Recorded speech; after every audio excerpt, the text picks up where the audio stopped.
Hey everyone, welcome to FanFic Canon. Thanks for hitting play. I'm thrilled to bring this fan-made story to life for you.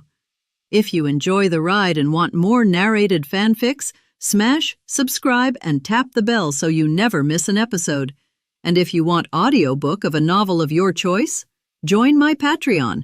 Request any title that's freely available online, and I'll produce a full narration just for you. Now, let's dive into today's adventure. When Wyatt told Serena he had found the men who took her father and put them away, the room went still. In a heartbeat, her disbelief broke into raw grief. She folded into him and cried. Wyatt held her without saying much, just steady and quiet until the shaking eased. Across the room, Lucille and Daniel LaRusso shared a look. It wasn't joy exactly, but there was relief in it. What happened to Luigi finally had an answer. When Serena could stand, she took Wyatt's hand and led him to the trails at Hanson Dam. The sun was low and the breeze was cool. They walked almost an hour without speaking. Wyatt didn't push. She didn't ask about Maximilian or Reznov. Knowing they were gone was enough for today. At the lake, Serena stopped to watch the water pick up the last light. Orange and pink bled across the surface. For once, the weight on her shoulders felt a little lighter. "Are you going to be okay?" Wyatt asked. Most of his bruises had faded. A few bandages remained. "I don't know," she said. "I'm glad they're gone, and I'm grateful. But I still miss him. I like it here. I have friends. Daniel and Aunt Lucille have been amazing. I still can't forget that night." Wyatt put an arm around her.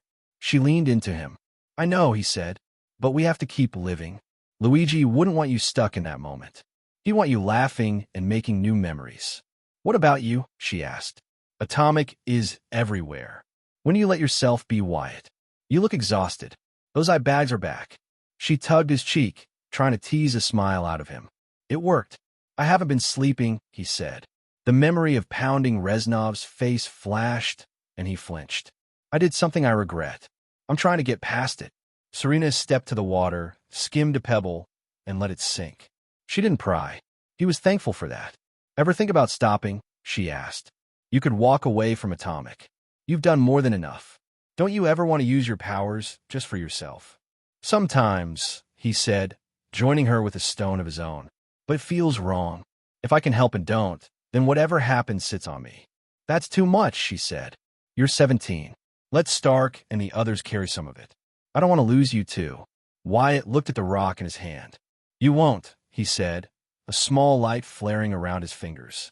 "I promised Luigi at his funeral I'd protect you. I'm not going anywhere until I know you're safe and happy." The stone was gone.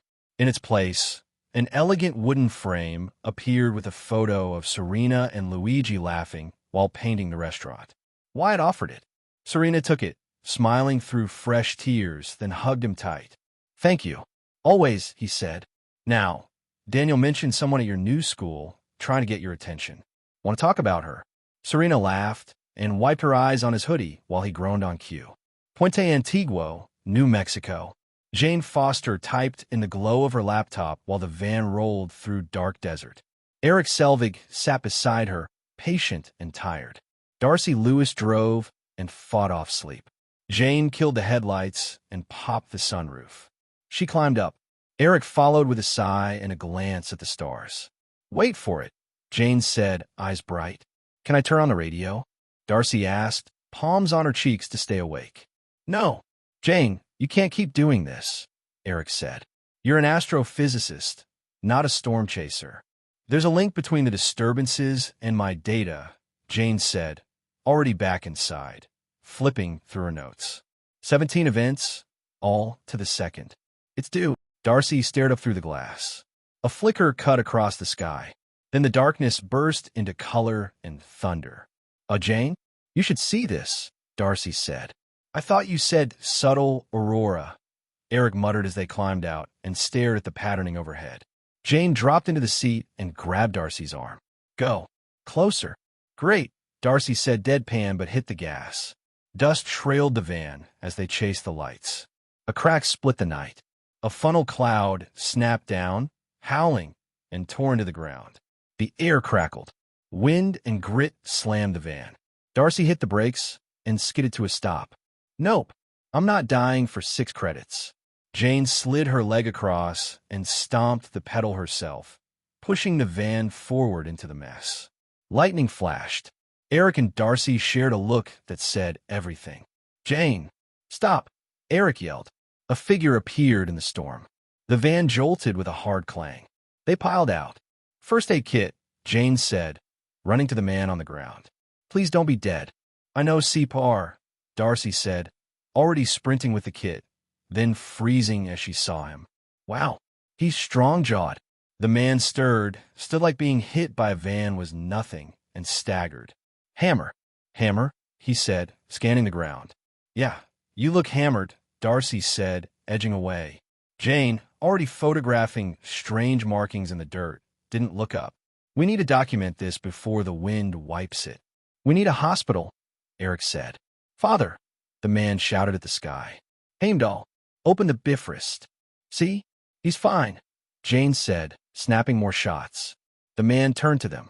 What realm is this? Alfheim. Nornheim. New Mexico, Darcy said, pulling a taser.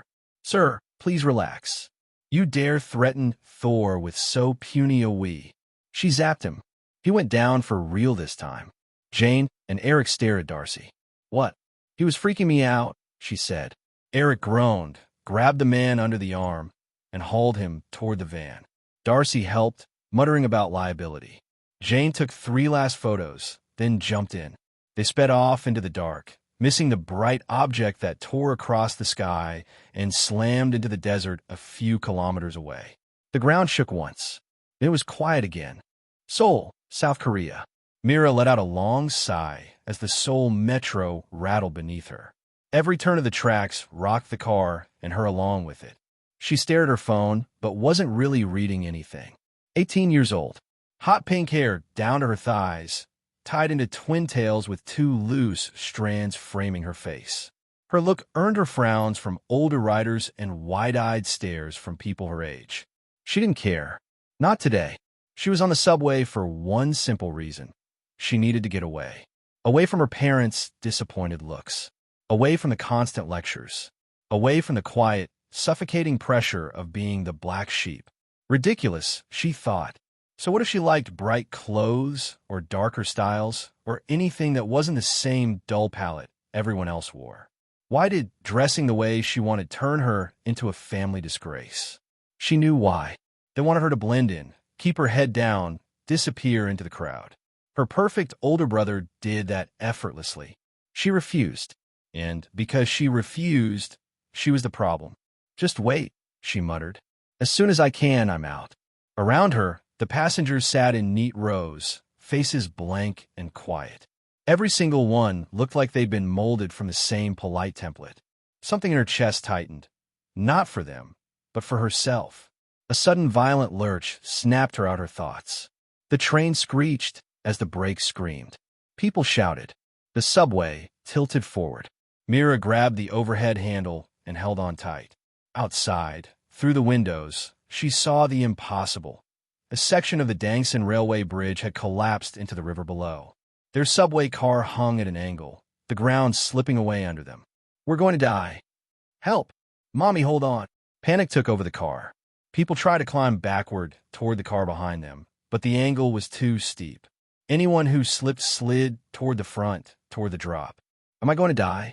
The coupling behind them groaned under the weight of 2 dangling cars. Then it snapped.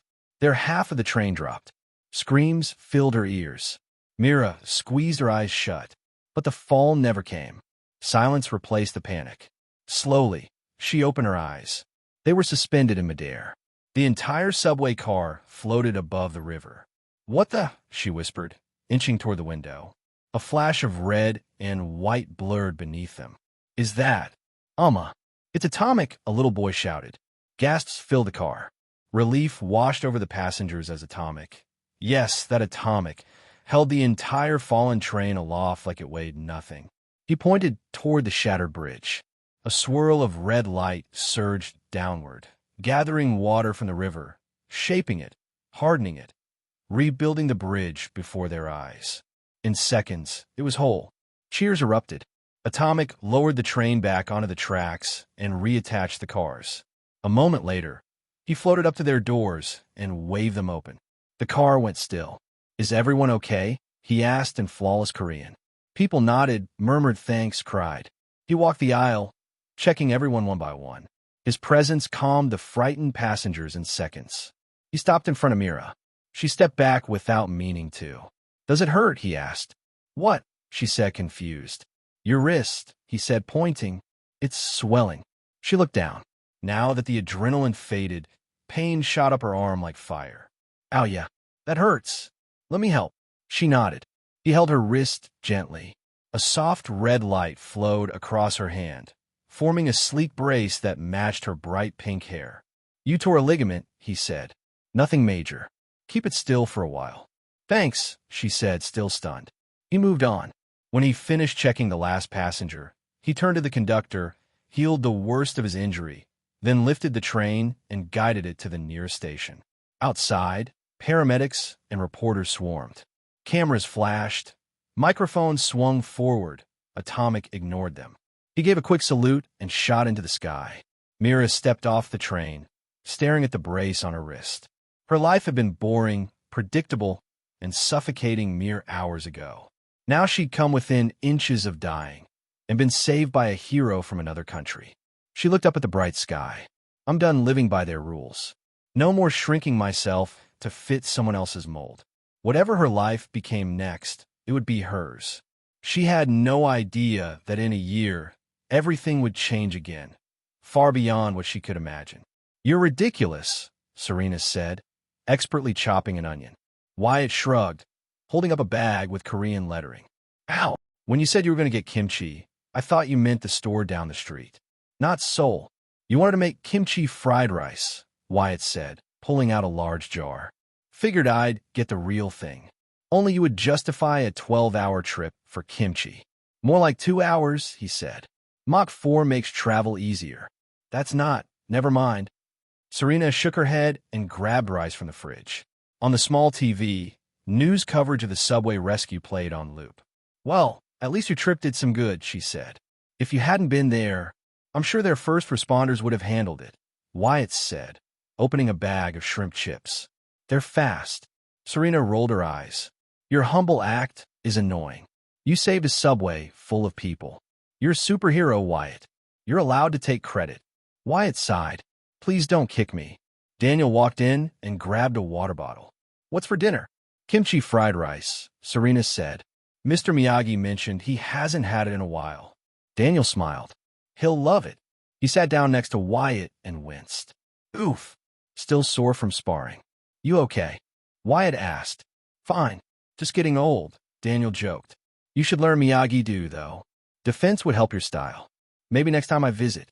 Wyatt had been in California for a week after telling Serena about Maximilian and Reznov. Her new family welcomed him without hesitation. Daniel, a fifth-degree black belt, had taken to teaching Serena and occasionally sparring with Wyatt. Out of 12 matches, Wyatt only won 5. Each loss made him respect Daniel more. He helped Lucille around the house, upgraded things without mentioning it, joined in dojo practice, explored the valley with Serena, saw Zoe in Burbank and watched her dominate rap battles. It was the most normal week he'd had in a long time. His phone buzzed. "Hello. Wyatt, I need your help." "How fast can you get to New Mexico?" Phil Coulson asked. Wyatt's eyes narrowed. 10 minutes. He stepped outside, shot into the air, and his suit formed around him. Serena watched him streak into the clouds and sighed. Time to come up with another excuse. In the past few days, Phil Coulson has found himself ensnared in an exhausting series of tumultuous events that would challenge even the most resilient of agents. As a veteran operative of S.H.I.E.L.D., he is well acquainted with chaos, having spent his career navigating a precarious world filled with bizarre occurrences. He has encountered everything from eccentric billionaires wielding highly advanced technology to gamma-powered scientists capable of splitting cities in half. Phil had even met an individual capable of twisting literal atoms into anything he desired. But most recently, Phil became aware that one of his longtime heroes, a legend frozen in time, had returned to the present. Each of these encounters has sharpened his instincts and honed his ability to adapt to the unpredictable. But even Phil experienced a pang of incredulity when he arrived in New Mexico to investigate a peculiar astronomical disturbance that had piqued the interest of S.H.I.E.L.D.'s upper echelons. The sight that greeted him was nothing short of odd, a vast crater cradling an unmoving hammer that seemed like something straight out of a mythological tale. The locals had taken to this extraordinary phenomenon with a mix of reverence and curiosity, turning the hammer into a playful contest to see who among them had the strength to lift it. After securing the immediate area, Coulson dove into the task of gathering any intelligence regarding the event. This brought him to Jane Foster's research, which harbored invaluable insights into the extraordinary weather phenomena. As he seized through her meticulous notes and data, he felt a small twinge of guilt. He recognized the dedication and passion she had poured into her work. Yet, he was acutely aware of his duty, and the urgency of his mission overshadowed his reservations. He knew that sometimes the greater good required sacrifice, even if it meant stepping on personal aspirations. The day's events took a surreal turn when an astonishingly powerful and skillful blonde man crashed through the defenses surrounding the enigmatic hammer. It became readily apparent that this man was not simply an ordinary intruder.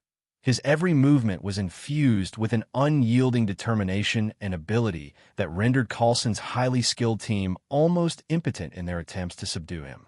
Phil watched in a mix of wonder and unease as the unknown man unleashed his might to reach the hammer. Amid the chaos, Coulson faced a critical choice. Should he signal to Clint Barton to neutralize the potential threat, or should he hold back and observe? Something about the man's fervor struck a chord within him, igniting a curiosity that outweighed his instincts for caution. Could this mysterious blonde man have the answers to the hammer? The answer ended up being a disappointing no. With the man now in custody, it didn't take long for the renowned astrophysicist Eric Selvig to arrive. Urgency etched on his face as he pleaded for the alleged Donald Blake's release. Despite his better judgment and a nagging feeling that they might be concealing critical information, perhaps even the key to the mighty hammer, Phil set both men free. However, the following day brought far more dire news. Massive energy disturbances had erupted across the desert landscape of New Mexico, crackling through the air with a menacing intensity.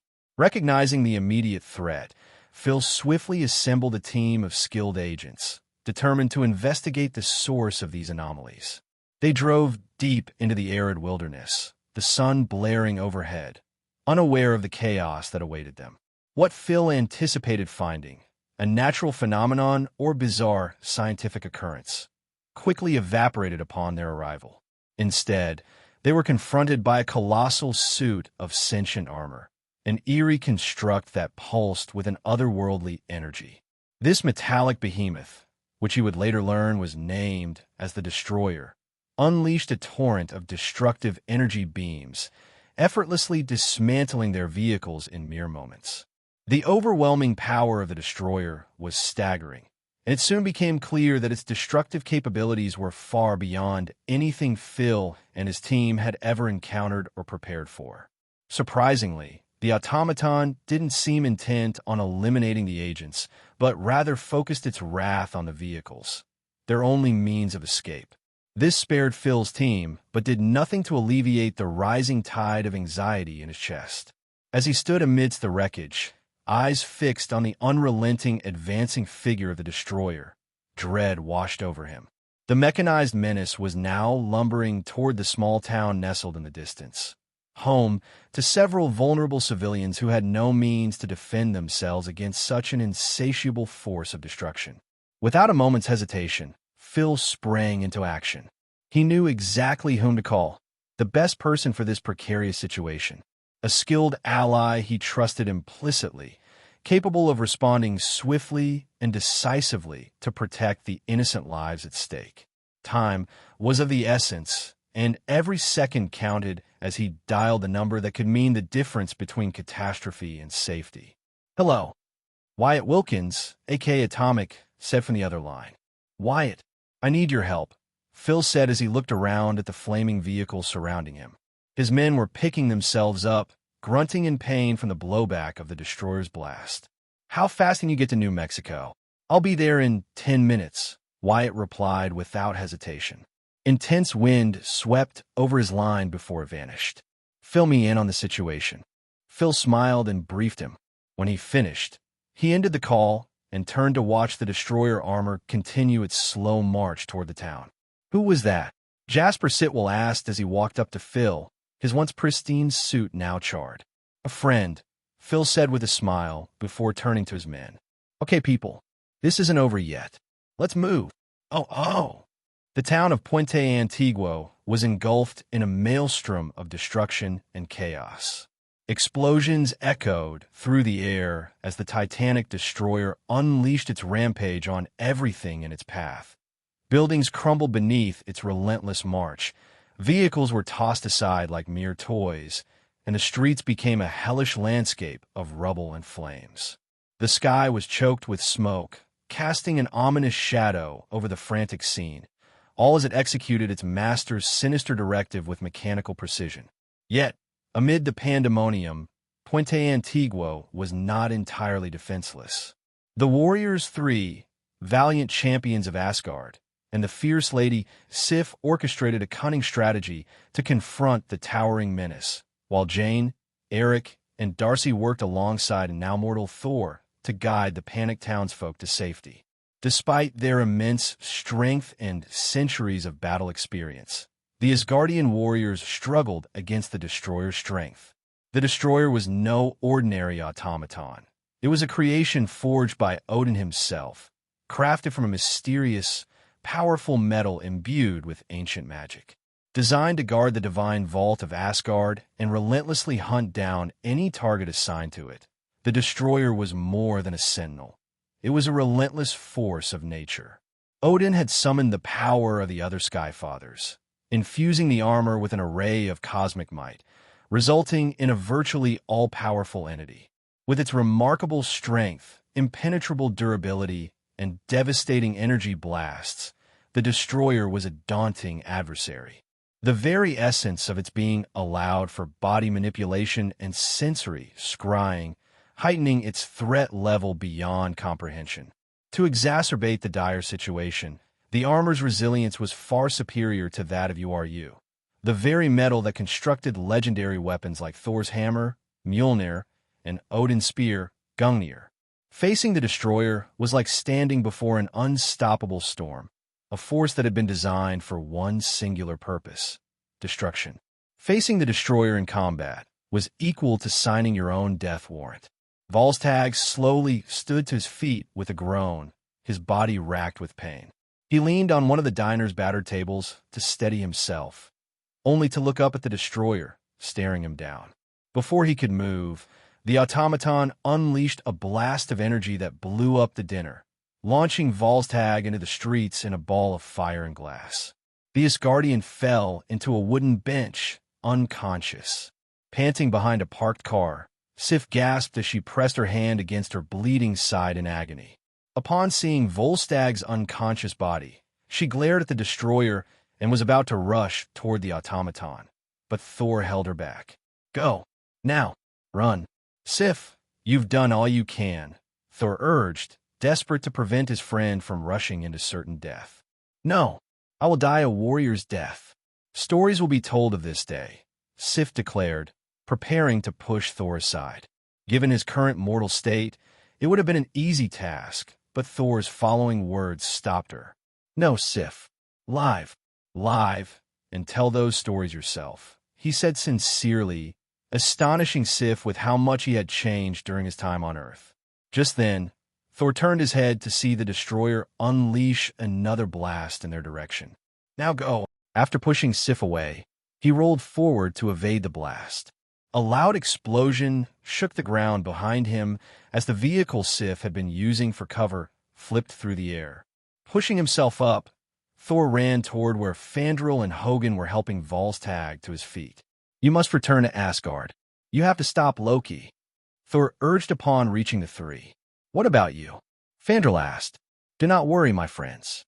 I have a plan," Thor replied with a confident smile, an expression the Warriors Three knew all too well. Come on, we need to fall back. Come on, come on. Fandral shouted as he and his fellow warriors rushed to Sif, Jane, Eric, and Darcy. As they turned to run, Jane glanced back and saw Thor drop the shield he had been holding. Wait, what's he doing? Jane said, worried at seeing Thor walking up to the destroyer without fear. Brother, whatever I have done to wrong you, whatever I have done to lead you to do this, I am truly sorry. But these people are innocent. Taking their lives will gain you nothing, Thor said as he stood mere feet away from the destroyer, knowing full well that Loki, his brother in Asgard, was listening through the destroyer's sensory scrying. He meant every word he said to his brother.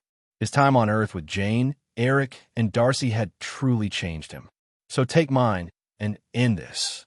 The destroyer's movements stilled, the fierce energy that once crackled behind its face armor dissipating as the dark facade shifted inward, as if accepting Thor's words. Thor remained steadfast with a resolute smile, believing his heartfelt words had pierced through the chaos to reach his brother's core. However, the destroyer pivoted, as if to retreat, only to unleash a heart-stopping strike aimed directly at Thor. Its arms swung with lethal intent. A single blow from its form would be strong enough to kill the mortal Thor indefinitely.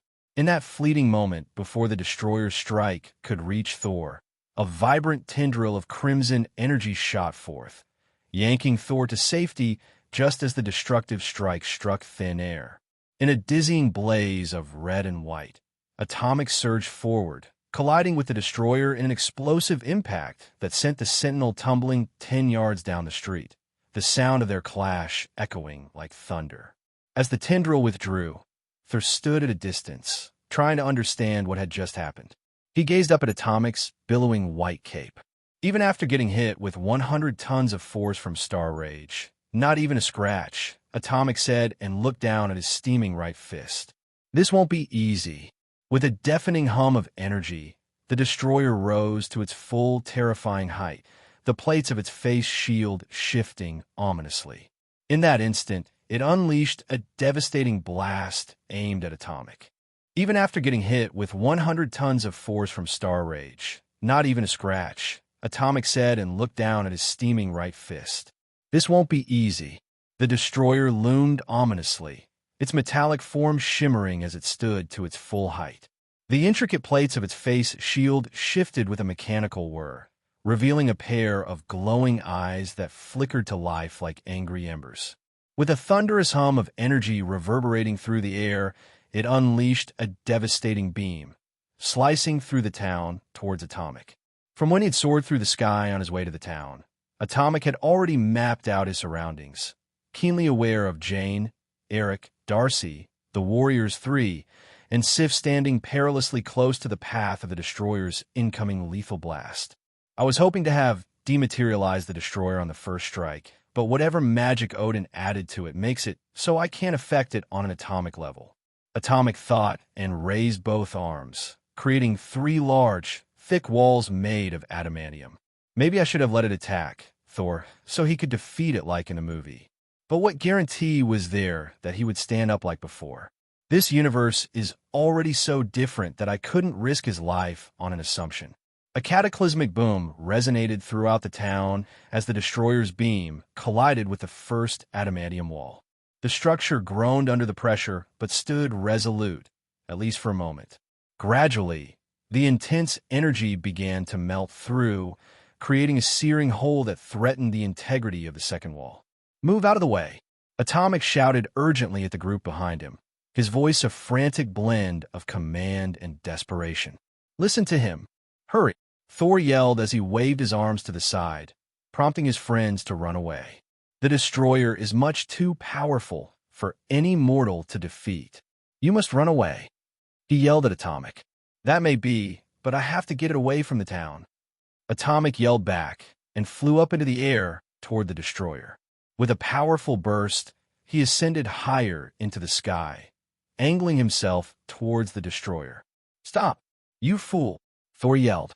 The destroyer, noticing its new target flying in the air, tilted its head menacingly, preparing to unleash another devastating blast at Atomic.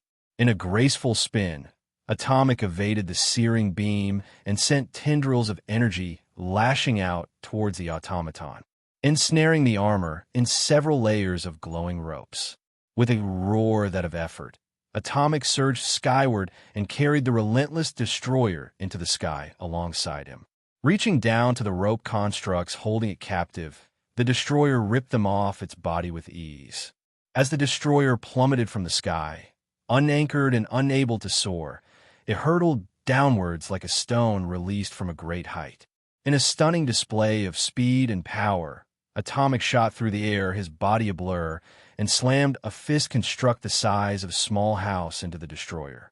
The impact reverberated through the atmosphere, sending the metallic behemoth flying back 20 kilometers, leaving a trail of chaos in its wake. Not one to retreat after a single blow, Atomic surged forward once more, encircling the destroyer in a swirling, luminescent sphere of fluoroanemonic acid. As the viscous liquid enveloped the armored figure, it became apparent that the acid was having little to no effect. Frustration coursed through him, and Atomic waved his hand, transforming the caustic acid into azidoazide azide, a compound renowned for its explosive potential. With a snap, Atomic ignited the volatile substance. The resulting explosion lit up the sky, a blinding flash followed by a thunderous roar that sent shock waves rippling through the ground. The destroyer was violently hurled downward, crashing into the earth with a tremendous impact that shook the very foundations of the landscape. "Please tell me that did something," Atomic muttered as he tried to look through the clouds of dust. Emerging from the swirling dust clouds, the destroyer rose with an imposing presence, stepping confidently out of the massive crater it had carved into the earth. Its form was strikingly pristine, unmarred by any scratches or burns. "This is going to be a long day," Atomic muttered and promptly dodged an incoming blast. Oh. On the outskirts of the small town of Puente Antiguo, the residents stood frozen in disbelief as a massive explosion erupted in the distance, sending shockwaves rippling through the ground beneath their feet. The air crackled with tension, punctuated by the resounding boom that followed a mysterious object plummeting from the sky, shaking the very earth they stood on.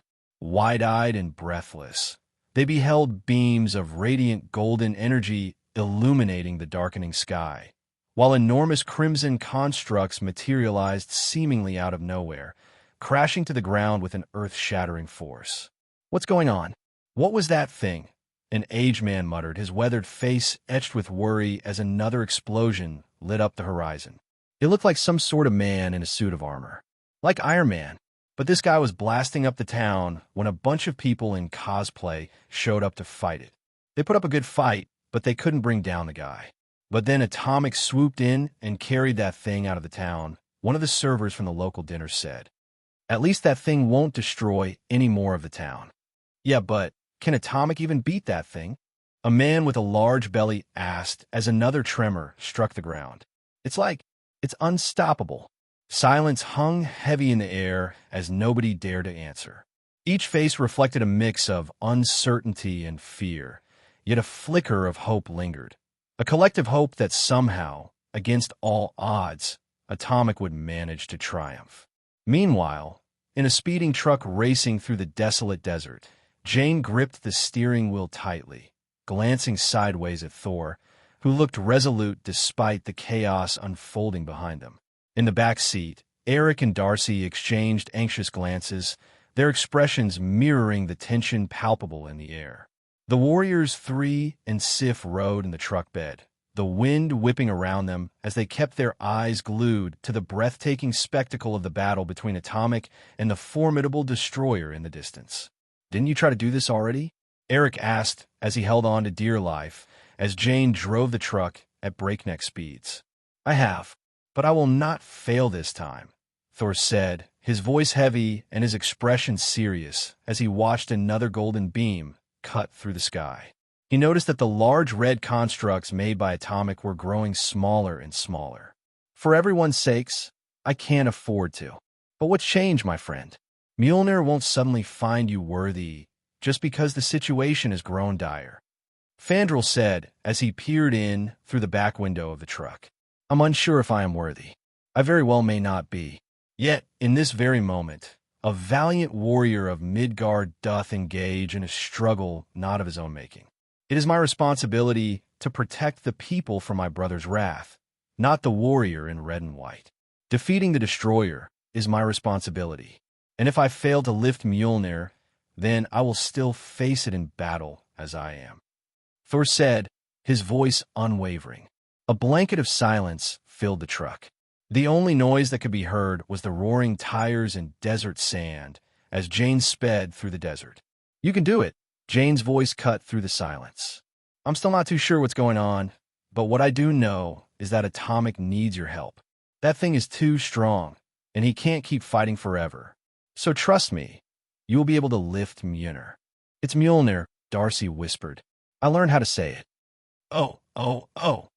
Gasping in disbelief, Atomic's eyes widened as he turned to witness the destroyer launch itself into the air with astonishing velocity. With a fluid motion that belied its massive frame, the formidable automaton seized Atomic by his cape, effortlessly spinning its upper section like a chaotic whirlwind. Atomic's breath caught in his throat as he was flung through the sky, the world blurring around him. Gritting his teeth, he extended his arms outward, summoning all his concentration to manipulate the density of the air encasing him. The surrounding atmosphere thickened in response, creating a cushion that gradually slowed him down. I can understand why Edna said no capes now, Atomic said as the destroyer landed on the ground with a thunderous crash of rock and dirt. There's just no stopping this thing. With a thunderous leap, the towering figure of the destroyer lunged toward Atomic, its massive frame momentarily blocking out the light. Atomic narrowly evaded the grasping hands, darting to the side with unmatched agility. In a fluid motion, the destroyer spun midair, its arm rising ominously as it unleashed a radiant beam of energy from its hand that sliced through the atmosphere with a brilliant intensity. Atomic's eyes widened in shock at the unexpected assault. In a desperate bid for survival, he conjured a series of thick crimson shields, positioning them before him, hoping they could withstand the onslaught long enough for him to dodge. But the beam, fueled by the immense power of the Odin force, pierced through the shields with ease and slammed into Atomic's shoulder. A guttural scream of pain erupted from Atomic as the force drove him into a spin, sending him hurtling toward the ground. As he plummeted, his instincts kicked in. He sent a surge of energy cascading toward the earth moments before impact. When his body collided with the ground, the landscape quaked as if made of gelatin, rippling violently beneath his weight. Gritting his teeth against the pain, Atomic swiftly willed the ground to regain its solidity. Pushing himself upright, Atomic grimaced as he surveyed the damage to his left shoulder. Once a gleaming protective layer, his armor lay in ruins, and smoldering remnants of his suit clung to charred flesh. He was fortunate. The remnants of his armor had absorbed enough of the blow to prevent a catastrophic injury that might have shattered his shoulder and severed his arm. Gah! Atomic hissed as he tried to lift his left arm, only to feel a wave of burning pain as he moved. At least I can still move it. A cloud of dirt cascaded over Atomic as a powerful tremor jolted through the ground, sending him tumbling backward. Wincing against the pain that shot through his body, he struggled to push himself upright. Suddenly, he felt a vice-like grip on his chest as the destroyer shot out of the dust cloud to grab him. Panic surged through Atomic like a bolt of lightning striking a tree. In a desperate attempt to free himself, Atomic instinctively reached out to pry the destroyer's arm away. Instead, he unintentionally scanned the automaton, his mind racing as it began to analyze the unstoppable enemy before him. As he delved into the molecular structure of the armor, a gasp escaped his lips. The armor that enveloped the destroyer was unlike anything he had ever encountered. A mesmerizing alloy of otherworldly design, its complexity surpassed only by the chaotic beauty of the atoms that streamed in fluid motion across its surface. or these shimmering currents cascading through the metal. They pulsed with an energy that defied comprehension. In that moment of chaotic revelation, he realized that this was no ordinary metal. It was infused with something much deeper: magic. Not just any magic, but the kind woven by the All-Father himself, Odin, ruler of Asgard. The very essence of the cosmos seemed to dance within those flowing streams, a formidable blend of myth and science that left Atomic awestruck. Atomic had encountered these same strings of mysterious matter before, but they were always unrecognizable to him, at least until now. It was clear to him that those dancing strings of matter had been magic all along. Overwhelmed by the deluge of information pouring into his mind, he felt like he was spiraling into a chasm of knowledge that threatened to consume even him. He severed the connection with sheer willpower, tearing himself away from the sublime understanding he had glimpsed.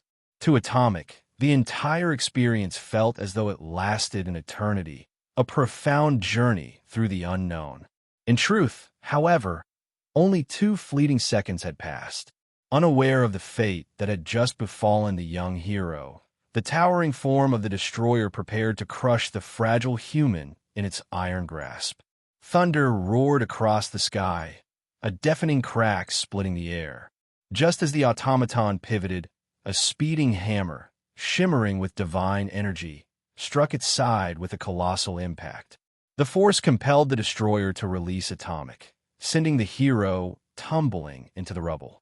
Mjolnir paused in midair, suspended momentarily as if time itself held its breath, before it spun gracefully back to Thor's outstretched hand. Now clad in his resplendent Asgardian armor, silver and gold glinting beneath the stormy sky, Thor raced to Atomic's side, concern etched across his chiseled features. "Can you stand?" Thor queried, his voice a blend of authority and caring. "Why, yeah, just catching my breath," Atomic replied, wincing as Thor assisted him to his feet. The god's piercing gaze fell upon the gruesome injury marring Atomic's shoulder, bloody and raw. "You've done enough to make your ancestors proud, warrior in red. You can leave the rest to me," Thor declared, his voice steady as he turned toward the resurgent destroyer. The automaton had regained its composure and advanced ominously, its face shield glowing ominously with a malevolent energy. "Yeah, I can't do that," Atomic replied, determination flaring his eyes as he pressed recently created thick gauze and bandages against his wound. He hissed in pain but steeled himself, refusing to yield. "I'm not one to stand back and let someone else finish my battles. If I'm going to continue this fight, I need to upgrade my gear." Atomic thought, a fire igniting within him. "Let's fight fire with fire." Drawing a deep, centering breath, Atomic closed his eyes, a swirl of crimson light enveloping him as he channeled his inner strength. When the light dissipated, his previous red and white costume had transformed into a striking sleek suit of armor, a combination of glimmering black, vibrant white, and striking red accents that seemed to pulse with energy. Gone was the simple cloth cape. In its place flowed a magnificent cape of fiery, red energy that danced and flickered like flames caught in a tempest. Atomic's new suit was forged from the very same indomitable metal that constituted the destroyer's formidable form, which he was now calling mystic metal, with compact mesh threads of adamantium woven beneath the surface for added protection. Yet, he knew the armor lacked the magical enhancements that empowered the automaton's own formidable exterior. "Let's do this," Atomic asserted, activating his formidable Kaioken, a surge of power radiating from within. Thor, witnessing Atomic's unwavering spirit and the surge of strength coursing through his veins, grinned with fierce approval. "Very well, my friend. Follow my lead." Thor charged forward with a powerful spin of his hammer, unleashing a warrior's battle cry that echoed through the mountains. In an explosive burst of speed, Atomic matched Thor's velocity. Thor, wielding his enchanted hammer Mjolnir, swung with the fury of a raging storm. Meanwhile, Atomic, steady and resolute, unleashed his devastating Star Rage technique, a punch that carried the weight of 1,000 tons. Their combined forces collided with the destroyer, driving it with immense power against the rocky face of a mountain. A bone-rattling crack echoed through the desert landscape as the armored form of the destroyer burst forth, shattering the side of a mountain sculpted from dirt and stone. Clouds of dust and debris billowed into the air, casting a haze over the sun-bleached terrain. As the dust began to settle, Thor and Atomic exchanged determined glances before propelling themselves into the fray. With arcs of blinding lightning dancing along the shaft of Mjolnir, Thor's voice resonated like thunder as he unleashed a primal roar. He swung his enchanted hammer down with immense force, summoning a cataclysmic bolt from the roiling dark clouds overhead.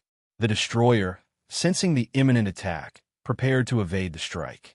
But before it could leap away, a heavy set of chains, crafted from the very same indestructible metal that made up its body, snaked around it, restraining its movements. The impact of the lightning strike was monumental, sending a shockwave rippling through the air as the bolt drove the destroyer deep into the earth, creating a massive crater. Even before the dust settled, Atomic soared skyward, his silhouette framed against the brilliant blue sky. With tremendous concentration, he raised his hands and summoned the ambient air around him, manipulating it until it crystallized into a massive, solid block. With a fierce grunt, he released the colossal 50-meter block, watching it crash onto the downed destroyer.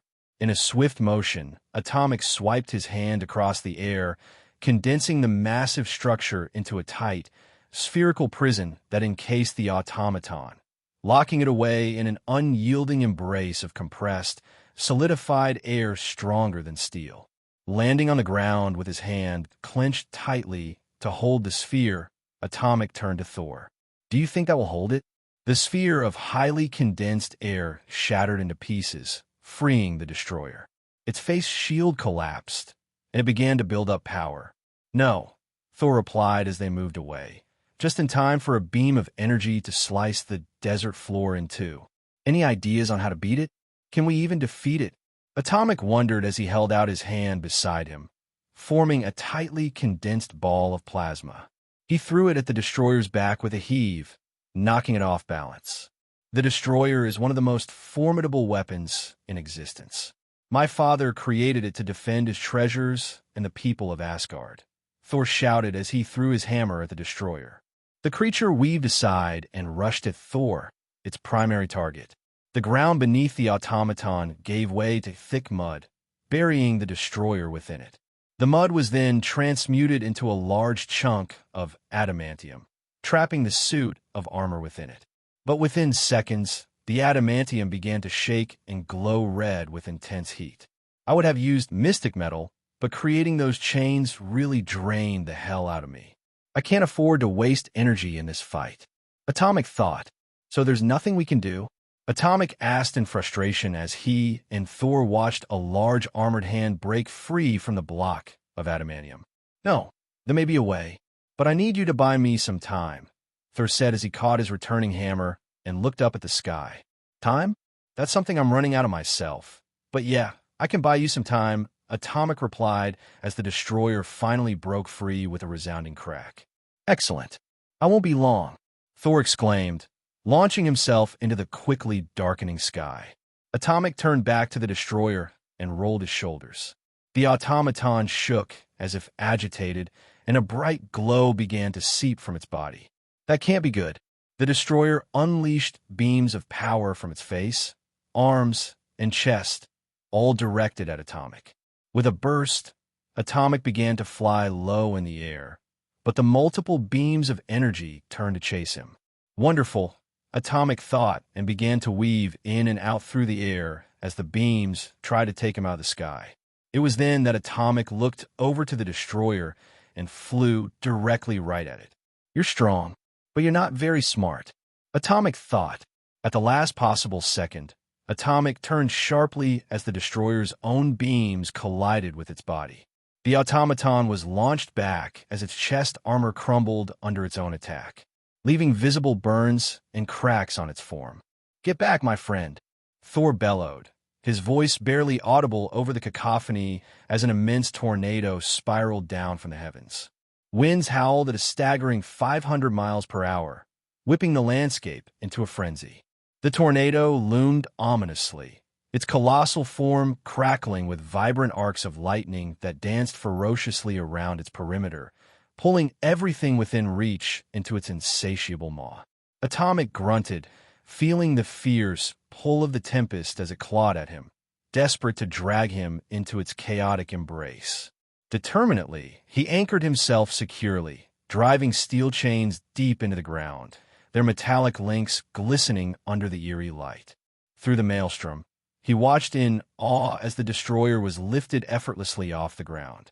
Its heavy, armored figure twisted and writhed in the storm's grasp, drawn toward the god of thunder, who swung Mjolnir above his head with a speed so great it became a mere blur. Suddenly, the destroyer retaliated, unleashing a searing energy beam toward Thor. Lightning fast, Thor parried each attack with his trusty hammer, deflecting the destructive blasts with a mastery born of countless battles. With a mighty thrust, he launched himself downward at the destroyer, Mjolnir held firmly in front of him, a bulwark against the wrath of his foe. In an act of defiance, the automaton fired its most formidable beam, yet a brilliant shaft of energy that collided with the hammer. The impact was tremendous, momentarily stalling Thor's advance as he grunted against the pressure. But from below the swirling chaos, Atomic sprang forward, harnessing the last reserves of his strength. With a fierce battle cry, he grabbed the sides of the destroyer's head. In a determined effort, he encased the automaton's head in a massive, dense cube of mystic metal. "Go!" Atomic yelled as he continued to reshape the metal cube, as the destroyer tried to melt through it. Thor nodded with determination, his muscles taut as he surged forward. At the last possible moment, Atomic released his grip and undid the mystic metal around the destroyer's head, allowing it to unleash a surge of power just as Thor brought Mjolnir crashing down onto the creature's formidable facial mask. The destroyer, undeterred by the hammer lodged in its facial mask, unleashed a torrent of energy in a desperate attempt to blow Thor away. Due to its reckless attack, an overwhelming blast erupted from within its core due to Thor's hammer stopping any energy from escaping. Waves of powerful shock waves rippled outward and dispersed the swirling tornado with arcs of high-powered winds. Caught in the violent maelstrom, Atomic was thrown backward by the ferocious onslaught. His body jolted as if it were a mere feather in a tempest. He grunted, straining against the force that tossed him through the air, his instincts racing to adapt. Drawing upon the last remnants of his Kyoken energy, he transformed the arid desert floor into a shimmering expanse of water, conjuring a vast lake beneath him. Atomic's form collided with the water surface with a thunderous crash, creating a colossal splash that sent droplets soaring into the air like shimmering diamonds in the sunlight. Oh! Quick, get him a healing chamber. This armor, the destroyer, his body, extraordinary. Wyatt opened his eyes and saw gold. Where am I? Wyatt murmured, a sense of disorientation washing over him as he scanned his unfamiliar surroundings. He found himself encased in a sleek, high-tech pod that pulsed gently with a vibrant energy. As he focused his gaze on the air around him, he noticed tiny atoms swirling like motes of light, glowing and dancing as they zigzagged through the atmosphere before merging seamlessly with his skin. A realization struck him. "I'm being healed," Wyatt muttered. He cautiously placed a hand on the plush, almost cloud-like bed beneath him, feeling an unusual warmth radiating from its surface. Distracted yet curious, Wyatt began to examine the intricate components of the pod that enveloped him. Metallic panels glimmered under the soft glow of the pod's internal lights, interconnected by a web of shimmering circuits that seemed to pulse in rhythm with his heartbeat. He recognized some devices as familiar, monitors displaying biometric information and glowing interfaces. Yet, other elements remained a mystery, strange glyphs flickering intermittently and odd contraptions humming with latent power. A sense of awe washed over him as he pieced together what he could. This chamber was not merely a healing device. It harnessed a form of magic and technology that accelerated his recovery in ways he couldn't begin to comprehend. Wyatt felt the energy coursing through him, soothing and invigorating, and he couldn't help but wonder how he had come to be here and what extraordinary forces were at work to restore him. Was I sent to another world again? Wyatt muttered and checked his burnt left shoulder, which was an easy task considering he lacked a shirt. At least he had pants. No burn, not even a scar. Of course not, my friend. You are being healed by one of Asgard's healing chambers, Thor said as he stepped into the large room with a small, almost sad smile. After we defeated the destroyer, you fell unconscious, but the blast and fall had left you severely injured. I made the choice to bring you to Asgard. Now that he was no longer in a life and death battle with the destroyer, Wyatt took the moment to briefly be in awe of seeing Thor in person. Even though Wyatt was a superhero of great renown himself at this point, he still couldn't help but be excited. But what overshadowed his excitement at seeing the real Thor was the fact that he was now in Asgard. Asgard? As in the Asgard? Wyatt thought wide-eyed as Thor undid the healing chamber's glass cover. Wyatt sat up and stood on his feet. He looked around the room in awe. Bright, elegant carvings and architecture lined the room, as highly advanced technology lined the walls, and more healing chambers sat around him. This is Asgard? It's amazing, Wyatt muttered as he continued to look around in awe. But this is just a small fraction of what my home has to offer. I am Thor, son of Odin and Frigga, and the god of thunder, Thor said as he held out his hand. Snapping out of his reverie, Wyatt turned to Thor. It's an honor to meet you, Thor. I'm Wyatt Wilkins. The honor is mine, Wilkins. It was a pleasure to fight alongside such a mighty young warrior like yourself. Follow me, and we'll find you something to wear and something to eat, Thor said as he led Wyatt through the tall, exquisite halls of the building. Don't worry about the clothes, Wyatt replied as he conjured a new set of attire for himself. Impressive. I witnessed your abilities during our battle. How do they work? Thor inquired as they entered a large room filled with people dressed in complex but traditional clothing. The crowd turned to Thor and offered him a quick, respectful nod. Wyatt smiled and returned the greeting to a few Asgardians. Well, you see, my abilities work like this. Wyatt began to explain how his powers functioned. Thor nodded and asked about the suit Wyatt wore when he arrived at Puente Antiguo. Wyatt explained that it was part of his identity as Atomic, the alter ego he took on to keep his identity hidden on Earth. From there, Thor asked several questions regarding Wyatt's role as Atomic. I understand now. You are one of Midgard's champions, a truly mighty one. Few could have confronted such a foe as the Destroyer and lived to tell the tale. You have earned my respect, Wilkins, for saving my life and aiding me in protecting the town from its rampage, Thor said as they stepped outside. Now, allow me to give you a proper introduction to my home. Wyatt stood on the edge of the expansive terrace, blinking in awe as he took in the ethereal beauty of Asgard. The landscape stretched before him like a vivid dream, a realm of breathtaking vistas that shimmered with an otherworldly glow. Asgard was a unique anomaly among the 9 realms, a place that transcended conventional understanding. It was neither a planet nor a moon, suspended in the cosmos without any discernible rotational axis or star to orbit. Instead, it floated majestically, a celestial tapestry woven from vibrant colors and illuminated by an impossible light. The architecture of this magnificent floating landmass was as intricate as it was stunning. Towering spires and grand towers seemed to rise organically from the earth, as if shaped by the hands of nature itself. Each structure was a testament to artistry and power, adorned with glistening gold that caught the light in dazzling reflections, making it appear like they radiated a warm, inviting glow. Wyatt marveled at how the buildings seamlessly blended with the infinite seas that spilled over the edges of the realm, creating a surreal vista that captivated his senses and stirred his imagination. I don't have the words, Wyatt murmured, etching the landscape into his memory. I'm glad to hear that, Thor replied, a bittersweet smile crossing his face. In yesterday's battle, I destroyed the Rainbow Bridge to save Jotunheim from destruction. Without it, we cannot send you back to Midgard. Oh, Wyatt said quietly, quickly recalling the events of the first Thor movie.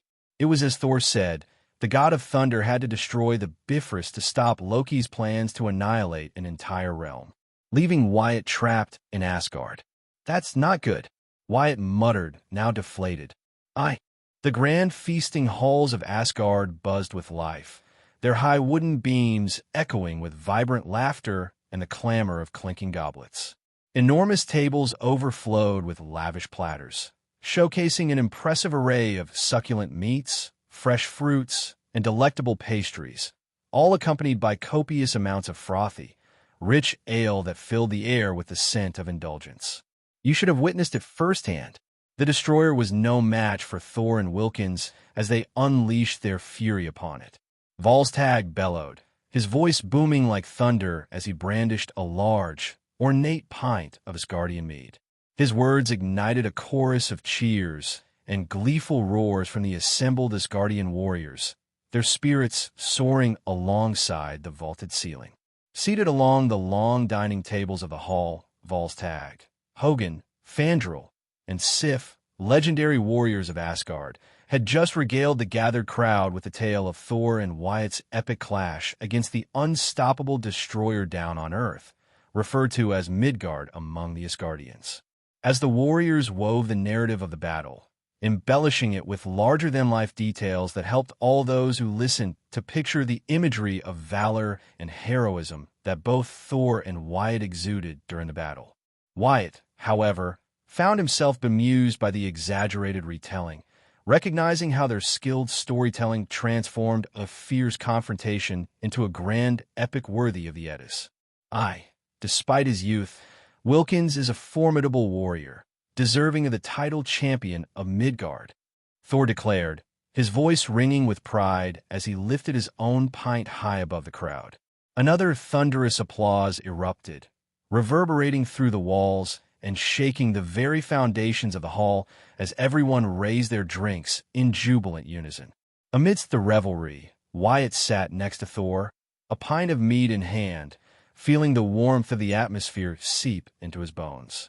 In his other life, the life of the older Wyatt, he had often indulged in drinking at college fraternity parties, which often then not left him with some of the worst hangovers and regrets. As such, he was no stranger to drinking large amounts among large crowds. But unlike his old college parties, the crowd around him drank and celebrated on a completely different level, steeped in ancient traditions and camaraderie. Despite that, Wyatt embraced the moment and enjoyed himself alongside everyone, momentarily letting go of his worries about being stranded in Asgard. "Tell me, Wilkins," Sif said, her curious gaze settling on him as she took a measured sip of her ale, "how many battles have you partaken in? Surely a warrior of your caliber must have witnessed countless conflicts." Wyatt chuckled, a hint of modesty creeping into his voice. "Well, I've only been acting as Atomic for about a year or so. I've faced off against my share of criminals, but I've really only had 2 other true life-and-death struggles prior to the encounter with the Destroyer," he replied, taking a hefty bite of the hearty meat that filled his plate. His admission brought a stillness to the hall, the gravity of his words weighing heavily for a brief moment before the atmosphere erupted in boisterous celebration once more, almost causing Wyatt to choke on his food. "Incredible! You were born for this," someone shouted, their voice piercing through the joy. "Ha! A true warrior indeed. You must come from a long lineage of champions," another exclaimed, their laughter ringing like bells as compliments surged around Wyatt, enveloping him in a wave of appreciation. Not accustomed to such loud and numerous praise directed towards him, especially without his superhero persona, Wyatt felt a flush of bashfulness rise in his cheeks. The warriors of Asgard, whose battle scars and storied pasts echoed through the hall, were now looking toward him with admiration, and he couldn't help but feel a sense of camaraderie and warmth that made his heart swell with pride. It was certainly a unique environment he found himself in.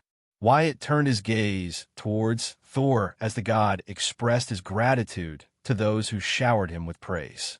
The god of thunder tried to muster a festive spirit to match his friend's exuberance, but the efforts seemed to falter. Wyatt couldn't entirely blame him. Only recently had Thor, to his knowledge, lost his brother Loki to the vastness of space, and to add to that sorrow, he had inadvertently destroyed the Bifrost, the only means of returning to Jane Foster. Wyatt was jolted back to the lively atmosphere as Volstagg, ever the boisterous companion, threw an arm around his shoulder with a hearty laugh that resonated through the feasting hall. Tell me, young Wilkins, have you set your sights on any women who strike your fancy here? Asgard boasts some of the most beautiful women you will ever lay eyes on. Volstagg exclaimed, gesturing towards a nearby table where a cluster of young women giggled, their eyes glittering as they stole glances in Wyatt's direction. Word of Wyatt's bravery and strength had traveled fast through Asgard, and despite the realm's advanced civilization, its people clung dearly to traditional Viking-like values. In this context, Wyatt had unwittingly become a coveted target for many of the young women present, enchanted by both his accomplishments and charm. "Well, they're certainly beautiful," he replied, a charming smile breaking across his face as he felt the infectious energy of the crowd sweep him along. The sweet, warming effects of the pint of mead in his hand only added to his buoyant mood. His comment elicited a roar of approval, followed by a chorus of delighted giggles from the table of young women, each of them blushing under his gaze, a moment that seemed to brighten not only their faces but the entire hall. As the festivities unfolded around him, Wyatt allowed the worries and stress he had accumulated over the several months melt away. Laughter filled the air, music echoed against the stone walls, and with a night full of merriment, Wyatt embraced the joyous celebration, letting the vibrant atmosphere sweep him into its embrace. Oh. Wyatt floated high above the golden structures of Asgard, the vast night sky stretching endlessly above him, dotted with shimmering stars that seemed to sing the ancient tales of this mythical realm. After the lively celebrations in the feasting hall had drawn to a close, he had slipped away, wanting to escape the throngs of eager admirers who sought his attention. Once outside, spreading his arms wide, Wyatt took flight, savoring the exhilaration of solitude among the tranquil skies of Asgard. The cool, refreshing air enveloped his exposed skin, crisp and invigorating, free from any hint of pollution or impurities, a stark contrast to the bustling chaos of New York City. "I could get used to this view," Wyatt mused, his eyes scanning the beautifully crafted streets below, illuminated by the soft glow of enchanted lights. In sharp contrast to his home city's frenetic and unpredictable streets, Asgard operated with an elegance that felt like poetry in motion. The city thrummed in harmony, where peace reigned and crime was virtually non-existent. There were no dark alleys or desperate corners. Every citizen had what they needed in this grand utopia, a vivid tapestry of thriving communities and vibrant cultures. Yet, a pang of longing pierced through the beauty surrounding him. "Still, it isn't home," Wyatt murmured wistfully as he turned his gaze toward the towering royal palace, where he had been graciously invited to stay by Thor himself.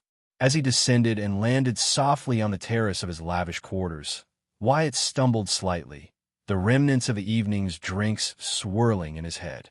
Catching his balance, he stepped inside the opulent room, taking in the rich fabrics and intricate designs that adorned his temporary abode. The sheer size of it was staggering, almost overwhelming, yet inviting at the same time. After a moment of admiration, he made his way into the adjoining bathroom, eager for a warm shower to wash away the remnants of the festivities. As the water cascaded over him, it felt as though the weight of the evening's indulgence melted away, leaving only a sense of clarity and calm. Once refreshed, Wyatt emerged to find an array of traditional Asgardian garments laid out on the bed, each piece meticulously crafted, adorned with intricate patterns that spoke of the realm's culture and heritage. After giving them a cursory glance, Wyatt decided to leave them for later, instead opting to lie down on the plush bedding. The softness enveloped him, and as he settled in, He couldn't help but reflect on the stark contrast between this enchanted realm and the life he had left behind. "This bed is heavenly," Wyatt muttered as he sank into the soft, cloud-like mattress below him. "That's it. I'm going to scan everything." A brief knock at the door interrupted his daydream about building his own palace back on Earth. After creating a robe and a pair of pajamas, Wyatt walked to the door and opened it to reveal Thor. "Wilkins, I hope the room is to your liking," Thor said. "It's great," Wyatt replied with a grateful smile. "Excellent. I've spoken to my father about your deeds back in Midgard. For your actions in preventing the destroyer from striking me while I was mortal and helping me defeat it, he will grant you any reward you choose. He is also finding a way for you to return home as we speak," Thor added with a small, bittersweet smile. "That's great. You know, Thor, I'm sure you'll find a way back to Jane soon. And when I return, I'll tell her why you haven't come back to see her.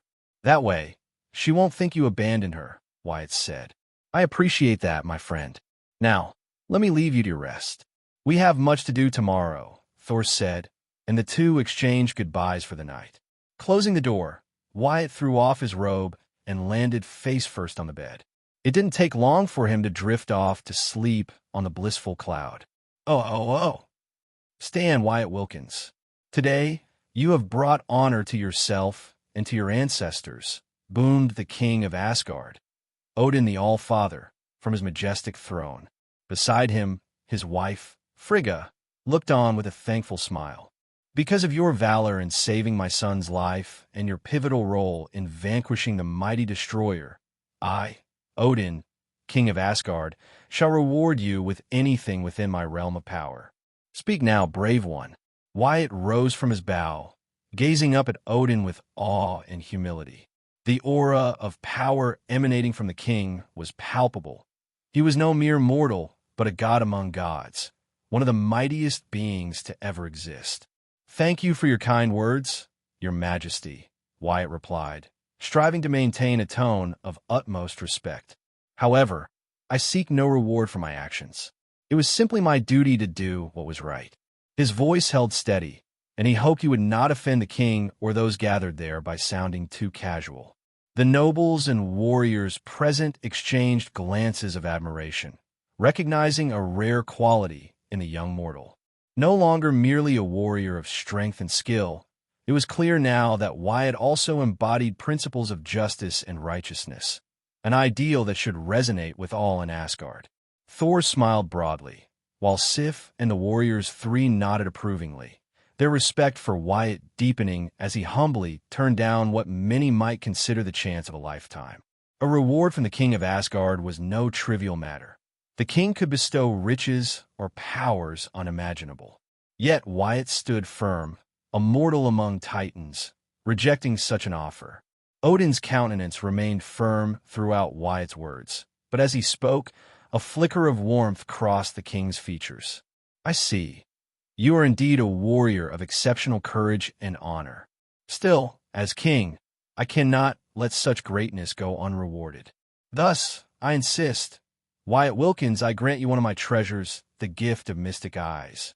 With these eyes, you shall perceive and comprehend the very fabric of magic itself.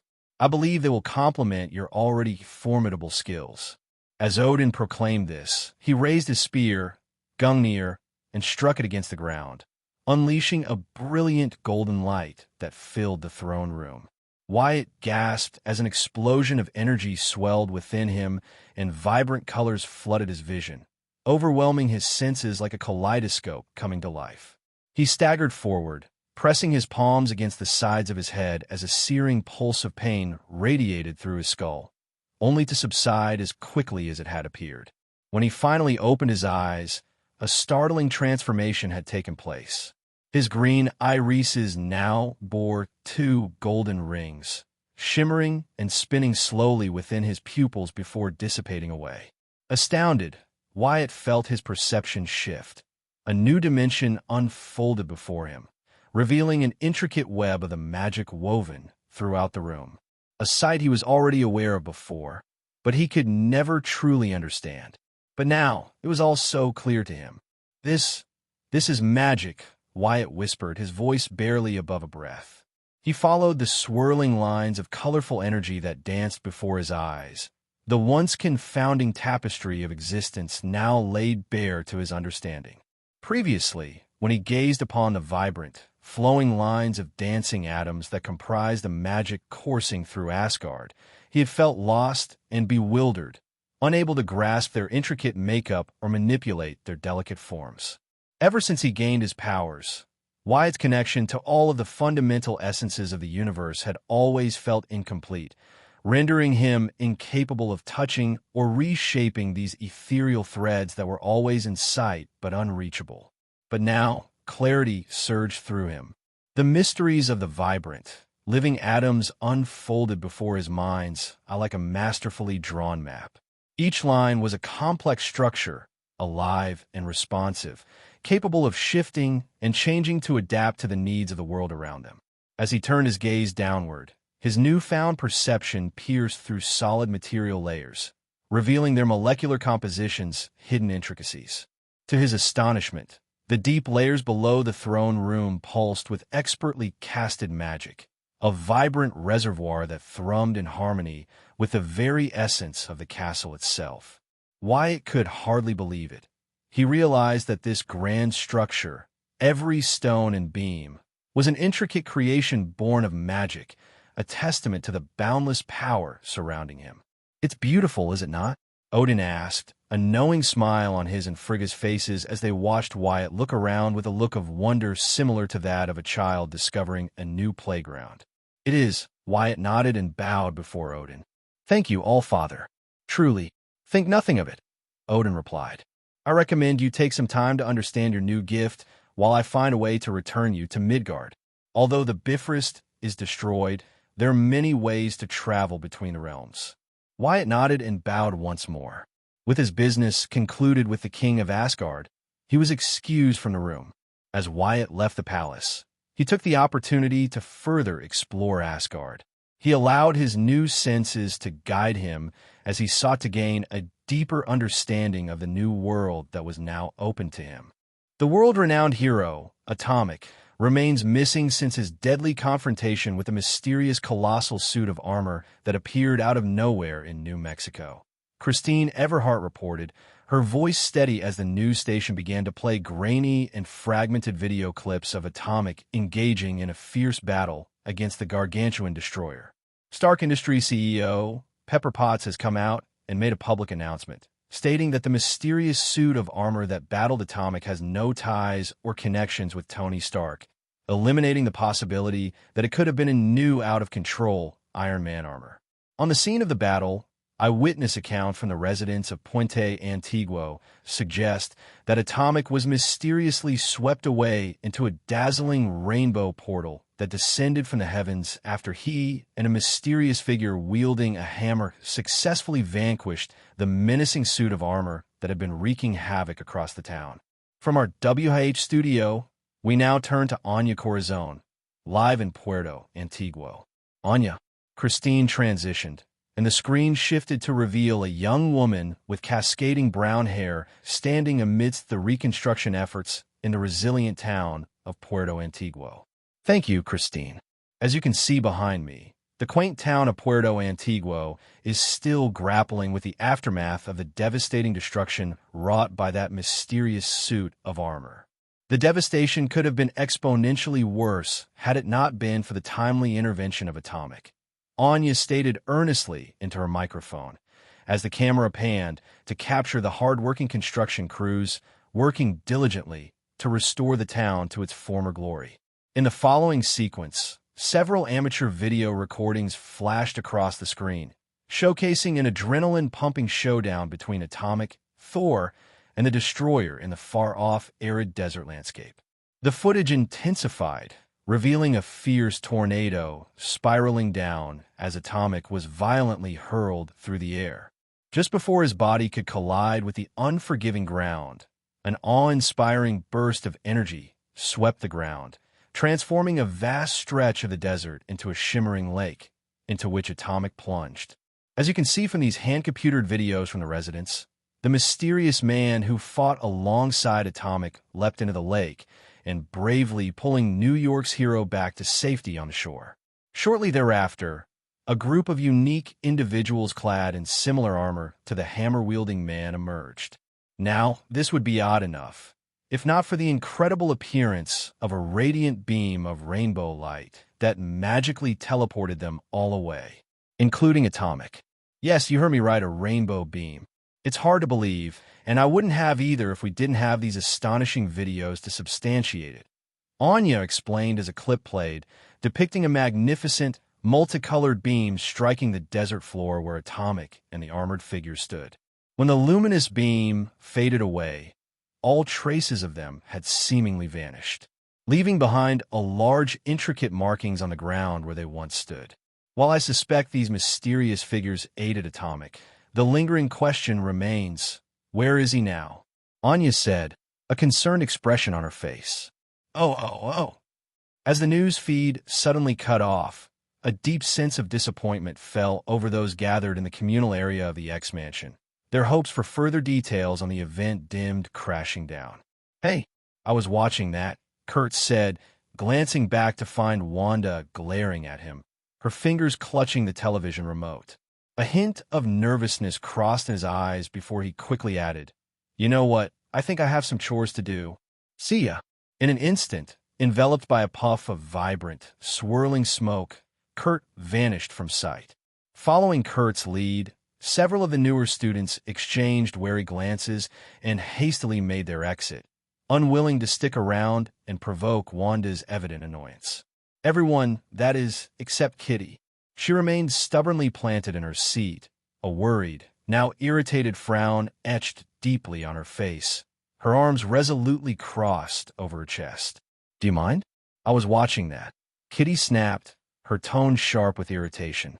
Wanda turned her gaze to Kitty and narrowed her eyes, her expression a mix of confusion and challenge.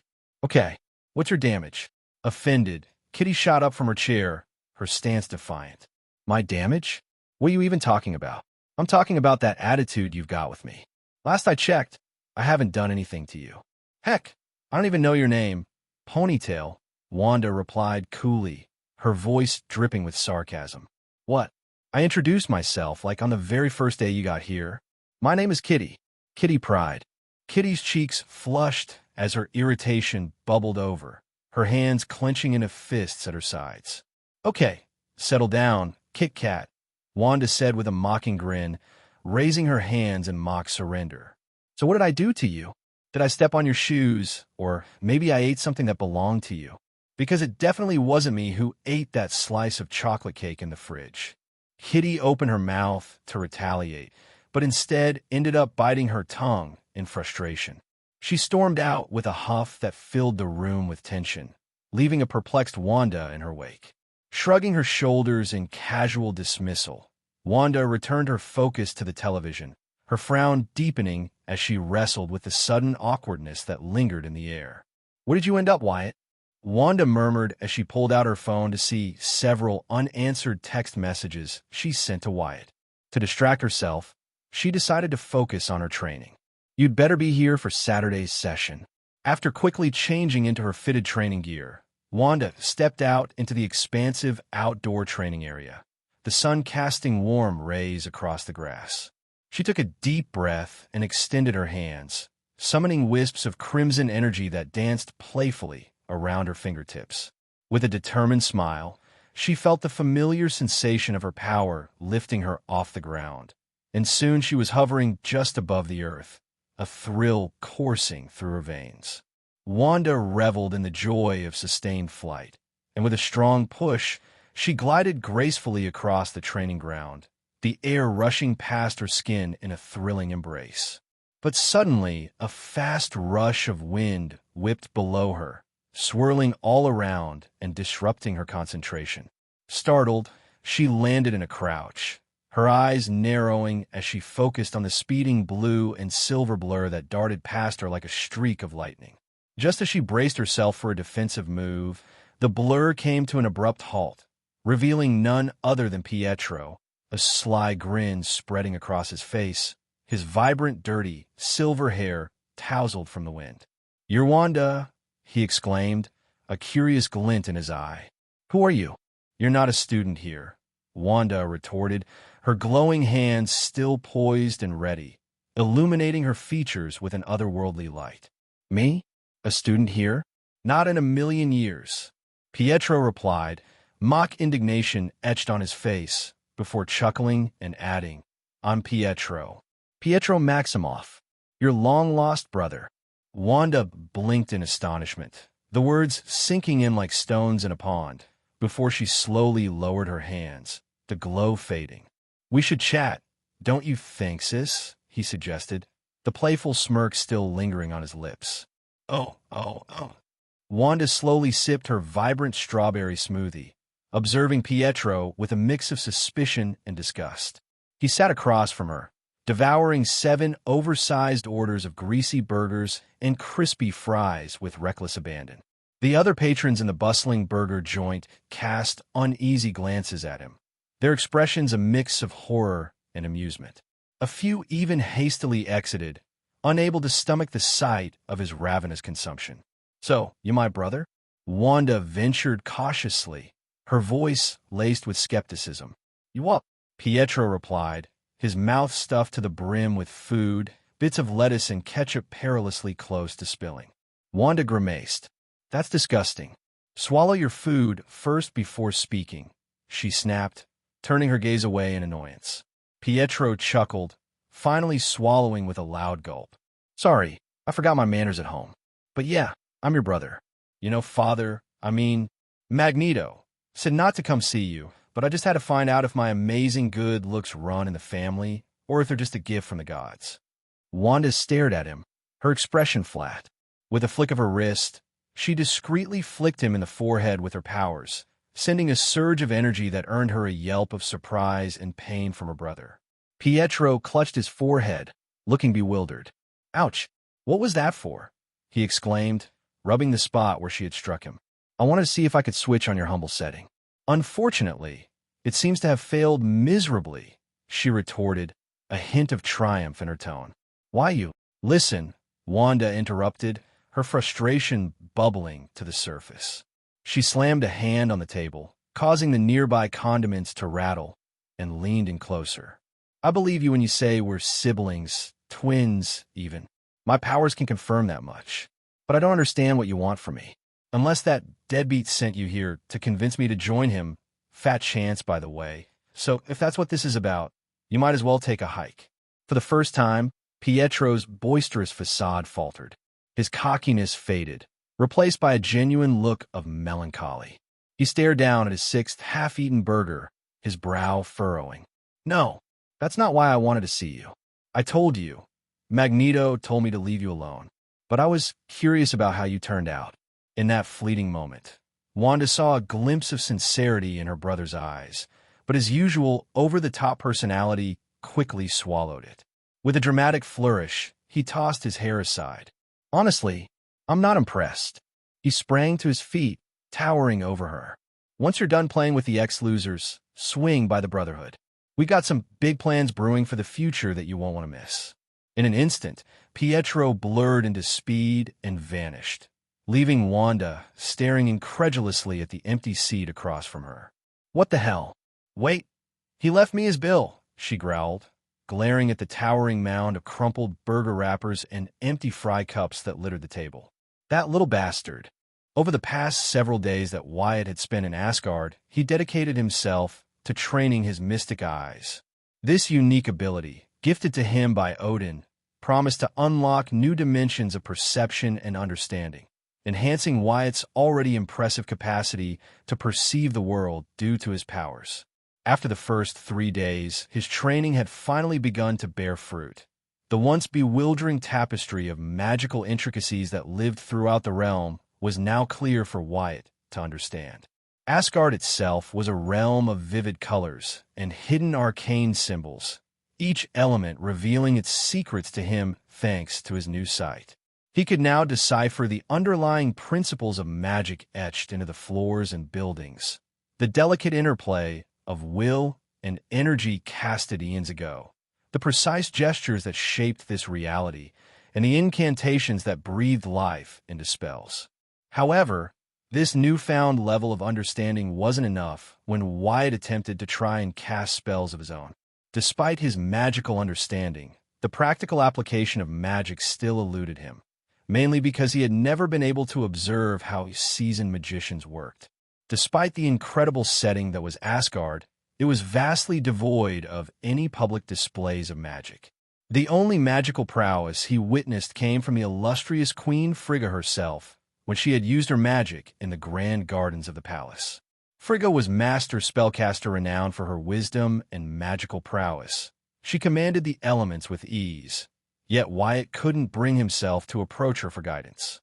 He felt as if it would be seen as extremely rude asking the queen for guidance, considering that he was already being allowed to stay in the royal palace.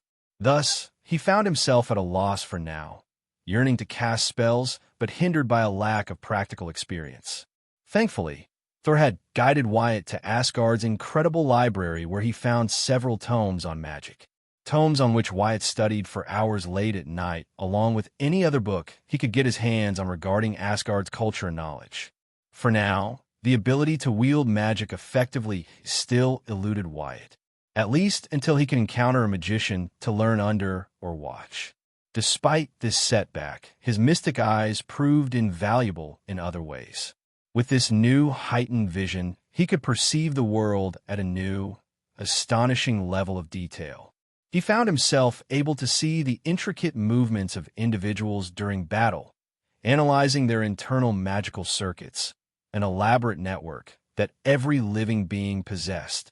These circuits were the key to learning and practicing the mystic arts, allowing those with the right talent to harness their magical potential. However, as Wyatt had come to realize, possessing the capacity to learn something did not necessarily equate to having the inherent talent or ability to do so. As he immersed himself in training with his newfound mystic eyes during sparring sessions with the young warriors of Asgard, he discovered a remarkable ability to trace the movements of his sparring partners with uncanny precision. Each flicker of motion became crystal clear, as if time itself had slowed down around him. This heightened perception, combined with the lightning-fast processing power of his mind, allowed him to capture every subtle shift and nuance in their actions, creating an intricate picture of their movements. He couldn't help but draw vivid parallels to the legendary Sharingan, an iconic ocular power from one of his favorite anime series. This extraordinary ability enabled its users to foresee their opponent's moves, dissecting and analyzing every gesture with razor-sharp clarity. The thrill of wielding such power ignited a fire within him, propelling his training into uncharted realms of skill and mastery. Although Wyatt didn't see himself primarily as a hand-to-hand combatant, he truly appreciated how this new layer of foresight significantly enhanced his skills as a CQC fighter. This perceptive advantage was especially handy during his training sessions with Thor, Sif, and the Warriors 3. Each exchange during their spars was a whirlwind of skill, power, and agility. Yet, Wyatt found that he could anticipate their movements using his new sight, dodging and countering with newfound confidence despite the disparity in strength and speed between himself and the Asgardians. Still, there were times he would be too slow to react and be sent to the ground in a heap of pain. You catch on quickly, Wilkins, but you need to move faster and swing harder, Hogan said as he swung his blunted sword against Wyatt's wooden and steel shield. Wyatt grunted as he absorbed the impact of the blow. "Yeah, easy for you to say. I don't have an Asgardian body," Wyatt yelled, weaving under another swing. Spinning on his heel, he slammed his own blunted sword into the warrior's stomach. Hogan grinned and deftly parried the blow. With expert movement, he disarmed Wyatt and kicked his feet out from under him. Wyatt groaned as he lay on the dirt floor of the training yard. That was uncalled for. Hogan chuckled and helped Wyatt to his feet. "Don't be discouraged, Wilkins. Your skills are growing stronger with each bout." Wyatt offered a tired smile and nodded. "I suppose it does take you a lot more moves to knock me down to the floor." Although Wyatt possessed remarkable skills and formidable powers, he recognized the value of further honing his physical abilities, especially in Asgard's finest presence.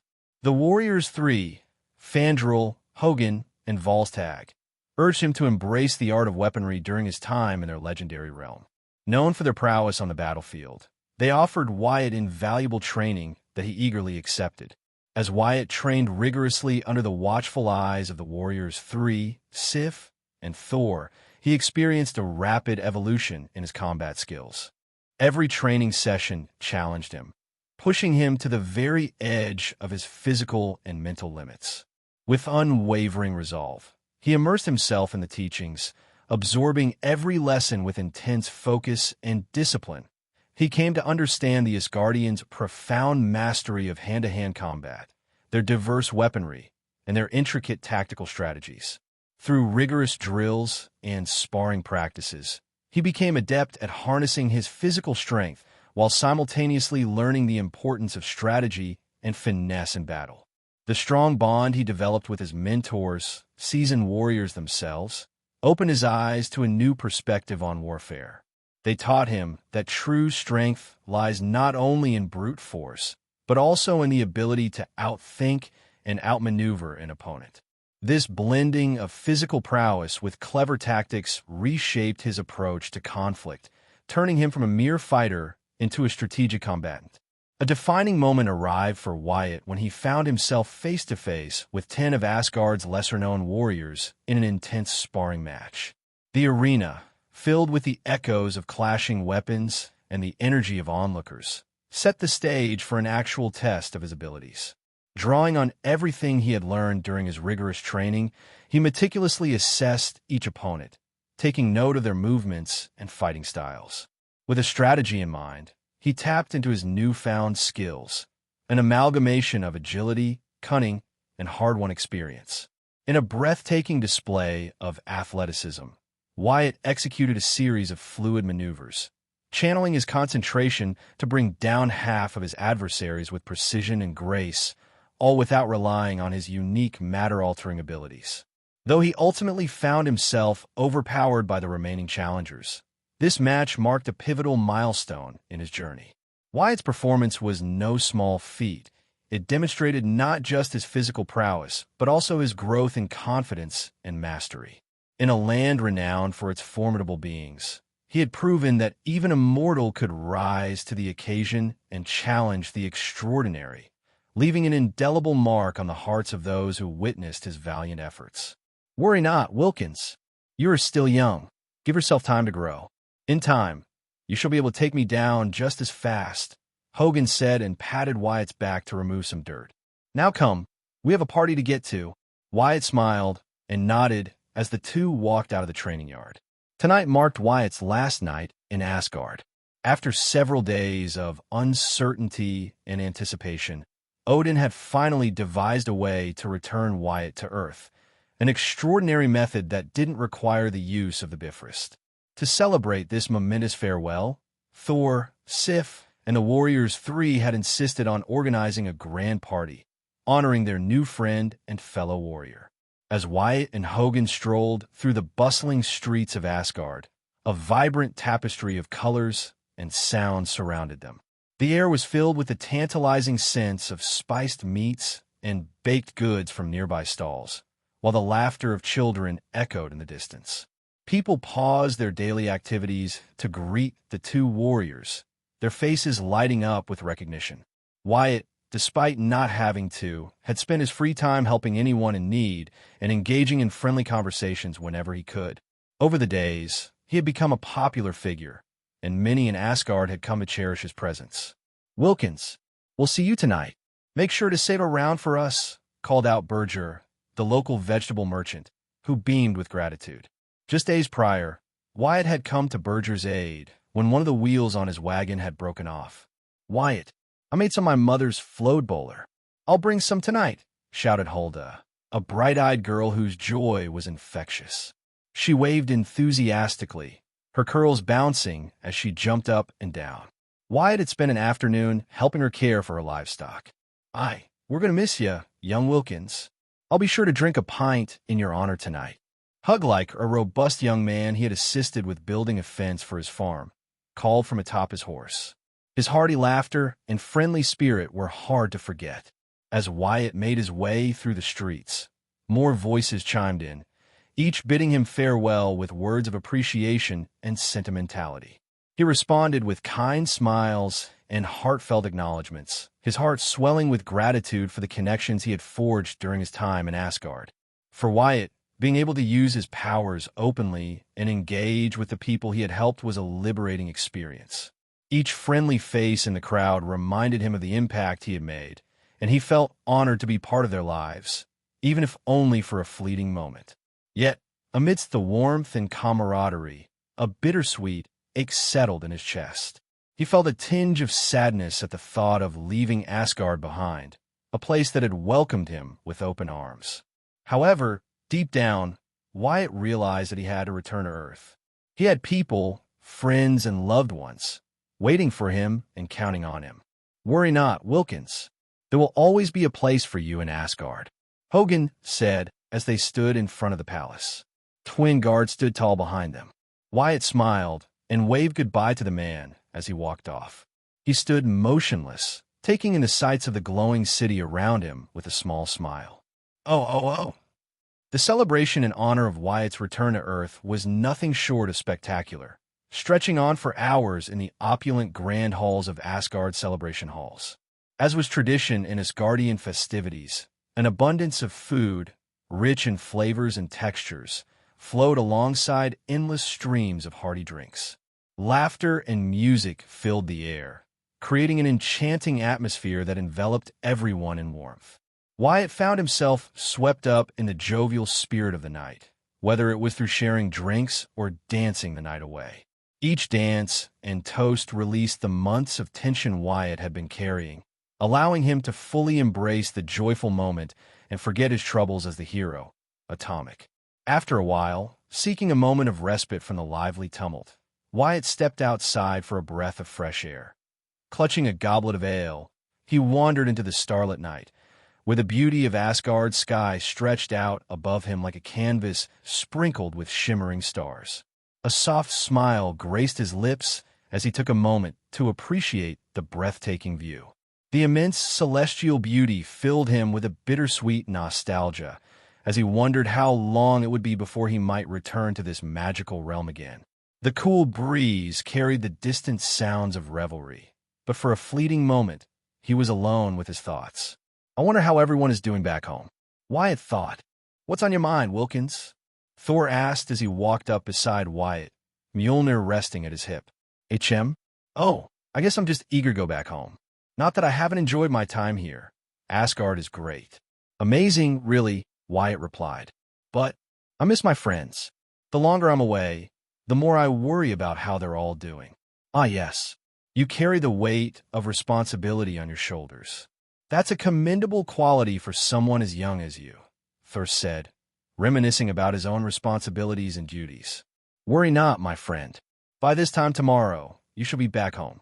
Wyatt nodded, and the two watched as a shooting star streaked across the sky.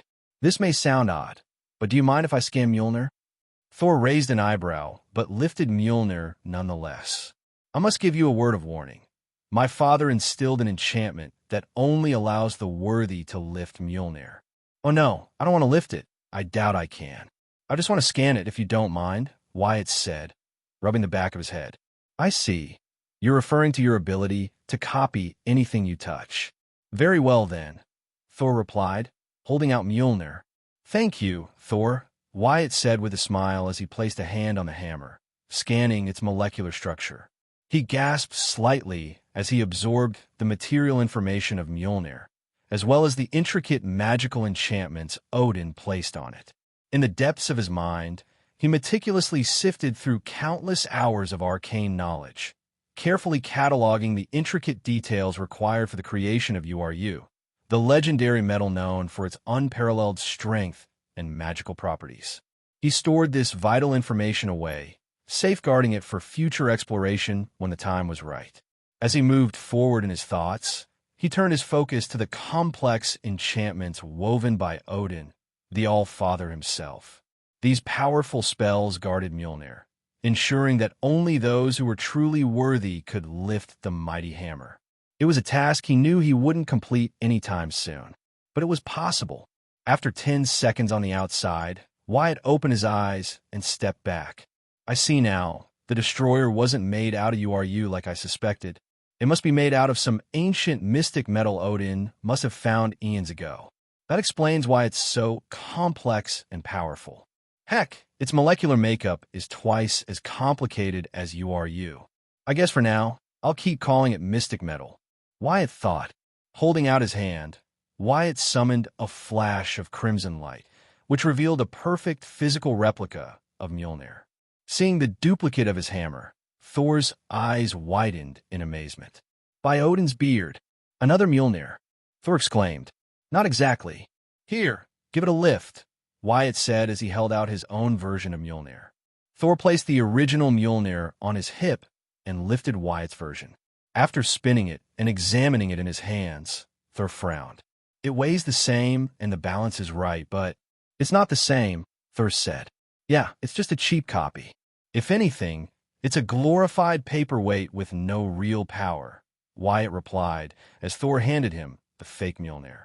In an instant, Wyatt dematerialized the hammer. Honestly, I just wanted to learn how to make URU. URU? That metal is scarce and difficult to acquire. Only the dwarves on Nidavellir have access to it. Are you saying you can create as much as you wish now?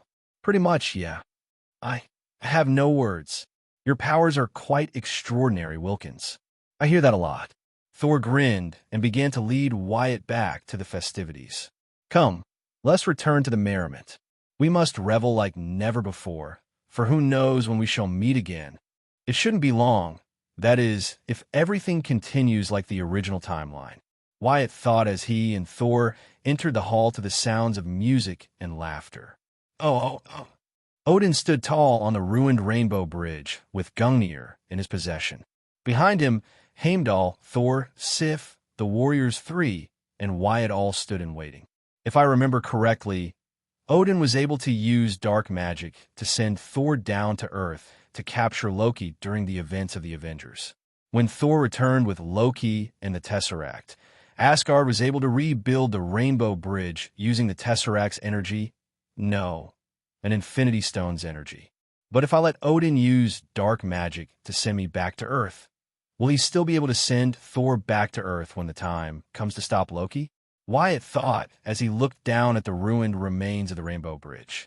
I can see its magical makeup. I can fix the bridge myself, but I don't have enough energy to do it on my own. Even in my Kaioken form, I doubt I'll be able to even get it a quarter of the way rebuilt.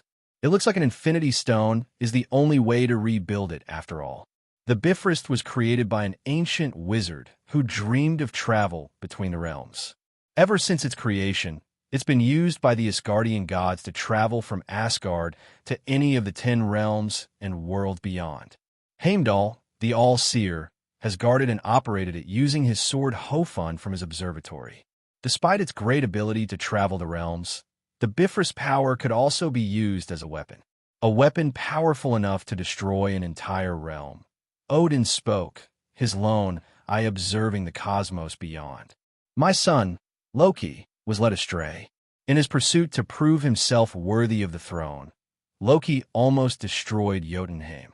I do not blame Thor for his decision to destroy the Bifrost to stop the destruction of Jotunheim, for I would have done the same. Odin turned to Wyatt. It has taken me great effort and concentration to summon the magic necessary to open a path to Midgard. Use it to travel back home, Wyatt Wilkins. It is my duty as king to ensure I make things right.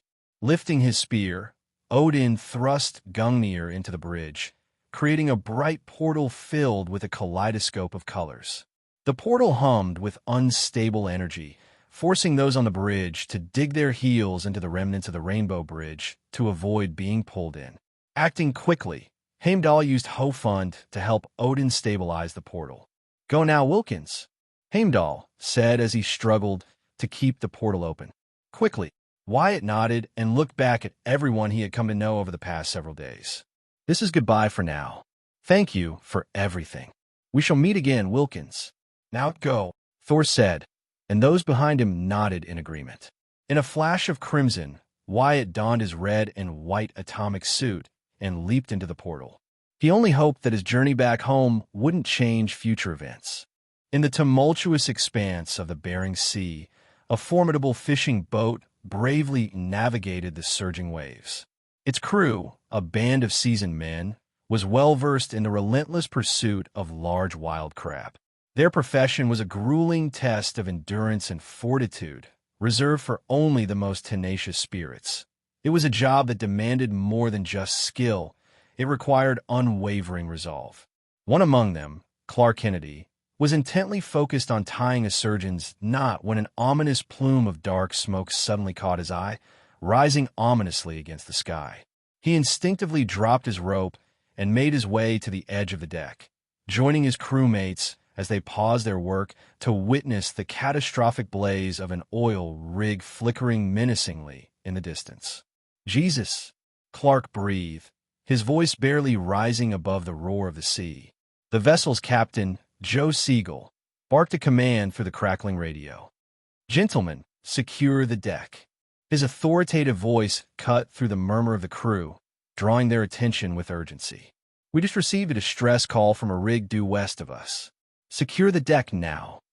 Around the blazing oil rig, rescue boats and fellow fishing vessels hurried into action, maintaining a cautious distance from the inferno.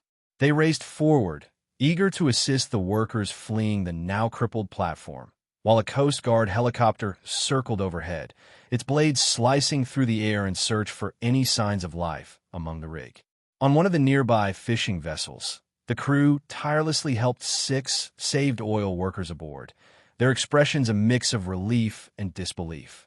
Nearby, forgotten orange inflatable boats bobbed and danced on the churning waters, a stark contrast to the chaos unfolding in the backdrop of the fiery scene. "Hey man, you okay?" Steve, one of the fishing crew members, asked as he wrapped a blanket around an oil crew worker. The man was tired, injured, and out of breath. Forget about me. There's a crew trapped inside. They're stuck in the engine room. We have to go back. I told them we'd go back for them," the worker said in a panic.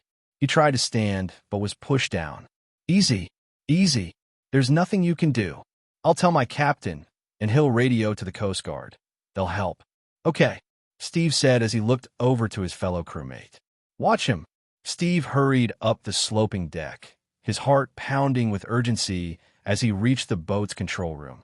The air was thick with the acrid scent of smoke and salt water.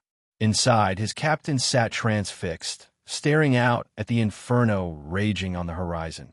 The oil rig ablaze, its silhouette flickering against the backdrop of a darkening sky. Small explosions intermittently shattered the tense silence, sending plumes of flame and debris spiraling into the air, while heavy chunks of wreckage tumbled into the turbulent, fiery sea below. Each blast echoed like a distant thunderclap, resonating in Steve's chest and deepening his sense of foreboding. Captain, one of the oil workers told me that there are still men trapped inside the rig. You gotta tell the Coast Guard," Steve said as he grabbed the door frame tightly. "Shit." Captain Williams frowned and picked up his radio. "Coast Guard, this is Captain Williams. I was just informed that there are still men trapped inside. I repeat, there are men trapped inside." "Copy that, Captain Williams," the pilot for the Coast Guard helicopter, Evan, said over the radio. "Unfortunately, we were just notified that the subsea valves have failed. The rig is about to explode." "Roger, Coast Guard. What about the men left inside?" Captain Williams said in a defeated tone. "We're sorry. There's nothing we can do," Evan said as he continued to circle the flaming oil rig. Despite his words, Evan continued to watch the helipad in hopes that those inside would somehow make it outside for him to pick them up. But as time ticked on, his and everyone's hopes began to dwindle as more and more explosions began to occur all over the rig. Off in the distance, a thunderous sonic boom reverberated across the sky, drawing the gaze of every soul on the boats below. A blazing red and white comet streaked through the heavens. As the fiery blur soared onward, it hurtled toward the inferno engulfing the beleaguered oil rig. With a mighty crash, it collided into the burning structure. Tension gripped the crowd, hearts pounding in anticipation, eyes wide with disbelief as they waited for a sign, a miracle. The moment lingered in the air, heavy with dread. Then, with cataclysmic force, a titanic explosion erupted. Flames shot skyward like vengeful spirits as the oil rig splintered apart, sending fragments tumbling into the sea with a thunderous roar, cascading waves of flaming debris into the atmosphere. An eerie silence fell upon the onlookers, their faces pale, horror etched into their features. But from the smoldering ruins, a figure emerged, clad in striking red and white, with a massive crimson sphere shimmering behind him. Inside that ethereal sphere, the dozen oil rig workers were cocooned in protective gear. Oxygen masks adorned their faces, while cooling blankets draped their weary bodies. Cheers erupted like a tidal wave from the vessels surrounding them. While piloting his helicopter, Evan exhaled a breath he didn't realize he had been holding, his heart lightened by the sight of the men below. Atomic descended onto the deck of Captain Siegel's ship. Gently, he laid the men under his care upon the deck, careful not to exasperate their injuries. As he unfurled the protective sphere, a wave of triumph washed over the crew, igniting their spirits as they rallied around the oil crew's savior. "I need some help," Atomic called out, promoting the fishermen to action. Atomic tirelessly created all the necessary supplies and equipment to care for the surviving oil rig workers scattered across the various ships, working diligently to treat each individual for injuries and smoke inhalation. His presence on the scene was palpable, and as he moved among them, the crew members couldn't help but feel a mix of admiration and awe in the proximity to someone they regarded as larger than life. "Careful now, you've fractured your arm," Atomic said, his voice steady as he carefully fashioned a tight cast around one of the workers' arms, the crisp sound of wrapping material punctuating the air. "There, that should hold you until we can get you to a hospital. Here, take these oxygen tanks to those men," Atomic instructed, creating several sturdy oxygen tanks with a swift motion. He handed them off to two fishermen, their faces etched with relief and gratitude as they nodded quickly in response. The hero moved quickly and calmly amidst the overwhelming scent of ocean brine and weeks of unwashed fish, choosing to focus solely on the task at hand. He did not seek praise or try to draw attention to himself. His quick, confident actions spoke volumes, earning him the deep respect and admiration of everyone aboard the surrounding vessels. To them, Atomic had become a beacon of hope, a true hero in their eyes. "Now that I know everyone is okay," Atomic said, glancing at the still blazing oil rig, its flames licking the darkening sky. "Let's take care of this mess." In a magnificent burst of speed, Atomic soared toward the fiery structure, his form a blur against the chaos, as he began to circle around it, determined to put an end to the destruction. Right before everyone's eyes, the roaring flames that had engulfed the oil rig began to flicker and die. In mere moments, what had once been a seething inferno of fiery orange and blackened steel was reduced to a charred husk, wispy tendrils of smoke curling lazily into the air. Even the dark, viscous oil that had spilled into the ocean had been quickly cleared away, a feat that would typically take weeks, if not months, to accomplish through conventional cleanup methods. Yet in less than 5 minutes, it all had been cleaned up by Atomic. Soaring back toward the boats, Atomic gracefully landed on one of the vessels, where a wave of applause erupted around him like a breaking tide. "You don't have to do that," he said, a humble smile tugging at his lips. "I'm just glad I got here in time." His gaze shifted westward over the vast expanse of the ocean. "It'll take too long for the Coast Guard to bring everyone back to shore. Looks like we're taking the jet." With confident determination, Atomic approached the vessel's edge and raised his hands, channeling the ocean's water into a shimmering, glowing construct.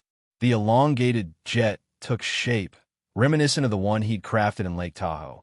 But this one was smaller, carefully designed to accommodate the 67 oil rig workers huddled nearby. "All right, everyone on board," Atomic called out, turning to face the astonished crew members, their eyes wide with disbelief and admiration. Oh. I'm Anya Corazon with WIH, reporting live from the Bering Sea. In shocking news, the world-famous hero, Atomic, has suddenly reappeared over these very waters after being missing for several days following his battle in New Mexico. News reporter Anya Corazon said as she held a microphone. She was dressed in a raincoat, her body swaying with the ocean's waves. Behind her stood the charred remains of an oil rig. Not only has he returned without warning or explanation, but he also prevented multiple oil rig workers from dying as they were trapped in the engine room while a terrible fire engulfed the structure. Using his incredible abilities, Atomic was able to subdue the flames and avert what could have been a devastating oil spill, protecting the local marine life, Anya added, gesturing to the crystal-clear waters below the ruined rig. Simply incredible. The video feed switched to Christine Everhart in the WH studio.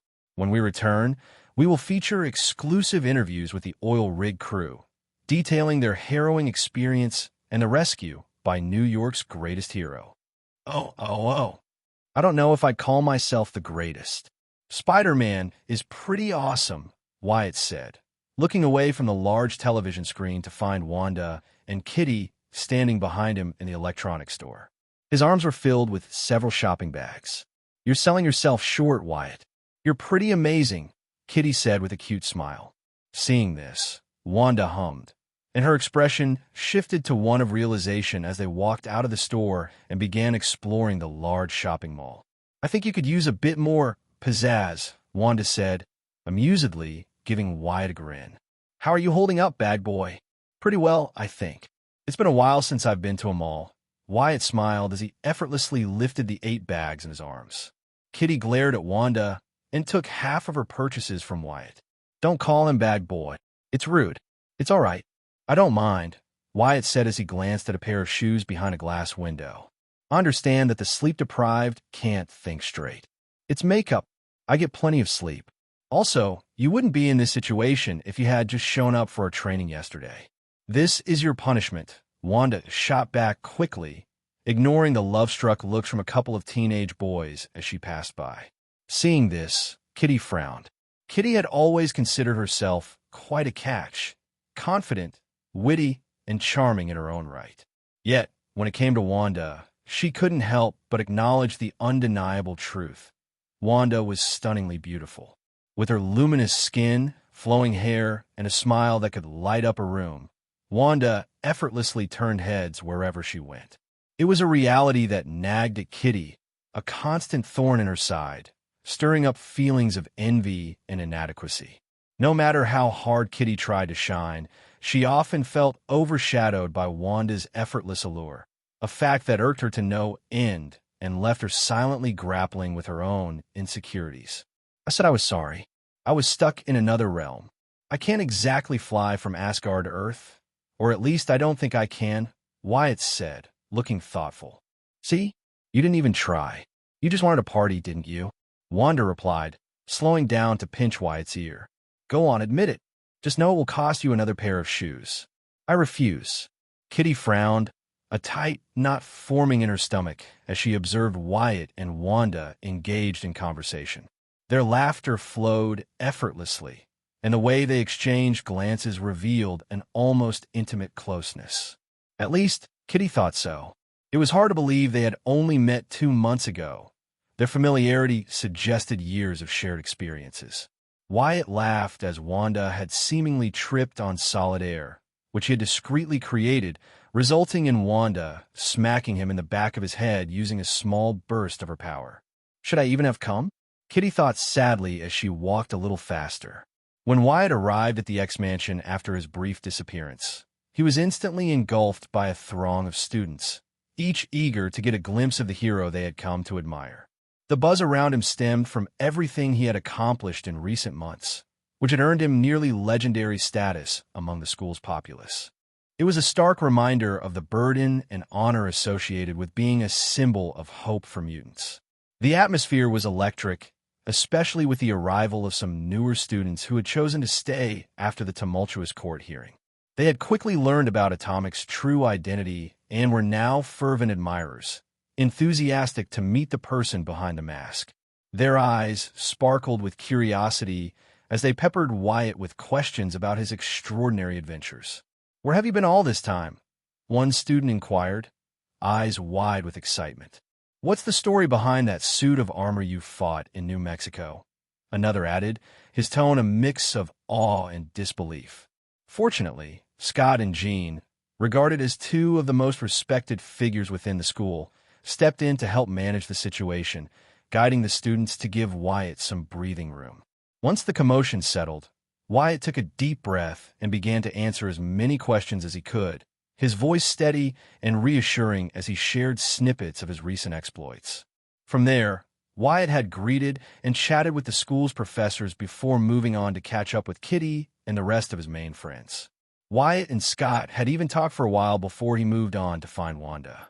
Despite having talked and caught up with Wyatt for several minutes, Kitty couldn't bring herself to mention the upcoming winter ball that Charles was throwing to celebrate all the changes made for mutants. Each time Kitty tried to ask Wyatt to go with her, someone would interrupt her, or she would lose her nerve. It also didn't help that Rogue was watching from a distance, her smirk clearly saying, "Just ask him." In the end, Rogue sighed in disappointment and was about to help Kitty when Wanda suddenly appeared and whisked Wyatt away from the mansion. Determined to see what the two had going on, Kitty and Rogue followed the pair outside to the training yard. For the next 2 hours, Wyatt helped Wanda train her powers, much to Rogue's disappointment and Kitty's relief. Just when Kitty and Rogue thought they could leave, Wanda's following words stopped them in their tracks.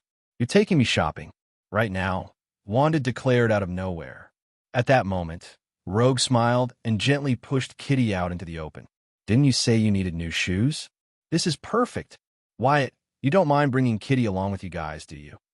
Rogue asked as she pushed a blushing Kitty out in front of Wyatt and Wanda, who were confused at their sudden appearance. Wyatt, being the nicest and greatest person Kitty knew and admired, had agreed without a beat. And so, here she was several hours later, feeling like a third wheel as Wyatt was dragged around by Wanda, who was buying everything she wanted. To make matters worse, Wyatt had offered to do the same for Kitty. As a result, she ended up with several shopping bags full of clothes and accessories. Who could blame her? It's not every day that you had an opportunity to go shopping without any limits. Kitty had been so caught up in her shopping spree that she had completely forgotten her original mission of asking Wyatt to go to the upcoming ball with her. "Kitty, you all right?" Kitty was so lost in her thoughts that she didn't even notice that Wyatt had walked up beside her. She blushed in embarrassment and quickly turned to see Wanda examining a guitar in a music store. "Now's my chance," Kitty thought, stealing her resolve. "Kitty, Wyatt," Kitty abruptly replied as she stepped closer to him, her already red face growing even hotter. There's something I wanted to ask you." Wyatt smiled and nodded, a bit puzzled by Kitty's erratic behavior, but he didn't mind. "Did you know that the professor is throwing a winter ball in a few weeks? I was wondering if you'd like to go with me. But if you're not going, that's totally cool. Ballroom dancing can be like super lame, right?" Kitty asked nervously, trying to sound casual. "The winter ball? Yeah, I heard about it. The professor mentioned it to me earlier today. He was trying to convince me that having Atomic make a special appearance would help strengthen public relations between the school and the community," Wyatt said as he gestured for Kitty to sit on a nearby bench. She looked hopeful at his response, but her expression quickly fell at his following words. "But I turned him down. I don't think Atomic should be making appearances at parties to charm the media or rich donors." "Oh," Kitty murmured, feeling dejected. "But Wyatt Wilkins, can definitely show up for a little while," Wyatt smiled. "So, yeah, I'll go with you. I've never been to a ball before. It could be fun." Kitty blinked before a radiant smile spread across her face. "What are you talking about?" Wanda asked as she walked over to them, a new guitar case resting on her shoulder. "You know, when I agreed to take you shopping, I didn't think you'd be so shameless with my credit card," Wyatt said with an exasperated expression. "You can literally make a mountain of gold. Money isn't a problem for you. Also, let this be a lesson. Don't tell a girl that she can buy whatever she wants on a shopping spree." Wanda grinned, then turned to Kitty, who was clearly in a happy mood. "What's with Kit Kat? I'm in too good a mood to argue with you, Wanda," Kitty said as she stood up. "Hey, let's go to the food court to grab a bite. I'm starving." Wyatt and Wanda watched as Kitty walked off, seemingly walking on air. "Okay, what did you do to her?" Wanda asked as they followed after Kitty. What? Why are you assuming I did something? And why do you keep calling Kitty Kit Kat? Wyatt replied. Because it's funny. Now spill, she insisted. I'm not too sure. All I did was agree to go with her to the winter ball. I guess she was really looking forward to it, Wyatt said, glancing over at some atomic-themed book bags and other merchandise displayed behind a large Hot Topic store glass window, missing Wanda's expression of disbelief. You're kidding, right? Wanda said. Tell me you're not actually that dense. That girl totally has the hots for you. Yeah, I know. So, do you like Kit Kat like that? Wyatt frowned and watched as Kitty stopped to peer into a Bath and Body Works shop. Wyatt reflected on everything he and Kitty had experienced together. He vividly recalled the afternoons spent with their close-knit group of friends, where laughter filled the air and conversations flowed around lighthearted topics. He remembered how she had always stood by his side and was the first to defend him whenever it was needed, especially when he made the tumultuous choice to break all the mutants out of the MRD facility. However, as his responsibilities as Atomic became heavier, those simple gatherings grew more infrequent, slipping away like sand through his fingers. The world outside his bubble of friends beckoned him, demanding his attention and commitment to causes that felt much larger than himself. Yet, amidst the weight of duty, a smile crept onto his face as he thought of Kitty. He cherished the moments spent with her, how her laughter could light up a room and her ability to turn even the most mundane topics into captivating discussions. Despite the distance created by his obligations and responsibilities, Wyatt knew deep down that his fondness for Kitty remained strong. But did he share the same feelings as she did for her? I don't know, Wyatt said with a sigh. Maybe this dance will help clarify things. I guess I just never considered romance with my responsibilities as Atomic. Life can sometimes get away from me. Heck, I don't even remember if I celebrated my own birthday this year. Wanda nodded slowly, her fingers relaxing against the smooth leather strap of her new guitar case. Her lips pressed together in a thin line, revealing a mixture of uncertainty and apprehension that clouded her eyes. Feeling a little uncomfortable, Wyatt decided to lighten up the mood and looked over to a small store selling more superhero merchandise, primarily Atomic-themed merch. I should really talk to someone about the proceeds from my merch, he joked before turning back to Wanda. Are you going to ball? To that stupid ball? Probably not, Wanda said as she lifted her new guitar. I'd rather learn how to play the guitar than get all dressed up in puffy dresses. Really? That's a shame. I bet you'd look nice in one, Wyatt said casually as they arrived at the food court, missing the brief pink tint of Wanda's cheeks. Aw, thanks. I bet you'd look nice in a dress, too, Wanda replied with a grin as she bumped Wyatt with her guitar case. Funny, Wyatt muttered. I take that back. I bet you'd look terrible in a dress. Just for that, I'm maxing out your credit card. Please don't. Wyatt's face glistened with beads of sweat as he lifted his upper body, intensely tightening his core muscles. As he gradually lowered himself back down, he focused on maintaining control, pushing his abdominal muscles to their absolute limits. 140, 145, 150, Wyatt shouted, his voice echoing in the gym as he pushed his limits. With a final grunt, he relaxed his legs from the cold steel bar, suspended 10 feet above the ground, letting gravity take over. He dropped down, landing unsteadily on the mat below, his breath coming in heavy pants. His upper body glistened under the harsh fluorescent lights, slick with sweat from the relentless workout. Wiping his brow, he muttered to himself, damn, inverted hanging sit-ups are brutal. Turning to his left, Wyatt caught sight of his reflection in the expansive mirror that stretched along the length of his lavish personal gym. Despite his complaints, his physique was a testament to his rigorous training. Standing at 182 centimeters, Wyatt possessed a body sculpted from hours of rigorous exercise, muscular and defined, with a remarkably low body fat percentage that accentuated his strong jawline. It was the type of physique that suited someone like him, an individual who tirelessly pushed his limits each day, battling crime and traveling the world to save those in need. A lot has changed since that day when I first looked myself in the mirror, Wyatt mused, memories flooding back from the sterile hospital room where he confronted his new reality. After completing his intense workout, Wyatt stepped into a refreshing cold shower, feeling the chilling water invigorate his senses. Once changed, he emerged from his private facility, which was nestled beneath the tranquil greenery of Diker Beach Park. Using a network of hidden tunnels, he navigated to a discreet exit that opened up to a quiet, rarely visited corner of the Harbor Defense Museum.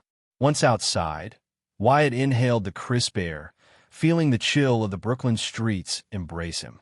He chose to wander leisurely, his eyes dancing over the vibrant sights and diverse faces that filled the borough. Laughter echoed from a nearby cafe, and the rich aroma of roasted coffee wafted through the air. Being the coffee lover that he was, Wyatt bought himself a cup. Although he possessed the extraordinary ability to soar through the sky and traverse vast distances at incredible speeds, Wyatt cherished these moments of tranquility. He savored the simple joys of life, finding beauty in the mundane rhythms of the city. After all, what would be the point of fighting for a better tomorrow if you didn't pause to relish the little things along the way? Pausing mid-step, Wyatt turned to the right and was struck by the sight of an older man sitting on the cold pavement. His frail figure was hunched over, and a small, shivering dog nestled beside him, wrapped in a threadbare blanket. The man's face was etched with lines of hardship, his clothes tattered and soiled, offering him little protection from the biting chill of the day. The dog, emaciated and trembling, looked up with wide, fearful eyes, its thin frame barely covered by the blanket. In the man's left hand, he held a worn piece of cardboard with the words "Hungry. Anything will do" scrawled in shaky letters.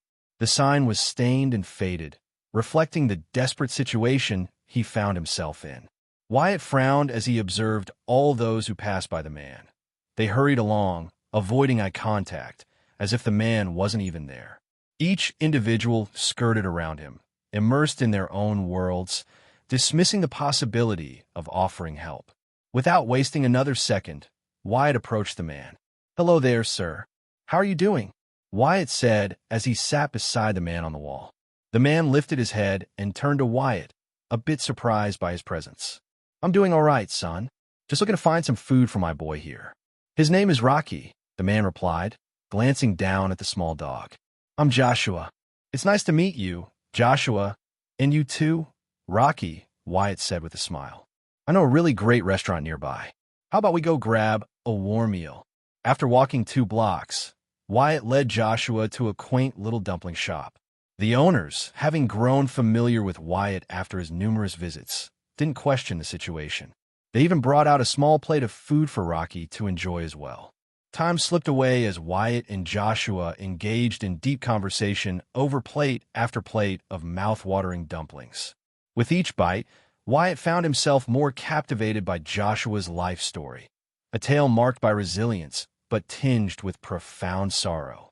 Joshua, a veteran of the U.S. Army, shared the details of his life that weighed heavily on him. 5 years ago, he lost his beloved wife to cancer, a battle that not only shattered his heart, but also left him in a precarious financial situation. The loss spiraled him into a cycle of despair.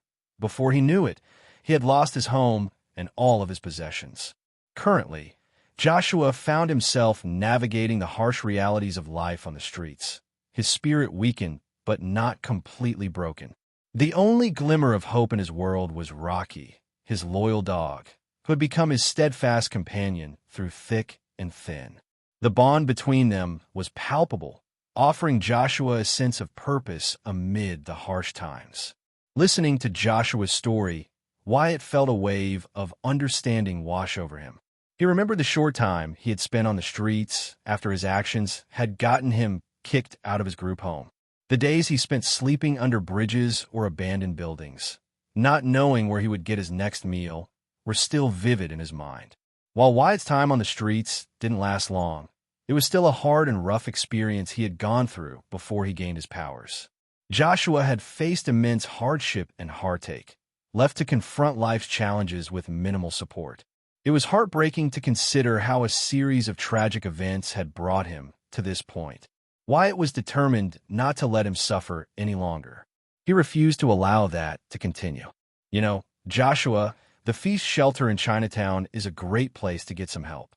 They offer clothes, food, and even a place to sleep. I can take you there, Wyatt said. Please, let me help you and Rocky.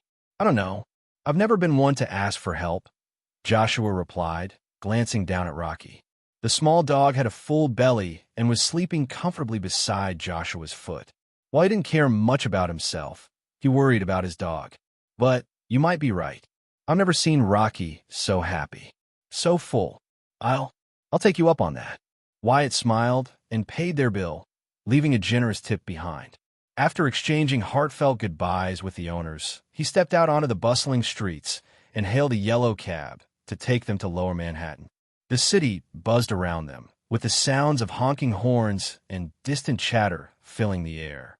Once they arrived, Wyatt, Joshua, and Rocky turned their gazes toward the feast shelter building. It was a modest structure, yet it stood as a beacon of hope, with a steady stream of people entering and exiting its doors, some looking weary but grateful, while others were filled with a sense of purpose as they carried bags filled with supplies.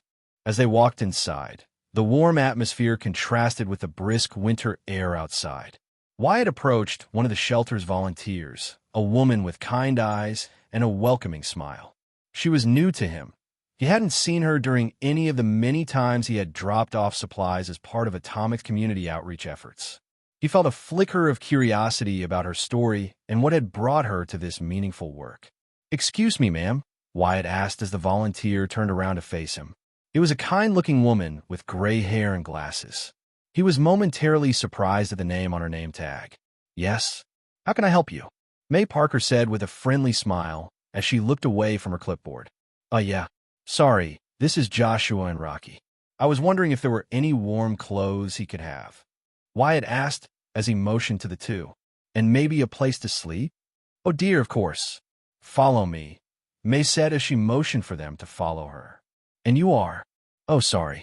My name is Wyatt. Wyatt Wilkins." "How curious. My nephew Peter has a friend called Wyatt." "That wouldn't be you." "Guilty as charged, ma'am." As they strolled through the expansive building, they were greeted by the sight of a spacious, repurposed gymnasium, now transformed into a sanctuary filled with rows of small beds where individuals could be seen peacefully sleeping or resting. The soft murmur of conversation floated through the air as small groups gathered in cozy clusters to engage in lively board games or to watch flickering scenes on a television. The atmosphere was warm and inviting, enhanced by the vibrant colors of the bedding and the cheerful decor that adorned the walls. Supplies were abundant, and every person was dressed in clean, warm clothing, a testament to the unwavering assistance that Atomic had provided over the past several months. Fresh garments hung neatly on racks, and the scent of home-cooked meals wafted from a nearby mess hall. Wyatt couldn't help but smile softly as he took in the scene around him. The sight of people living comfortably and enjoying each other's company filled him with a sense of warmth and fulfillment. It was a powerful reminder that his contributions had indeed made a significant difference in the lives of those within the facility. At one point, May had entered a large room and returned with a bundle of new clothes. "Here you go, Joshua. I hope I chose the correct sizes, but if something doesn't fit, let me know and I'll find you something else," she said, turning to a young man standing behind her. His name tag read Randy Robertson. "Robbie here can lead you to the showers where you and Rocky can take a nice hot shower. After that, we can show you where you can sleep." Joshua nodded and turned to Wyatt. "Thank you, Wyatt. I won't forget this." "You don't have to thank me. I'm just happy to help," Wyatt replied with a smile, waving goodbye as Robbie guided Joshua away. "That was a good thing you did, young man," May said with a warm smile. "I wish there were more young people like you out here helping. I believe the city would be a better place if we all took care of each other." "Yeah, I have to agree with that," Wyatt said. "Do you need any help around here?" "I'm pretty good at fixing things." May smiled and nodded. Over the next several hours, Wyatt immersed himself in the intricate workings of the shelter, moving with purpose as he assessed and repaired each piece of equipment he encountered with the subtle use of his powers. He meticulously tuned the washing machines and dryers, ensuring they ran smoothly and efficiently, which would allow for quicker turnaround times for the residents in need. In addition to laundry facilities, Wyatt turned his attention to the aging television sets scattered throughout the common areas. With deft hands, he replaced outdated components and recalibrated their settings, enhancing picture quality and sound for those looking to catch up on news or enjoy a movie night. But his efforts didn't stop there. Wyatt also identified weaknesses in the building's electrical system and HVAC units. He reinforced the wiring, replaced worn-out circuits, and optimized airflow within the shelter.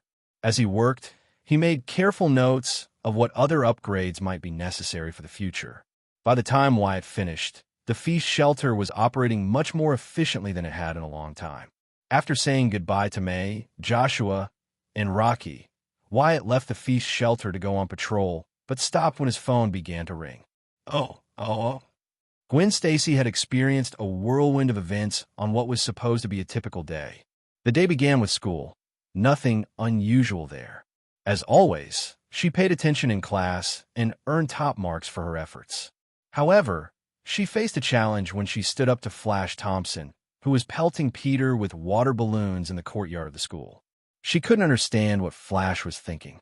Didn't he realize that Peter could get sick being wet in such chilly weather? Fortunately, Peter had brought a spare set of clothes and quickly changed. After that, the two of them headed to fulfill their internship duties for Dr. Curtis Connors at Empire State University. When they arrived, they came face to face with Eddie Brock, a longtime friend of Gwen's and an employee at the lab. Just as they were about to clean the lab, Dr. Connors, his wife Martha, and their son Billy entered with a cart full of chocolate cake. While that in itself wasn't odd, Gwen, Peter, and Eddie were left in utter shock by the sight of Dr. Connors' regrown right arm.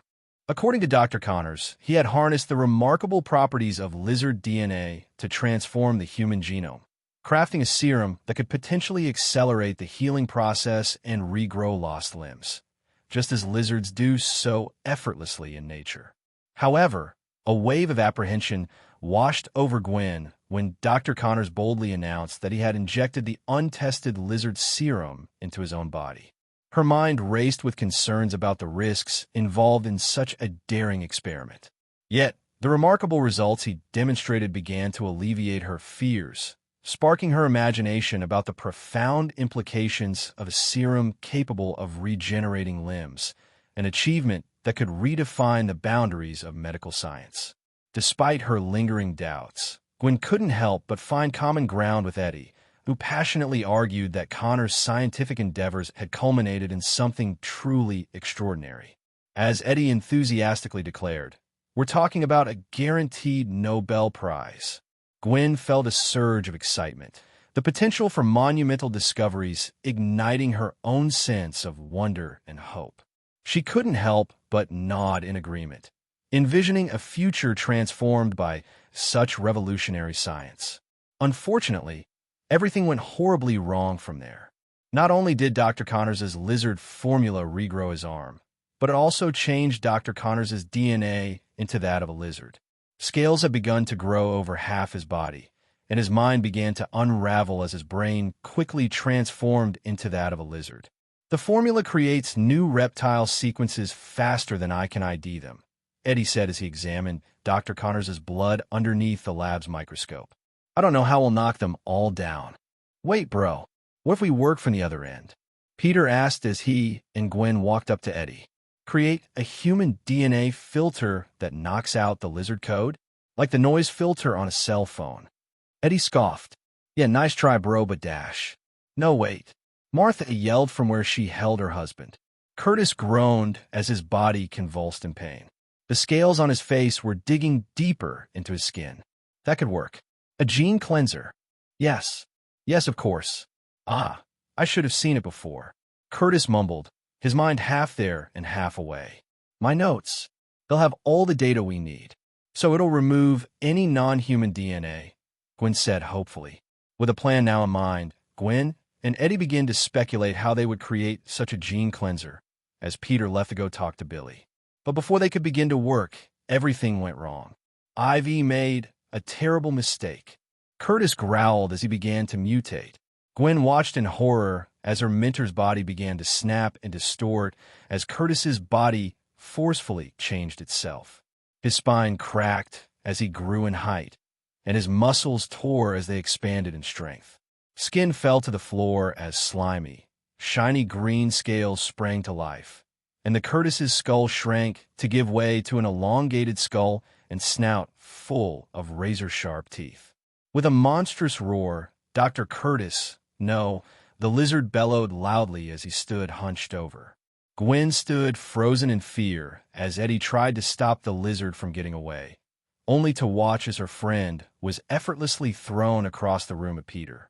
From there, the lizard roared at Martha, frightening the woman before jumping out through the glass skylight and into the city.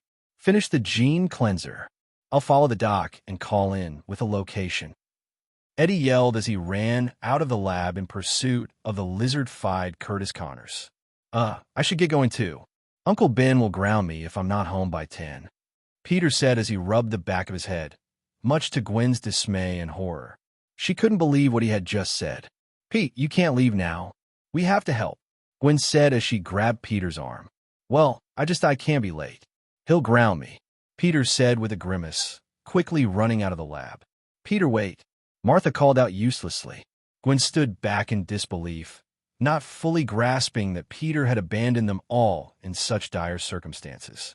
His remarkable intelligence could have been instrumental in quickly creating a cleanser, but he just left. How could he just? Gwen muttered, not willing to say it. Otherwise, she would have to accept that her friend and crush just left her. I guess. Seeing Gwen's distress, Martha forced herself not to worry about her husband and help the young girl. She was the adult after all. She had to be strong. I guess he's scared. First electro, now this. It's overwhelming. And he's only 16. Martha said, I'm 16, Gwen yelled, not willing to hear any excuses. I know. And thank you, Martha said weakly and hugged the girl, thankful for her presence and help. Wait, I think I know someone who can help. Gwen pulled away and pulled out her phone. Gwen, wait. We can let other people know about this. Kurt, he dashed. It's okay. I trust him. We can trust him, Gwen said with complete certainty. Martha frowned and looked unsure. But the fact of the matter is that her husband was currently a monster. A monster who was out in the city doing who knows what. People could be getting hurt or worse. Okay, call your friend, Martha relented. Gwen nodded and quickly found her contact for Wyatt. Tapping on the call button, she pulled her phone up to her ear and waited. The dial tone felt as if it lasted hours, but the call was quickly picked up. Hello. Oh. Wyatt, I need your help. How fast can you get to the ESU science lab? Gwen said quickly, her voice trembling. I'll be there in 5 minutes, Wyatt instantly said, running into an alleyway. In a flash of light, he was enveloped in his atomic suit. Unlike his previous ensemble, his current suit had undergone a series of remarkable changes and upgrades. The armor was notably more robust, featuring thicker layers of mystic metal and URU that effectively shielded his vital organs with reliable resilience. Beneath the striking red and white fabric, delicate strands of adamantium were seamlessly woven throughout, providing an unyielding foundation. Several vibrant crimson lines pulsated with an ethereal glow, intersecting the sleek surface and adding an electrifying flair to his appearance. To complete the look, his iconic helmet sparkled, and his white cape billowed gracefully in the wind.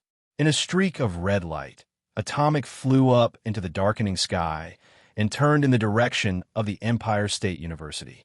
Upon arriving at Empire State University, Wyatt removed his suit and ran towards the science laboratory. When he entered the lab, he was quickly filled in on the situation by Gwen and a reluctant Martha.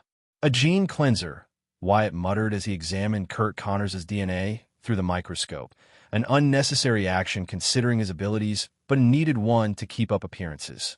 Fascinating. His DNA exhibits the capacity for continued diversification of multiple strains, even after prolonged stasis outside the body. Developing a cleanser for this won't be easy. Gwen and Martha exchanged glances, both acutely aware that synthesizing a serum capable of completely eradicating lizard DNA from Curtis within a constrained time frame was challenging, if not impossible. "So, you don't think it's possible?" Gwen said softly. "No, it's definitely possible," Wyatt explained, his pen quickly jotting down important observations and formulas on a sheet of paper. According to Dr. Connors' research notes, a gene cleanser should be theoretically attainable. However, our time is limited. While creating a complete cleanser to separate Dr. Connors' human DNA from his new lizard DNA may be beyond our reach tonight, we can definitely engineer a suppressant much quicker than a definitive cure. Once we return Dr. Connors to normal, we can take our time to work on a more permanent solution. Wyatt's mind raced as he carefully analyzed and detailed the complex lizard DNA derived from Curtis's genetic material. The detailed notes left by Curtis proved to be essential, serving as a vital resource in this challenging task. Without Curtis's notes, Wyatt doubted they could have developed a viable cure in such a short time to restore the good doctor to his former self. While he was confident enough to be able to develop a cure himself thanks to his powers, it would have most likely taken several days of trial and error. "Gwen, please take these annotations and initiate the process of isolating Dr. Connors' DNA from strands 1, 3, 5, and 6, Wyatt instructed, passing her his compiled notes before turning to Martha. "Dr. Connors, could you examine this compilation of gene sequences and identify those with a probability of success of at least 75%? Now, Wyatt, while I believe Gwen when she says you're a gifted young man, but coming up with such," Martha began, her voice trailing off as she scrutinized the notes Wyatt had produced. She took a moment to absorb the intricacies and depth of the work laid out on the page, an impressive compilation created in merely a few minutes after examining her husband's blood. As a highly accomplished scientist, Martha felt an unsettling flicker of doubt creeping into her mind. The sophistication of Wyatt's notes was nothing short of staggering, filled with intricate concepts and groundbreaking insights that seemed almost unattainable for someone so young and seemingly inexperienced. With each page she turned, she was struck by the depth of his understanding and the clarity of his thought. The notes were meticulously drafted, revealing hypotheses that sparkled with possibility and were crafted with the precision of a seasoned researcher. They stood in stark contrast to what she would expect from someone his age, a profound level of intellect that transcended her own initial expectations. Who could have imagined that such a brilliant mind lay hidden in obscurity, operating quietly beneath the surface, while the world missed out on his extraordinary potential? Each scribbled equation and insightful remark seemed to hint at a genius just waiting to be recognized, leaving her both awed and curious about the story behind this remarkable talent. Gazing at him with a mixture of wonder and intrigue, Martha couldn't comprehend how a person with such undeniable talent remained largely unknown. Yet, even as the visual splendor of his work captivated her, she reminded herself of the utmost importance of verification. As much as she respected the quality of his data, rigorous testing was paramount. With the weight of worry for her husband pressing heavily on her chest, Martha sprang into action. "Very well," Martha said as she nodded at Wyatt. She hurried to a nearby workbench, her fingers trembling slightly with urgency. There, she prepared to conduct a series of meticulous tests on Wyatt's proposed gene sequences, determined to explore their potential and ensure that this remarkable discovery might lead to a cure for her husband. "What are you going to do?" Gwen asked.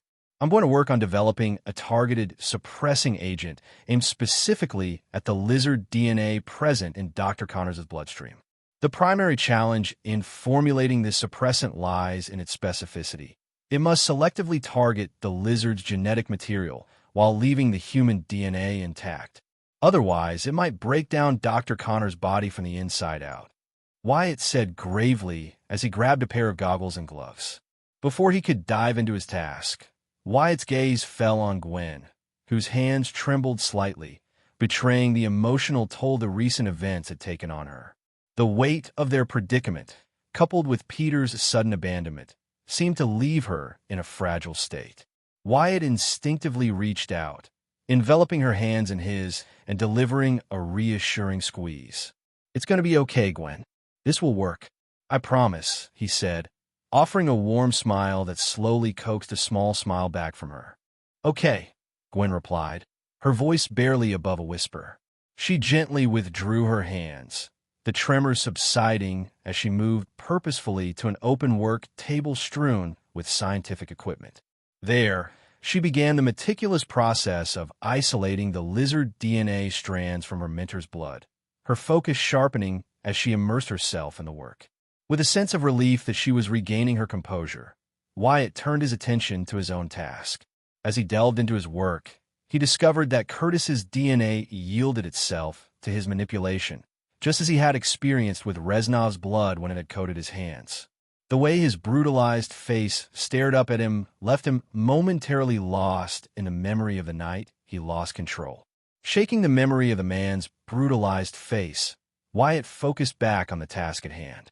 It seemed that as long as blood wasn't flowing through a living, sentient creature, Wyatt was capable of altering or even copying its genetic makeup.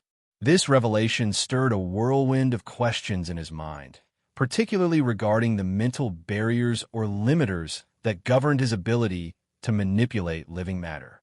It left him to wonder just what it was that limited his power, if he was still capable of affecting living DNA outside of the sentient being it belonged to. "I can't focus on that right now," Wyatt thought, casting a glance over his shoulder. He observed Gwen and Martha, their brows furrowed in concentration, diligently immersed in their tasks. None the wiser to what he was about to do. With a deep breath, he closed his eyes and created several more beakers of Curtis's blood, their crimson hue glistening under the sterile lab lights. Driven by an urgent desire to restore the good doctor to his former self, he immersed himself in a whirlwind of chemical experiments, each concoction swirling through his thoughts like a cosmic dance of possibility. His quest was to uncover the elusive formula capable of suppressing the lizard DNA without inflicting harm on any human genes. With determination etched on his face, he meticulously examined hundreds of different chemical formulas, blending elements and manipulating compounds, each combination a potential key to unlocking the doctor's humanity once more. His mind buzzed with theories and calculations as he harnessed his unique abilities to navigate the intricate world of biochemistry, searching tirelessly for the breakthrough that might save Gwen's mentor. In no time at all, Wyatt accomplished what would take a highly intelligent research team countless weeks of trial and error in mere seconds. His extraordinary ability to perceive and rearrange atoms transformed the complex process into something almost instinctual, as if he were conjuring the very fabric of life itself. When he was done, Wyatt held an incomplete gene-cleansing agent in his hands, but it was missing two crucial components: the essential genetic information that Gwen and Martha were currently researching. Once they completed their tasks, they would be able to finalize the suppressant for Dr. Connors. Turning back to the two women behind him, Wyatt waited patiently for them to finish their tasks. As he did so, he couldn't help but wonder how things were going for Peter on his end. Oh. Pandemonium reigned in the MTA subway station as throngs of commuters surged toward the exits, their voices a cacophony of screams and urgent shouts. Echoing off the walls, loud roars flooded the tunnels as the lizard ran along the walls using his clawed hands and feet. His large maw slobbered hungrily as his sharp yellow eyes watched the escaping crowd. Several loud bangs filled the tunnel as local police officers fired their service weapons at the lizard. The creature roared as its bullets slammed into its tough, scale-covered skin, barely managing to draw blood. Enraged, the lizard jumped at one of the police officers. The officer gasped in fear as the lizard's claws rushed up to slice him into ribbons when a rope of web pulled him back. "Down, boy. No attacking the boys in blue," Spider-Man said as he dropped the officer down at a safe distance. "Get everyone out of here. I'll handle him." The portly officer nodded dumbly and began to rush those who were watching the Lizard and Spider-Man fight evacuate the subway station. "Move it, people! Let's move!" the officer yelled, growling in frustration. The Lizard jumped toward a woman with blue hair who had been hiding behind a pillar against the station's wall. With quickness, the Lizard crawled over the woman and opened its large jaws, ready to bite the woman's head. In a blur of red and blue, Spider-Man swung through the air and grabbed the torn laboratory coat of the Lizard. Using his immense strength, Spider-Man threw the lizard-fied Curtis Connors across the station, crashing him into the subway's turnstiles. "Sorry, pal. No eating in the subway," Spider-Man said as the Lizard growled and launched a ruined turnstile in his direction. With a graceful leap, Spider-Man evaded the hurtling mass of metal that whizzed through the air. The turnstile collided violently with the wall, unleashing a cacophony of sound as it fractured the concrete surface, sending shards and debris tumbling down toward the panicked crowds below. Among the chaos, Eddie's eyes widened in horror as he spotted a hefty chunk of concrete plummeting toward an unsuspecting man sprinting for safety. Instinct kicked in. Without hesitation, he lunged forward, shoving the man aside just in time. Eddie instinctively raised his arms above his head as he hit the ground, bracing for the imminent onslaught of falling debris. At that critical moment, a thick blanket of webbing shot down and ensnared the massive chunk, catching it just inches above Eddie and sparing him from a gruesome fate. Swinging through the air with agility, Spider-Man exhaled a relieved sigh upon seeing Eddie unharmed. Redirecting his focus to the ongoing threat, he launched toward the Lizard, grasping the villain's torn laboratory coat and slamming him against the ceiling. With precision, Spider-Man spun more webbing around the Lizard, pinning him securely to the ceiling and ensuring he couldn't escape. "Dr. Connors, we have to get you back to the lab, understand?" Spider-Man whispered as he drew closer to the Lizard. "Dr. C, you in there?" Using his great enhanced strength, the Lizard broke through the webbing and tried to bite down on Spider-Man's head. Moving quickly, Spider-Man pushed his forearm under the Lizard's jaw and pushed his head up. "Okay, maybe not." "Oh, yikes." Spider-Man groaned as the smell coming out of the Lizard's mouth made him cringe. The Lizard roared in rage, and as he began to rip the webbing holding him down, "Can you say halitosis?" "I knew that you could." With an acrobatic backflip, Spider-Man launched himself away just as the Lizard broke free from his restraints and roared in fury. The reptilian creature unleashed a primal growl that echoed through the dimly lit station, hot on Spider-Man's heels. As they raced through the cavernous space, the Lizard's massive tail swept wildly, smashing into metal pillars and sending shards of debris flying in all directions, creating a chaotic symphony of destruction. With a thunderous crack resonating through the air, Spider-Man delivered a powerful blow that sent the Lizard crashing to the ground beside the steel rail tracks.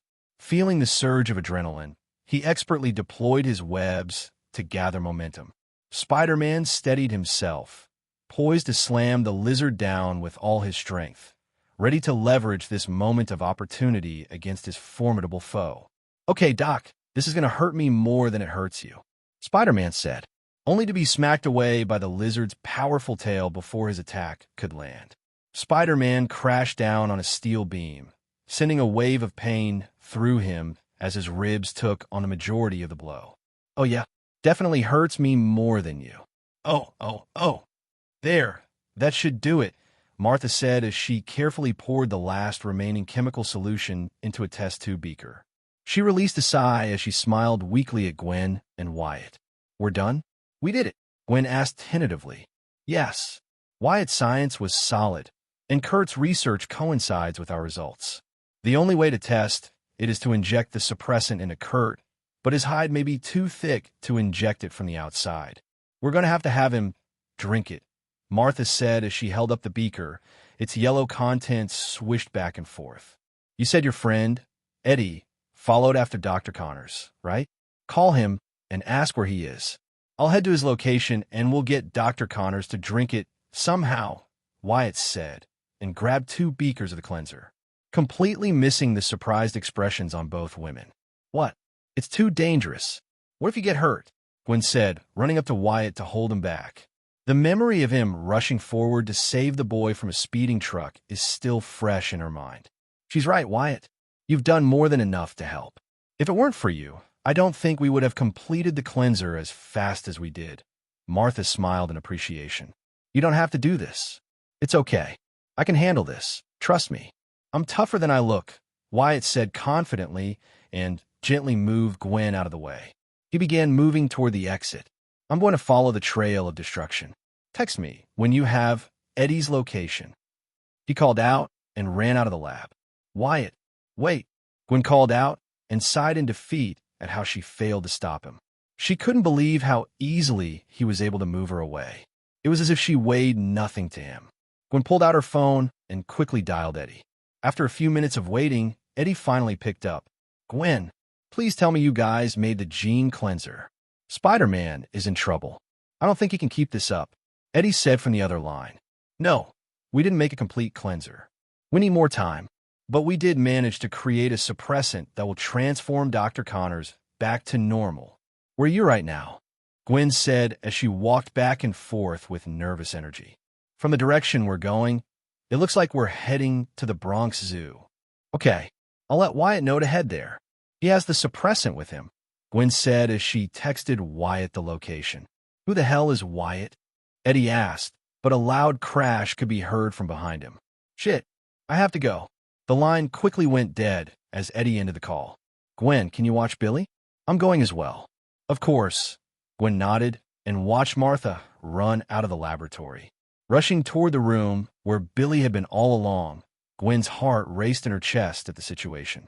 A sharp gasp escaped her lips as she pushed open the door. The office was utterly empty, void of any signs of life. Desperately, she began searching through the room, her hands trembling as she checked each closet and door. But no matter where she looked, there was no sign of Billy. Oh no! Ever since Peter Parker decided to embrace the role of Spider-Man, his life had become increasingly complicated. It all started when Peter began losing valuable hours of sleep and frequently disappearing whenever he was supposed to help his Uncle Ben, Aunt May, or spend time with his friends. With each disappearance, he could sense the growing annoyance and frustration of those around him, upset that he was abandoning them without a valid reason. The worst incident occurred today when Peter had to leave Eddie, Gwen, and Dr. Martha Connors to assist in creating a gene cleanser to cure Curtis Connors, who had transformed into the Lizard. This was necessary to prevent him from causing any further harm as Spider-Man. He knew he had made the right choice. His actions as Spider-Man had saved several innocent people from being hurt by the Lizard. Even knowing that, Peter couldn't help but feel guilty for abandoning Gwen. He doubted he would ever forget the betrayed expression she had as he turned away. Got my hand. If it weren't for the carbon fiber reinforcement in my suit, I'd probably be nursing a sprained wrist right now. Spider-Man grumbled under his breath as he deftly crawled over the textured walls of the World of Reptiles exhibit at the Bronx Zoo. The dim light inside the exhibit flickered, casting shadows that danced across the glass enclosures of lurking reptiles.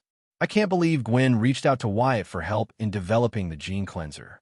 But then again, I can't blame her. I did bolt when she needed me most. Now he's racing over here, and if anything happens to him, I'll have to carry that weight on my shoulders. Spider-Man glanced around the dimly lit exhibit, his eyes scanning the writhing snakes coiled ominously in their glass enclosures. The scent of damp earth mingled with the musk of the reptiles, creating an unsettling atmosphere. Jagged claw marks marred the lower wooden walls. Following a trail of scattered debris, the red and blue hero made his way toward a large, steamy swamp that awaited him. The thick, humid air clung to his skin, and he groaned as sweat began to bead beneath his suit, making every movement feel weighed down in this oppressive heat. Phew, like a sauna in here, and me without my spidey trunks, Spider-Man said as he watched a large crocodile head appear from under the swamp water. Believing it was Curtis Connors's, Spider-Man leaped into the water and landed on his back. Gotcha. I have to keep Dr. Connors from getting away until Wyatt gets here. Damn it, I should have asked Eddie when he would get here. Spider-Man thought as he realized he had jumped onto a regular crocodile's back and not the lizardified Curtis. Perfect. The in-laws. Spider-Man said as he held onto the crocodile's back as the animal freaked out. He held on tightly as the animal jumped and spun in the water, causing his costume to get wet and making it hard for him to breathe. Okay, time to get off you before PETA decides to cancel me. As Spider-Man prepared to launch himself off the creature, a sudden jolt from behind stunned him momentarily. The lizard erupted from the murky depths, its powerful form breaking the surface with ferocious speed.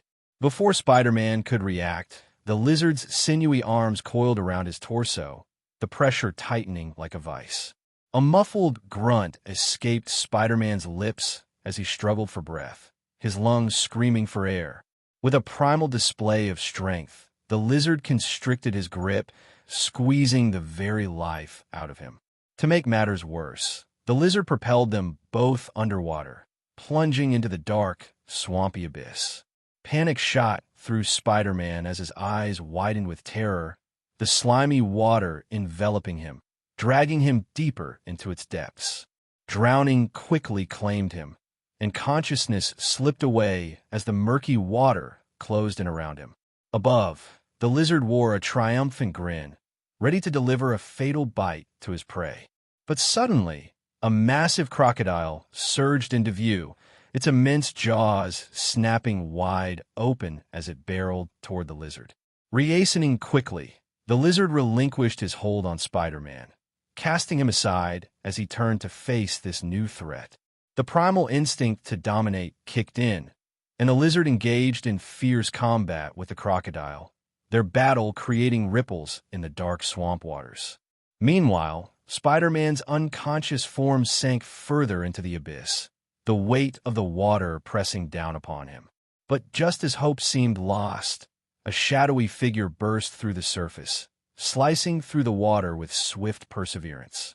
Without hesitation, the figure clasped Spider-Man's limp body and began to swim back toward the light, fighting against the depths that threatened to claim them both. "Over here," Wyatt said as he swam over to the water's shore with Spider-Man in tow, where Eddie Brock quickly ran over to help. The two young men helped drag Spider-Man to the shore. Not seeing him breathe, Wyatt immediately lifted the hero's mask halfway and began compressions. After the fifth compression, Spider-Man jerked awake and coughed out the water from his lungs. "Wyatt," Spider-Man murmured blearily as he noticed Wyatt and Eddie standing over him. "I mean, you look like a Wyatt." Wyatt smiled at his friend's weak attempt to cover his mistake, but quickly moved on. "You guessed right. I brought you something," he said, turning to Eddie, who was holding the gene suppressant. "It looks like Dr. Connors, Gwen, and Wyatt here didn't have enough time to complete a full gene cleanser. But this serum should turn the doc back to normal long enough for us to work on one," Eddie said as he held out the serum to Spider-Man, who pulled his mask down. "Think you can shove this down his throat?" "Yeah, but we need a new strategy. Lizzie's not in a medicine-taking mood. Not when he's so enjoying his play date in the heated pool," Spider-Man said as he stood up, the small beaker now in his hand. "Then let's move him to an ice bath," Wyatt said. "On my way here, I saw a polar bear exhibit. Those waters are easily near freezing. I don't think I have to tell you, too, what happens when you place a cold-blooded reptile in those temperatures. It should slow down Dr. Connors long enough for you to pour the serum down his throat." "Yes, that'll work," Eddie nodded, and the three began to head toward the polar bear exhibit. Once they arrived, they looked down to see a large, shallow pool of freezing water. "It looks like we have a plan," Spider-Man said as he turned back to the World of Lizards exhibit. "Now we just have to lure him over here. I think I know just how." "Lizard bait," Eddie said, and began running towards the lizard exhibit. "Don't even think about Dash." Spider-Man tried to stop Eddie, but he ignored the young hero and continued running. "My choice. Try to stop me," Eddie called out, already around the corner. "He's a brave one. I'll give him that," Wyatt said and walked over to the polar bear exhibit. Spider-Man nodded, and the two looked around the area. "While he's doing that, I suggest we prepare the battlefield. Do you have a plan in mind?" Spider-Man nodded and began to block all the entrances of the exhibit with thick webs to prevent any of the polar bears from getting caught in the crossfire. From there, he told Wyatt to hide while he moved to a high vantage point in order to land a sneak attack on the lizard to force him into the freezing waters below. "Hey, thanks for bringing the cleanser." "That took guts," Spider-Man said as he turned to Wyatt. Eddie's far-off screams could now be heard in the distance. "Don't mention it. It's what we do, right?" Wyatt said with a smile and immediately ran off. Spider-Man arched an eyebrow at what Wyatt said, but before he could think about it too deeply, Eddie's screams became much louder. With the gene suppressant in hand, he jumped off toward the large spherical lizard enclosure and waited. Oh. Wyatt sighed as he watched his friend Peter, or should he say Spider-Man, be smacked down as his phone's ringtone gave away his position during his sneak attack. "That must be the famous Parker Luck," Wyatt muttered. He focused, summoning his powers to create robust steel arm braces that encased his forearms, cleverly concealed beneath the dark fabric of his black and red hoodie. Dashing out of his hiding spot, Wyatt rushed over to the lizard as he smacked Spider-Man into the railing for the polar bear exhibit with his powerful tail. Spider-Man groaned and slid down, the small beaker safely kept in his grasp. In a terrifying display of strength, the lizard seized Spider-Man's head, lifting him high into the air as if he were little more than a toy. "Dad, stop. You don't have to be a lizard. You're still my dad." Billy Connors yelled as he ran toward his father, a skateboard in his hand. The lizard tossed Spider-Man aside and growled at Billy, but before he could grab the young boy with his tail, Wyatt leaped into the air and wrapped his arms around the lizard's neck. "Get back, kid. He's not your dad right now," Wyatt said as he jerked the lizard's neck, causing the out-of-control beast to growl and try to pry Wyatt off. Acting quickly, Wyatt transformed one of his forearm braces into a hidden blade.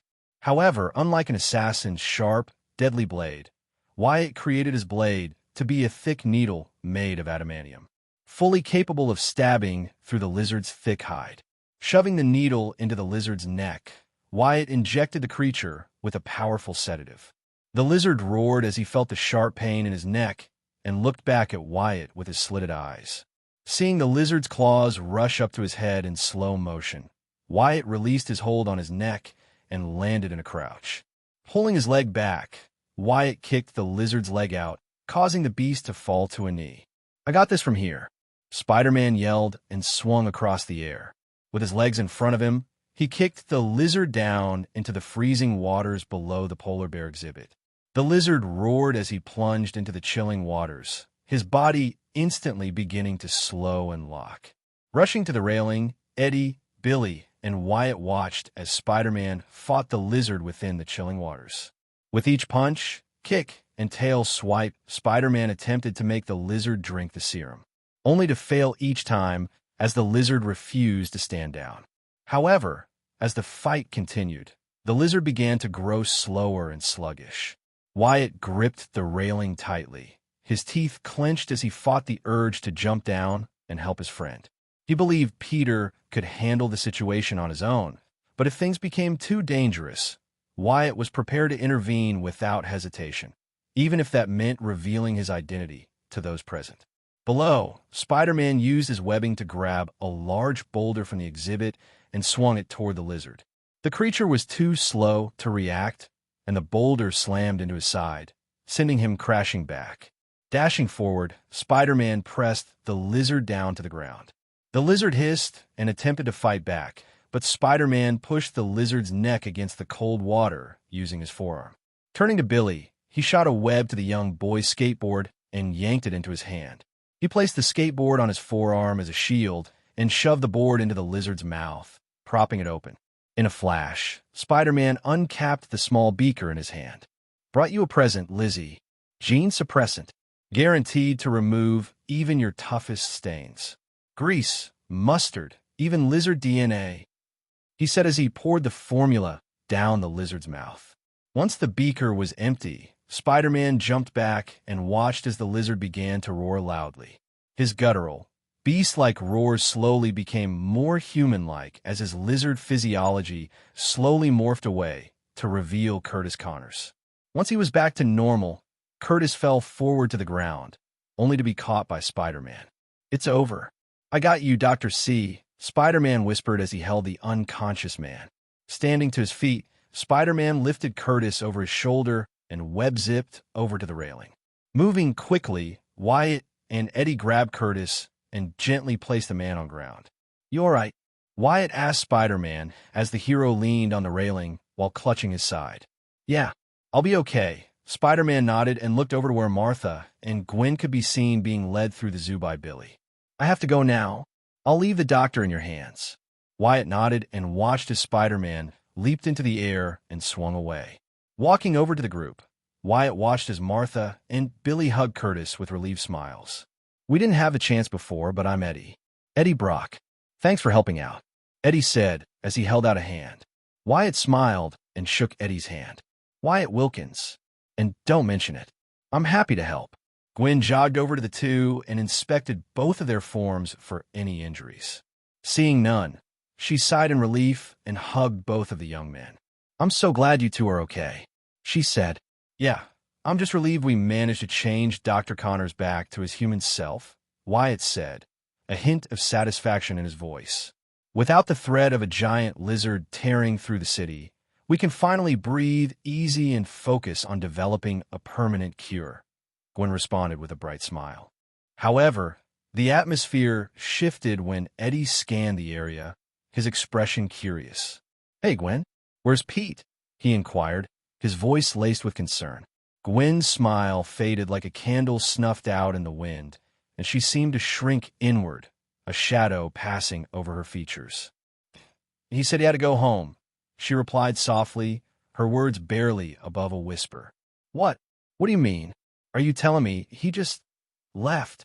Eddie's voice rose, veining with anger and disbelief. No way. Not my bro," he insisted firmly, frustration bubbling up within him as he turned on his heel, determined to reach out to Peter. Wyatt frowned at the turn of events. He felt the weight of the situation pressing heavily on his shoulders. He wanted to correct the misunderstandings swirling around them, but doing so would mean exposing Peter's secret life as Spider-Man. With a heavy sigh, he moved closer to Gwen and gently placed a comforting hand on her shoulder. "Everything worked out in the end," he reassured her, trying to instill some optimism. "We don't know what Peter is going through right now, so maybe we should cut him some slack." His tone was calm, but he felt the underlying tension. Gwen's brows furrowed as she leaned into Wyatt's supportive touch, comforted yet conflicted. I don't know," she admitted, her voice trembling slightly. "This isn't the first time Pete has left Harry or me behind when we needed him. I don't understand why he does it. Whenever I ask, he brushes it off with some excuse." Frustration mingled with hurt in her eyes, and Wyatt could feel her turmoil. Unsure of how to respond, Wyatt opted for silence, allowing the weight of their unspoken worries to hang in the air. Suddenly, a groggy voice broke through their conversation. What happened?" Curtis mumbled as he stirred, blinking as he looked around the area. "Why am I at the zoo?" Oh. An hour after the chaotic events at the zoo, Spider-Man let out a weary sigh, the sound mingling with the distant hum of the city below. He leaned back against the cool, gritty wall of the rooftop. Perched atop a sprawling building that smelled faintly of oil and rubber from the car repairs conducted below, he took a moment to gather his thoughts. With the weight of his camera resting in his hands, he began to scroll through the images it had automatically captured during his intense confrontation with the lizard. "This one looks like a winner," Spider-Man said as he stared at a picture of himself holding back the lizard. "I don't know. The lighting is a little off." Spider-Man's eyes grew wide, and he leaped to his feet, ready to fight whoever had snuck up on him, only to pause as he saw Wyatt, of all people, standing on a rooftop exit with his hands in his pockets. "Wyatt, I mean, it's you. What are you doing here? How did you follow me?" Spider-Man asked, confused and wary of the situation. "I flew," Wyatt stated. "You flew." Wyatt nodded and hopped off the rooftop exit. Landing in a crouch, he stood up straight and looked down at the camera Spider-Man had dropped. "You know, Spidey," Wyatt began, his voice steady despite the swirl of thoughts in his mind, "I've been wrestling with whether telling you the truth was the right call. I kept wondering if it would be wiser to keep our lives separate and maintain the relationship we've upheld all this time. But after today, I realized that sharing the truth could be our greatest asset. We can help each other more effectively without having to tiptoe around each other's secrets. "What are you?" Spider-Man began, but his words vanished into the air as a brilliant flash of crimson erupted around Wyatt. For a brief moment, the world around them seemed to pause, engulfed in the vibrant glow. As the light faded, it revealed Wyatt standing tall and confident, now fully clad in a striking red and white atomic suit. The fabric shimmered slightly under the moonlight, accentuating his costume's sleek lines and intricate designs. The suit hugged his form, radiating an aura of power and readiness. Spider-Man's eyes widened as he took in the transformation, realizing the gravity of the moment. "Atomic? Wyatt, you've been atomic this entire time?"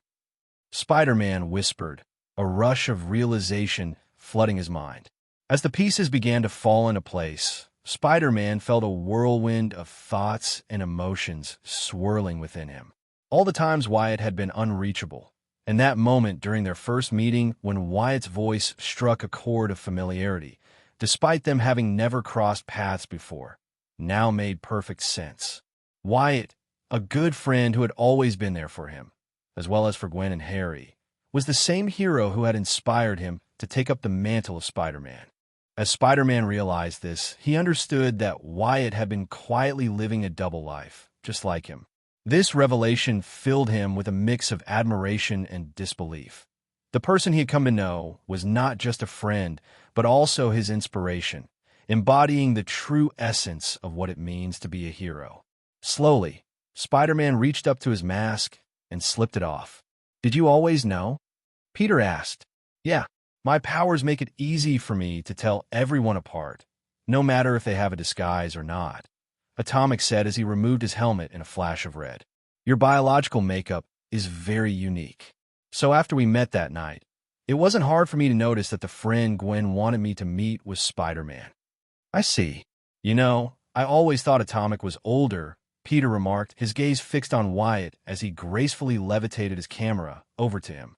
As the camera floated into his hands, he chuckled, examining a snapshot of himself mid-battle with the lizard. A small, tired smile crossed his face as he recalled the chaos. "You know, you could have done more to help back there." Wyatt waved his hand dismissively, a hint of embarrassment in his tone. "I helped a little, but I didn't want to steal your thunder." With a subtle gesture, Peter felt his suit's cold dampness evaporate instantly, as if it had just been pulled from a warm dryer, leaving him revitalized and comfortable. "Ah, that's nice," Peter replied, feeling the warmth envelop him. "I added a thermal layer to the suit," Wyatt explained, awkwardly rubbing the back of his neck. "This way, you'll stay warmer through the winter." There was an earnestness in his voice, a quiet hope that Peter appreciated the gesture. "Sorry if it felt like I pressured you into revealing your secret identity. I just thought it'd be better if we had each other's backs some more." No, it's fine," Peter said, his eyes drifting toward the dark skyline bathed in the amber hues of the city lights. "Honestly, I'm a little relieved." A sense of ease settled in his heart, knowing that someone else understood his burdens as Spider-Man. "It's kind of nice to know someone knows what I go through." Wyatt nodded slowly, stepping closer to Peter as they gazed over the city. "It's a hard job." "It is," Peter agreed, the weight of their responsibilities hanging in the air. The two stood in companionable silence, savoring the moment. Despite the circumstances that had led them here, there was a shared sense of peace in knowing each other's secrets. It felt like a bond forged in fire. "You know, Gwen's pretty pissed at you for leaving." Wyatt finally broke the silence, his eyes landing on Peter's camera. "I've seen some of the pictures you've taken of Spider-Man on the paper, and if you're thinking about selling the pictures from tonight to the Daily Bugle, that might end with her and everyone else at the lab resenting you." "No, but Yeah, you're probably right," Peter admitted with a sigh. With a few taps of his fingers, all the pictures that he took of his fight with the lizard-fied Curtis Connors were promptly deleted. "There goes that paycheck," he whispered. "Want to grab some tacos?" Wyatt asked after a moment of silence. "Sure." The North Atlantic Sea. Atomic slowly descended, his helmet glinting under the bright sun as he peered down at what was meant to be the captivating azure waves of the ocean. Instead, he was greeted by a disheartening sight, a chaotic mosaic of dancing waves, but not of water.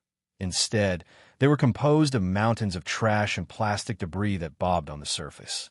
He was soaring over the North Atlantic garbage patch, an expansive region notorious for its accumulation of human-made marine waste trapped within the swirling currents of the North Atlantic Gyre.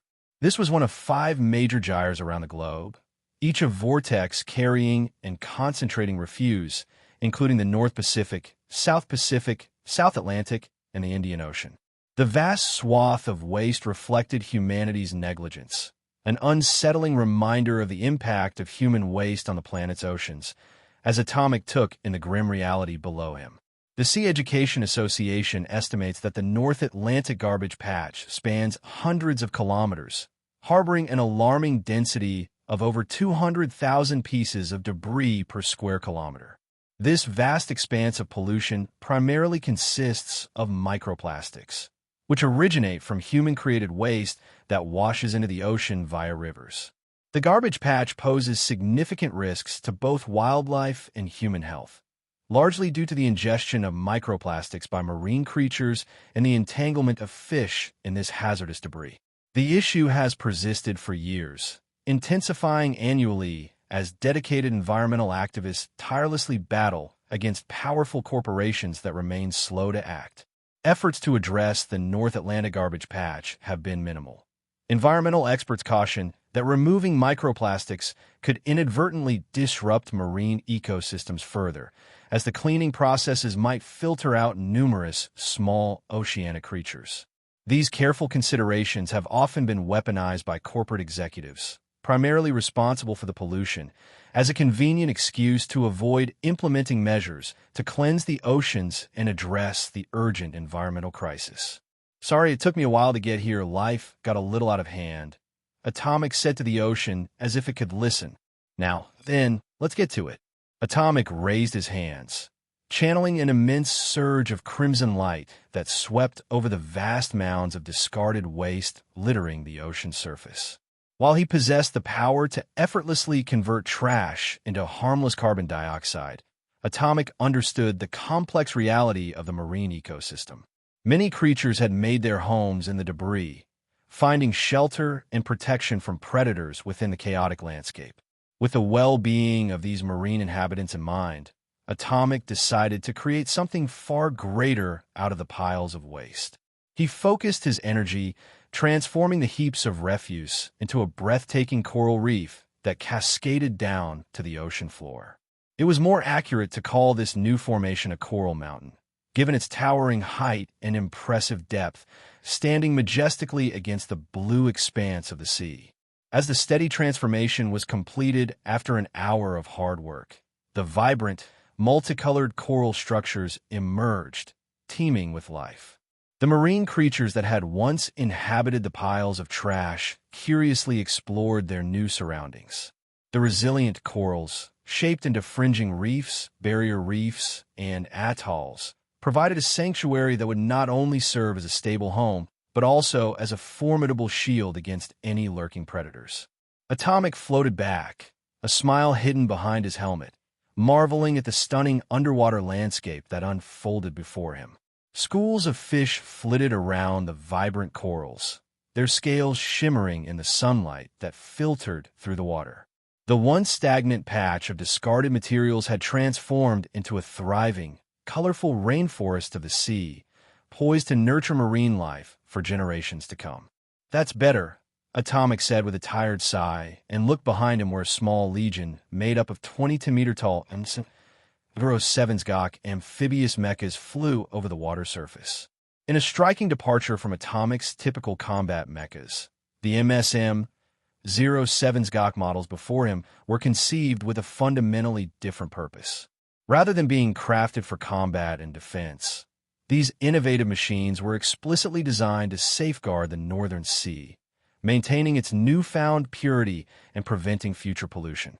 Their sleek, hydrodynamic forms were designed to swim gracefully through the water, and they were equipped with advanced sensors and specialized tools to sift through debris and contaminants carefully.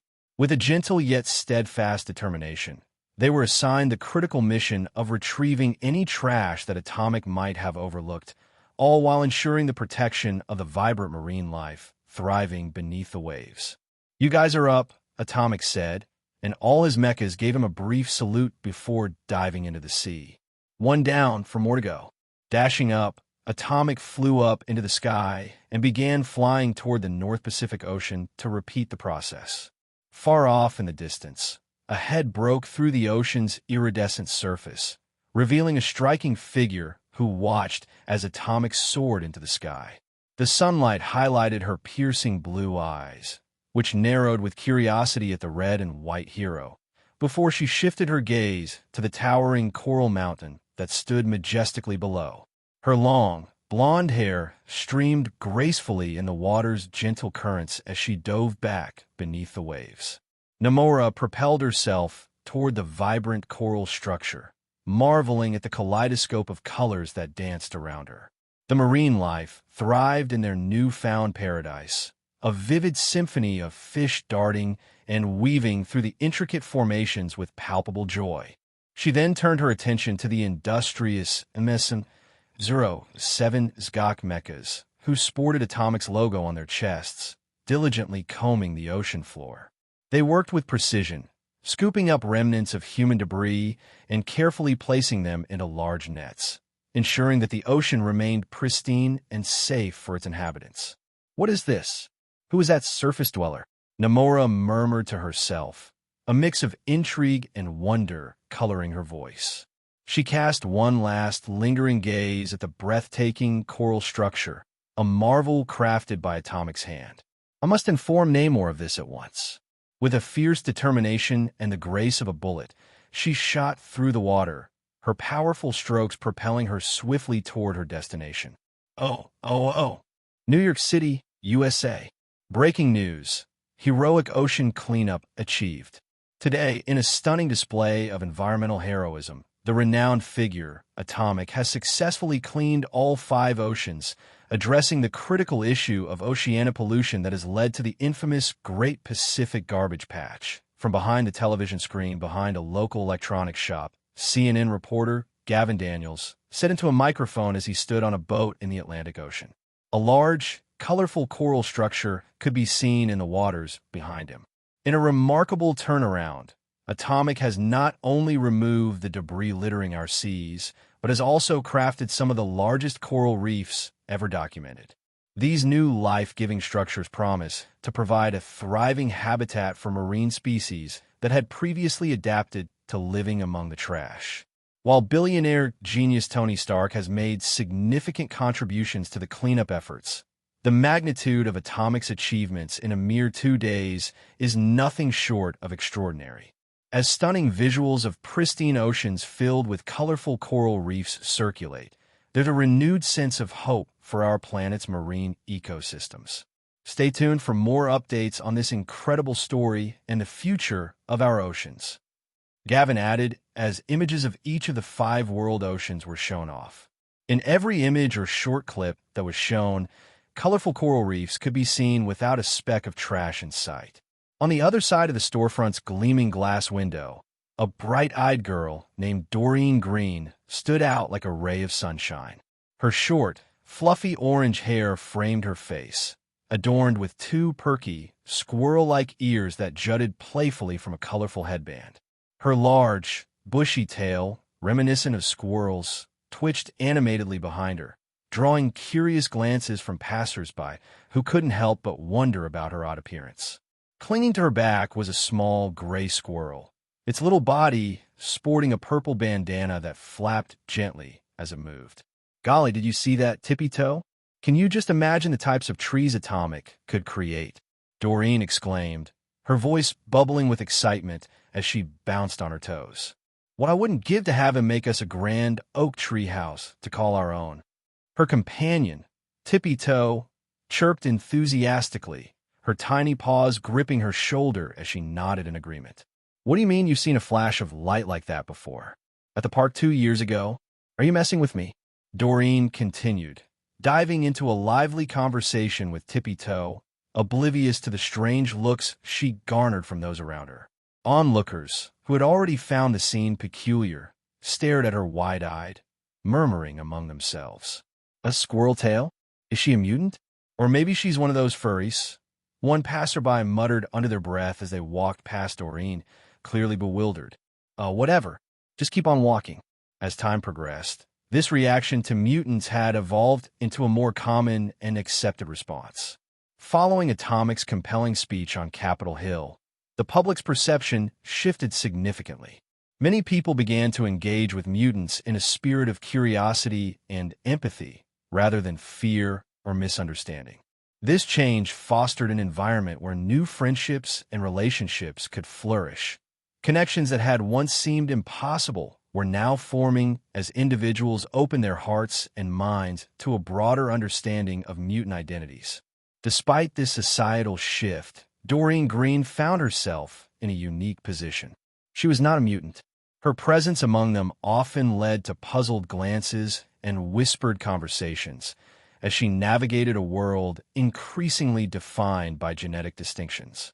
Doreen experienced a genetic change for unknown reasons that granted her squirrel-like abilities, particularly a prehensile tail. To keep this a secret, her parents decided to homeschool her and restricted her from going outside to prevent exposure. As Doreen grew older, she became increasingly frustrated with being confined due to her tail. Eventually, her parents took her to a doctor who confirmed that Doreen was not a mutant, despite her family's long-held beliefs. At 15, Doreen learned she could talk to squirrels when she heard one from her window. She saved this squirrel from a dog, and they became good friends. The squirrel, named Tippy Toe, encouraged Doreen to use her abilities to help people. Ever since then, Doreen began to fantasize about becoming a superhero and came up with the alias of the unbeatable Squirrel Girl in hopes of one day becoming a hero. Much like her idols, Iron Man and Atomic. Okay, I've made up my mind. We're going to look for Atomic and ask him nicely if he can make us a super tree house. That sounds reasonable, right? Doreen grinned as she watched Tippy Toe nod with her little arms crossed. Excellent. Now, let's begin our search. He must be back in the city after saving the oceans, right? He's probably super tired and must live around here somewhere. While we're at it, we can also ask him if we could be his sidekicks. What do you think, Tippy? Doreen turned away from the flickering screen of the television, her expression a mix of excitement and determination. The news anchor's enthusiastic report about Atomic possibly being awarded the Nobel Peace Prize for his remarkable efforts in cleaning up the oceans had gone completely missed by her ears. Channeling her unique, squirrel-like agility, she dashed into a shadowy alleyway. With a swift crouch and a mighty leap, she scaled the brick walls, her fingertips gripping the rough surfaces as she propelled herself upward. In a matter of moments, she reached the rooftops of Manhattan, the bustling streets below a blur of lights and sounds. With the city sprawling beneath her, Doreen ran with the grace of her furred counterparts, leaping from one rooftop to another. The wind whipped through her hair as she scanned the skyline, searching for any sign of Atomic. Slam it! What the hell do you think I've been doing since Park Avenue? A man wearing a ski mask yelled at his partner as he made a hard right turn into a busy intersection.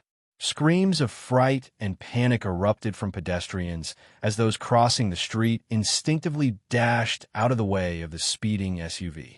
The two robbers in ski masks, their faces obscured and eyes wide with desperation, barely registered the chaos around them as they fought to escape the relentless pursuit of two police cars hot on their tail. Fuck, man, they're still right behind us. Donald yelled, his voice strained, as he leaned out of the passenger side window, trying to catch a glimpse of their pursuers. I'm not worried about them. I'm worried about Big Red.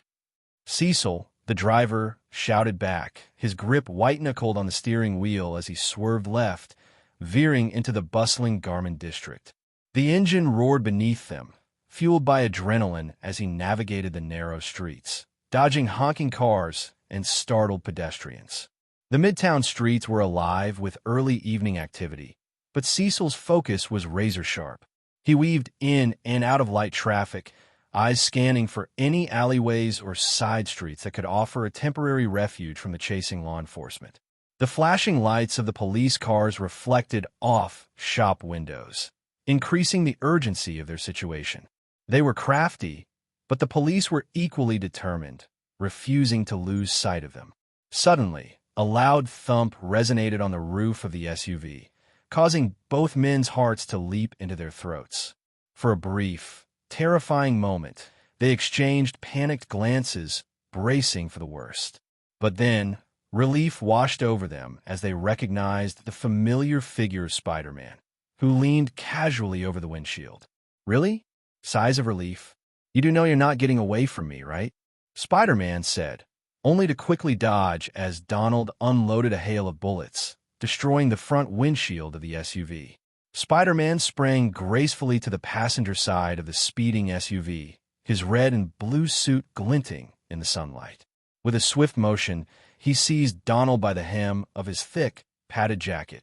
In one fluid movement, he yanked the man out of the window, sending him tumbling into the air. Donald's panicked scream echoed around them, but just as he was about to crash into the hard surface of a nearby building, a cocoon of shimmering webbing snatched him from the brink, cradling him mid-fall. "One down," Spider-Man quipped, a hint of humor in his voice despite the tense situation. He pivoted with agility, launching himself toward the other side of the vehicle. His fist connected with Cecil's jaw, delivering a powerful punch that sent the man sprawling into unconsciousness. With a practiced flick of his wrist, Spider-Man tossed Cecil through the open window, mirroring the earlier motion with precision. "And that makes two." Just then, his gaze darted to the street, and his heart skipped a beat.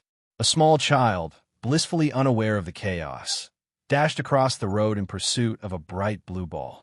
Panic surged through the gathered crowd as they realized the imminent danger posed by the oncoming SUV. Without a moment to lose, Spider-Man leaped into action. He planted his feet firmly against the SUV's front grille. Extending both arms, he fired twin strands of web that shot out and latched onto the sides of two towering buildings across the street. With a powerful tug, he pulled, bracing himself to halt the vehicle's reckless course. Spider-Man grunted in exertion and carefully slowed the speeding SUV to a stop. The SUV's engine roared as it tried to push on forward, but it was no match for Spider-Man's incredible strength. The child froze like a deer before headlights as he watched the incoming disaster approaching. His bouncing blue ball was forgotten as it rolled across to the other side of the street. "Come on, you can do this," Spider-Man muttered and pressed his feet down, placing incredible pressure on the front two tires of the SUV. Finally, the speeding vehicle came to a screeching halt a few feet away from the child, who looked up in awe at Spider-Man as he stepped off the SUV and onto the street. The hero sighed in relief as he looked down at the child. "You all right, kid?" Spider-Man asked. Yeah, that was awesome," the child said as a woman, in near hysterics, ran up to the boy and grabbed him into a tight hug. "Oh my God, Ashton. Oh, thank God. Bless you, Spider-Man. Bless you," the woman cried as she carried her son away. As he was being carried away, Ashton waved at Spider-Man with a small smile. Spider-Man waved, his silhouette framed against the backdrop of a bustling Manhattan street as applause erupted from the gathered crowd. He glanced around, a warm flush creeping to his cheeks as he awkwardly rubbed the back of his head, feeling the weight of their praise settle on him like a comfortable but unfamiliar coat. The jubilant atmosphere quickly shifted, however, when the sharp wail of police sirens pierced the air. He turned, spotting a single police car screeching to a halt behind the sleek SUV he had just helped secure. "Great work, Spider-Man. That chase could have dragged on for quite a while if it weren't for you," an officer called out, her voice firm yet appreciative as she strode over to the SUV's driver's side. With a gloved hand, she deftly extracted the keys from the ignition, a slight smirk playing at the corners of her mouth. "We've been in hot pursuit for almost 6 blocks. Don't mention it, officer. I'm just relieved that nobody got hurt," Spider-Man replied, a hint of humility in his tone, before he deftly leapt onto a nearby light pole, the world blurring momentarily beneath him. "All right, I'll leave the rest of you guys. Officer Yuriko Watanabe watched with a mixture of admiration and exasperation as Spider-Man gracefully swung away, darting through the maze of skyscrapers before disappearing around a corner. She shook her head, her eyes drifting down the street where her fellow officers gaped at the two criminals ensnared in silky strands of webbing, struggling helplessly several feet above the ground. "Looks like we're calling the fire department again," Yuriko muttered, a weary smile creeping on her face as she began to cordon off the area, her hands moving with practiced efficiency. High above the bustling streets of Manhattan, Spider-Man swung with exhilarating freedom, the wind whipping past him as he focused on navigating the concrete jungle. Just as he approached a light pole, his ever-familiar ringtone broke through the rush of adrenaline, a melodic reminder of his dual life. Pulling out his phone, he glanced at the caller ID and groaned, the dread of impending responsibility flooding him. "Hi, Aunt May. I'm on my way right now," he exclaimed, instinctively quickening his pace as he swung from building to building, the cityscape flying by beneath him. "Peter, where are you? The Stasis and your friend Wyatt are already here. Please tell me you at least picked up the pies I ordered." May Parker's voice crackled through the phone, accompanied by the clanging of cutlery and the distant hum of lively conversation. Oh. For the most part, Wyatt had always found himself eating alone due to the constant, busy nights of performing his duties as Atomic. Occasionally, he would join his friends at the Xavier Mansion or join Serena and the LaRusso family for lunch or dinner. But those instances remained rare and fleeting highlights amidst his otherwise solitary routine. So, when Peter extended an invitation for a Thanksgiving dinner at the Parker residence, Wyatt felt a wave of excitement at sharing a family meal on a holiday where eating between friends and family was the norm. As such, he eagerly prepared his own side dish, a savory cornbread casserole, a meal he made himself with his own two hands and without the use of his powers. However, upon stepping into the inviting atmosphere of the Parker home, he was unexpectedly met with the uncomfortable reality of being seated awkwardly between Ben Parker and George Stacy. Wyatt had no trouble engaging in conversation with Ben. With his friendly demeanor and genuine interest in Wyatt's life, the older man had unwittingly become a confidant. Their talks often meandered through a variety of topics, and Wyatt usually felt a sense of comfort in sharing snippets of his world, especially since Ben was well aware of his secret identity due to Wyatt having told the man discreetly all that time ago. Yet, despite the warmth in Ben's presence, Wyatt couldn't shake the uncertainty he felt from being around George Stacy. Captain George Stacy of the Manhattan Police Department carried the weight of his responsibilities with stern resolve. His piercing gaze often felt as though it could see right through Wyatt, scrutinizing every twitch and nervous glance. Wyatt had a strong suspicion that George possibly knew he was the one who had escaped police custody all that time ago. But for some reason, he never broached the subject. Moreover, the captain's instincts might have led him to suspect that Wyatt possessed extraordinary powers, particularly since he had managed to transform the wheels of the police vehicle he escaped when he was arrested at the beginning of his new life. Well, this isn't awkward at all, Wyatt thought as he, Ben, and George sat in the living room of the Parker family's comfy home. The two older men were engrossed in the colorful spectacle of the Thanksgiving parade playing on the television, their eyes glued to the screen with a mix of nostalgia and intrigue. Every so often, Wyatt felt their curious and contemplative gazes shift towards him, piercing through the excitement of the parade. In the other room, the comforting sounds of the kitchen created a soothing distraction for Wyatt. The rhythmic clattering of pots and pans blended with the animated conversations of May Parker, Helen Stacy, and Gwen. Their laughter and chatter rose above the sizzle of something delicious cooking on the stovetop. The warm, inviting aromas of spices and roasted turkey wafted through the air, enveloping Wyatt like a soft, familiar blanket that reminded him of his parents from both lifetimes. This caused Wyatt to smile sadly as he numbly watched the parade. "So, Wyatt, Gwen tells me you're quite brilliant. How's school going for you?" George asked, turning away from the television. "School? Well, I dropped out a while ago. Wyatt replied nonchalantly, but he quickly straightened up under George and Ben's gazes. However, I did get my GED a few weeks ago. Why did you drop out of school? Ben asked. I was having trouble at home that pulled me away from school. It reached a point where I never considered going back. However, I recognized the importance of a good education, so I worked hard and passed all the exams for my GED with high marks. I'm also currently taking a few college courses, Wyatt said. Ben and George nodded in unison, their expressions reflecting a growing understanding of Wyatt's situation's complexities. George felt a twinge of guilt as he contemplated the sensitive nature of his earlier question. He usually employed a more playful interrogation style when it came to Gwen's male friends, which often led to laughter and banter. However, given the weight of Wyatt's tragic past, he realized too late that his question hadn't been well thought out. Meanwhile, Ben leaned closer, his demeanor warm and inviting. He offered Wyatt a reassuring smile that conveyed empathy and support without the need for words. As long as you recognize the value of education and that you're working hard to earn one, the specifics don't matter, Ben said before leaning back in his recliner. George nodded and glanced at the front door.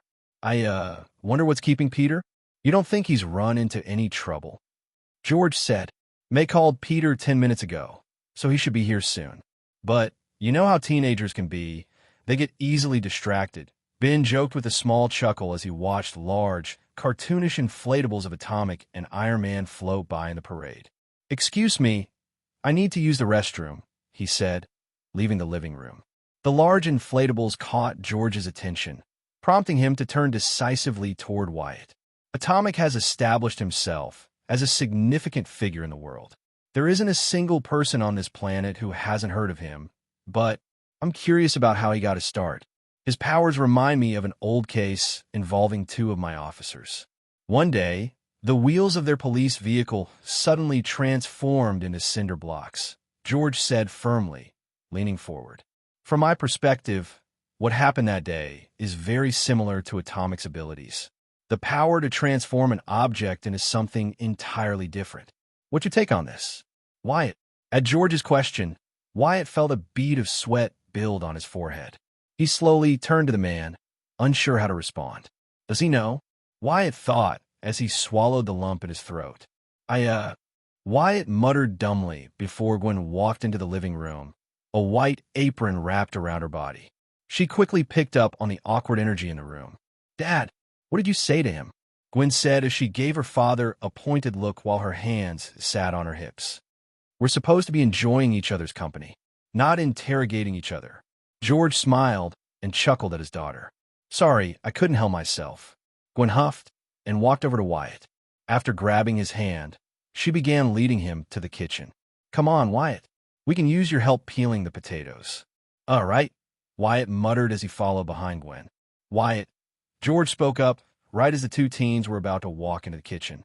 No matter what beginnings Atomic may have had, he's proven himself to be a great hero. A hero that's gained my respect and support.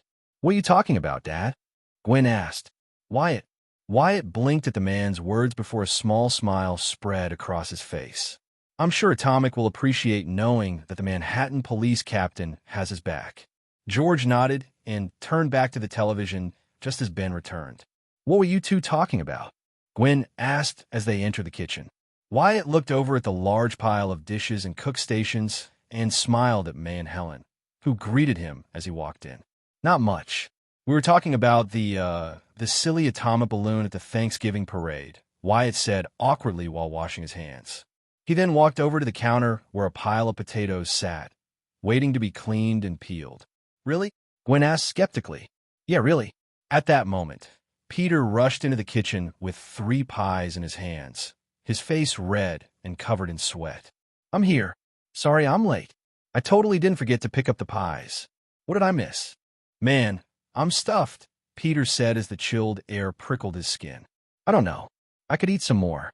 The turkey Mrs. Parker prepared is by far one of the best I've ever had, Wyatt said as he stretched his arms over his head. He looked ahead to watch as Gwen walked in front of them on the sidewalk with a distracted expression. So, is Gwen still giving you the silent treatment? Peter nodded with a sad frown. Wyatt offered his friend a smile and patted his back. She'll come around. Just give her time. Yeah, I know. Peter nodded as the sidewalks grew more crowded as their group reached Midtown Square. Marching down West 34th Street was the tail end of New York's annual Macy's Thanksgiving Day Parade, a cherished tradition that dates back to its inception in 1924. This iconic event drew thousands of visitors and viewers from around the world, eager to witness an extravagant spectacle that transforms the city into a vibrant celebration of the holiday season. As the parade progresses, giant balloons, some depicting beloved cartoon characters and others representing various cultural icons, float serenely above the crowd, captured in the spirit of joy and festivity. Elaborately designed floats glide by, showcasing themes that range from classic holiday moments to contemporary pop culture, each accompanied by the lively sounds of marching bands and spirited performances. Wyatt, look, it's the atomic balloon that you and Dad were talking about, Gwen exclaimed as Wyatt and Peter stopped behind her to watch a cartoon depiction of atomic floating above them. She gave Wyatt a playful smirk as she lifted her phone. Do you want to take a picture with it? After all, it's so interesting to talk about. Okay. You're right. Your dad and I were talking about something else. But it was guy stuff? Yeah, guy stuff. Wyatt said with shaky confidence. Smooth, Peter whispered. Uh-huh. Still, we should take a picture. The three of us. To commemorate our first Thanksgiving together, Gwen said, her smile brightening the room as she momentarily set aside her irritation with Peter. His heart lifted at her words, grateful for the chance to share a light moment. The three friends huddled together as Wyatt held up Gwen's phone with his long arms. He expertly captured several candid photos, each click of the shutter freezing their joy in time. Once he was satisfied, he handed the phone to Gwen, who eagerly swiped through the images. A small, warm smile spread across her face as she appreciated the memories they were creating. With their photos taken, the trio turned their attention back to the vibrant parade unfolding before them. The streets were alive with color and sound.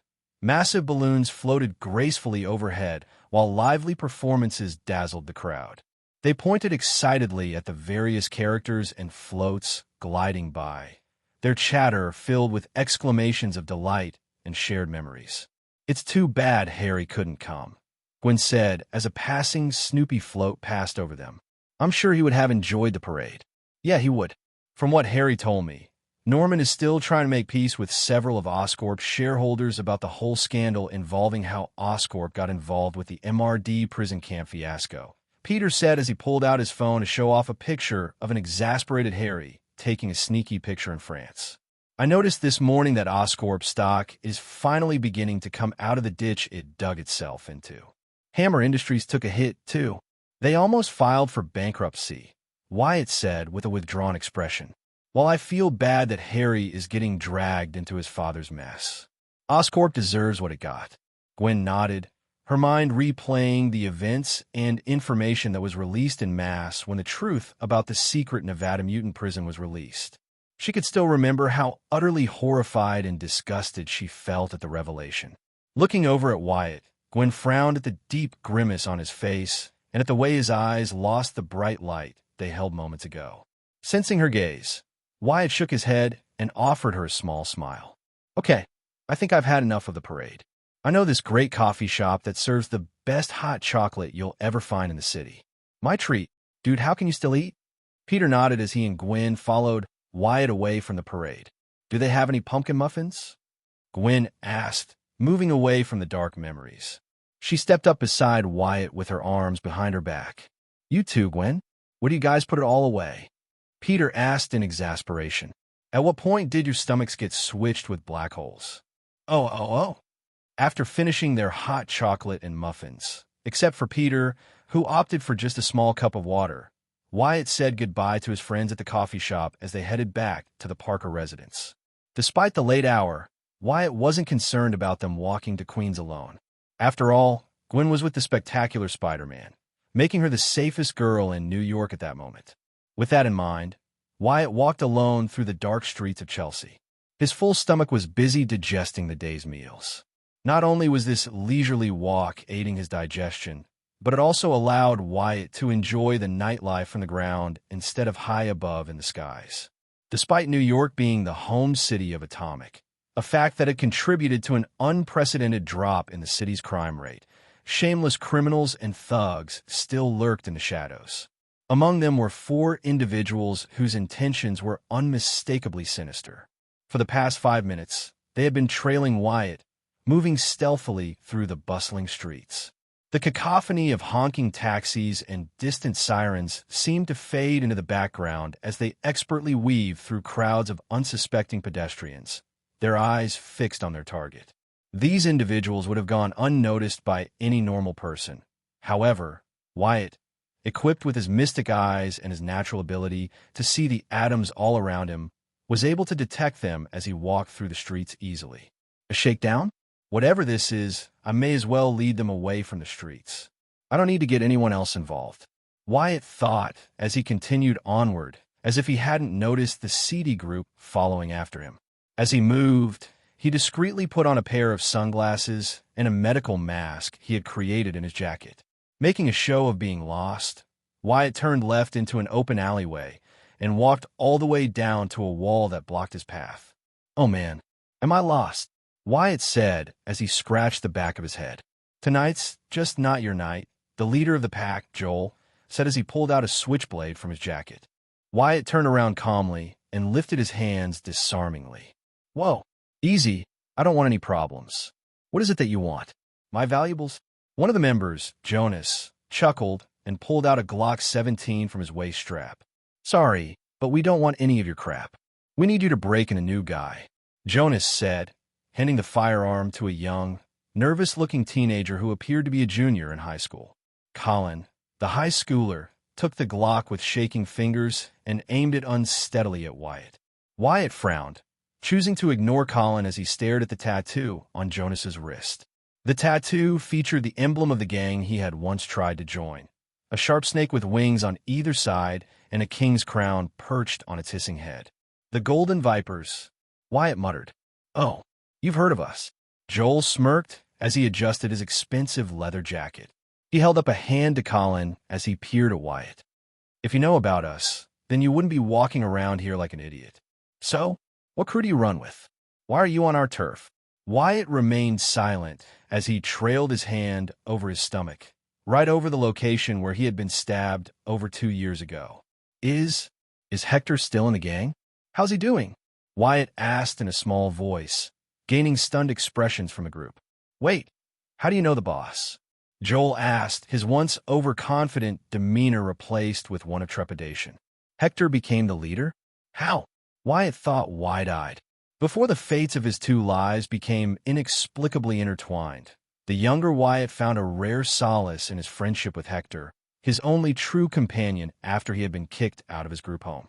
Hector, much like Wyatt, had grown up as an orphan, navigating the unforgiving streets with resilience and a fierce determination to survive. Their paths intertwined one fateful night in a desolate junkyard, a chaotic expanse cluttered with rusted metal and forgotten debris. That night, Wyatt was rummaging through the jagged piles of scrap metal, desperately seeking anything of value to sell for a warm meal.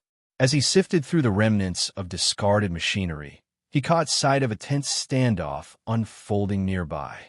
Hector, a striking figure with an unyielding gaze and a fierce determination, was surrounded by 4 other teens who exuded an air of menace. Yet, instead of backing down, Hector faced them head-on, his fierce spirit igniting a spark in the dim surroundings. In a flurry of swift punches and agile movements, he dismantled their aggressive postures with an impressive display of strength and courage, refusing to yield even when the odds were stacked against him. From his hidden vantage point among the twisted heaps of metal, Wyatt was captivated by Hector, the easily influenced young teen he was. Inspired by Hector's unbreakable spirit, Wyatt decided to step out of the shadows. Over time, he shadowed Hector until the older teen finally acknowledged his presence and begrudgingly accepted Wyatt as a friend. Hector's boldness, however, led him down a treacherous path. It was that very fierceness that had caught the attention of the Golden Vipers, a notorious gang recognized throughout the Chelsea area for their ruthless tactics and cunning strategies within the broader realms of organized crime. The Golden Vipers didn't just welcome anyone. The initiation process was both daunting and dangerous, a rite of passage that demanded respect and strength. To even be considered for membership, one had to pay a significant fee that often drained one's meager resources. Acceptance was far from assured, and those fortunate enough to be invited into the fold faced an even grimmer challenge, a harrowing initiation test. This trial was not merely a test of allegiance. It was a grim act that required participants to take the life of a chosen victim, an innocent stranger selected by a high-ranking member of the gang. The brutality of this initiation was notorious, leaving many young aspirants trembling with dread. Word had spread throughout Chelsea of those who had faltered during this deadly rite. It was widely known that failure did not mean just rejection. It often meant a swift and merciless death at the hands of the supervising viper or their fearsome leader. In a world where trust was as scarce as food, the stakes of joining the Golden Vipers were life and death, both for the initiates and for the unsuspecting victims chosen to serve as unwitting pawns in a ruthless game. They don't have space for cowards. Hector had told Wyatt on the night of his own initiation. That fateful night, Wyatt found himself at a crossroads, poised to take the life of an innocent person in order to join the gang. It was not just any mission. It was a test of his loyalty and resolve, the key to gaining entry into the notorious gang he longed to join alongside his closest friend, Hector.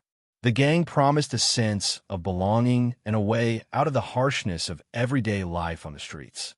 Despite the pressure to prove himself, the younger Wyatt grappled with an internal struggle.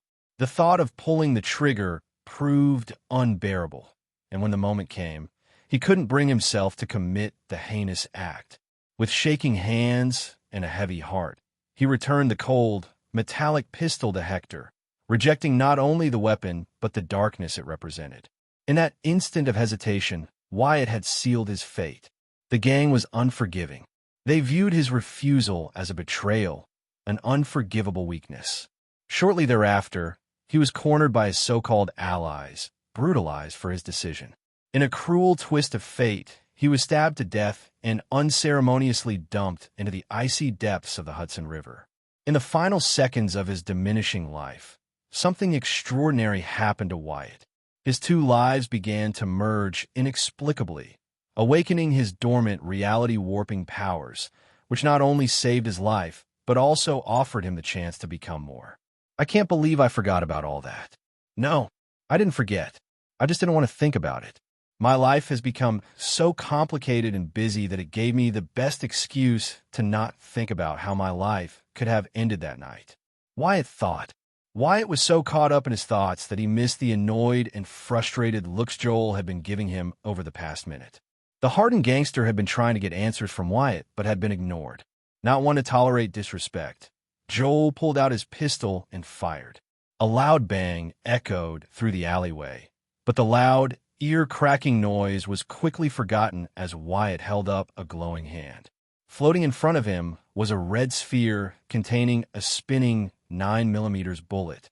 With a swift flick of Wyatt's wrist, the four gang members crumpled to the ground, their limbs ensnared within the constricting embrace of straitjackets that molded tightly around their bodies. A suffocating darkness enveloped them as snug and unyielding blindfolds were pulled over their eyes, robbing them of all light. Simultaneously, plush earplugs were thrust into their ears, obstructing any sound from penetrating their isolated world, leaving them suspended in an eerie silence. With calm steps, Wyatt walked over to Joel's side and knelt. With a flick, Joel's earplugs were removed. "You're going to tell me where your crew's hideout is, right? Now, what? What the hell is this? What are you?" Joel yelled as he wiggled on the ground in an effort to escape. Wyatt shook his head and grabbed Joel by the back of his neck. "Final warning. Where's your hideout?" "Screw you. I ain't no snitch." "Fine, have it your way. Looks like we're doing things the Batman way." Wyatt thought with a groan, and in a flash he now stood in his atomic suit. With a strong whoosh of wind, Atomic soared into the sky, clutching a terrified Joel within a vibrant crimson sphere. As they ascended higher, the dizzying heights brought them above the towering skyscrapers that pierced the skyline of the city. In one swift motion, Atomic removed Joel's blindfold, revealing a breathtaking panorama that contrasted sharply with the chaos inside him. The hardened gangster, seasoned by a life of crime, felt an immediate wave of adrenaline, but it quickly morphed into sheer terror as he realized he was surrounded by a flock of birds, gliding effortlessly below him. The realization struck like a bolt of lightning. Panic surged through Joel. His heart raced wildly, and in a moment of utter horror, he soiled his pants and unleashed a primal scream that echoed against the concrete giants beneath them, a scream that felt as though it might reach the very heavens they were soaring through. West 18th Street. Our hideout is on West 18th Street. Now, put the blindfold back on. Joel screamed in a high pitch. Atomic nodded before gently placing the blindfold back over the trembling man's eyes. After soaring back down to the ground, he carefully leaned Joel against the gritty brick wall of the narrow alley.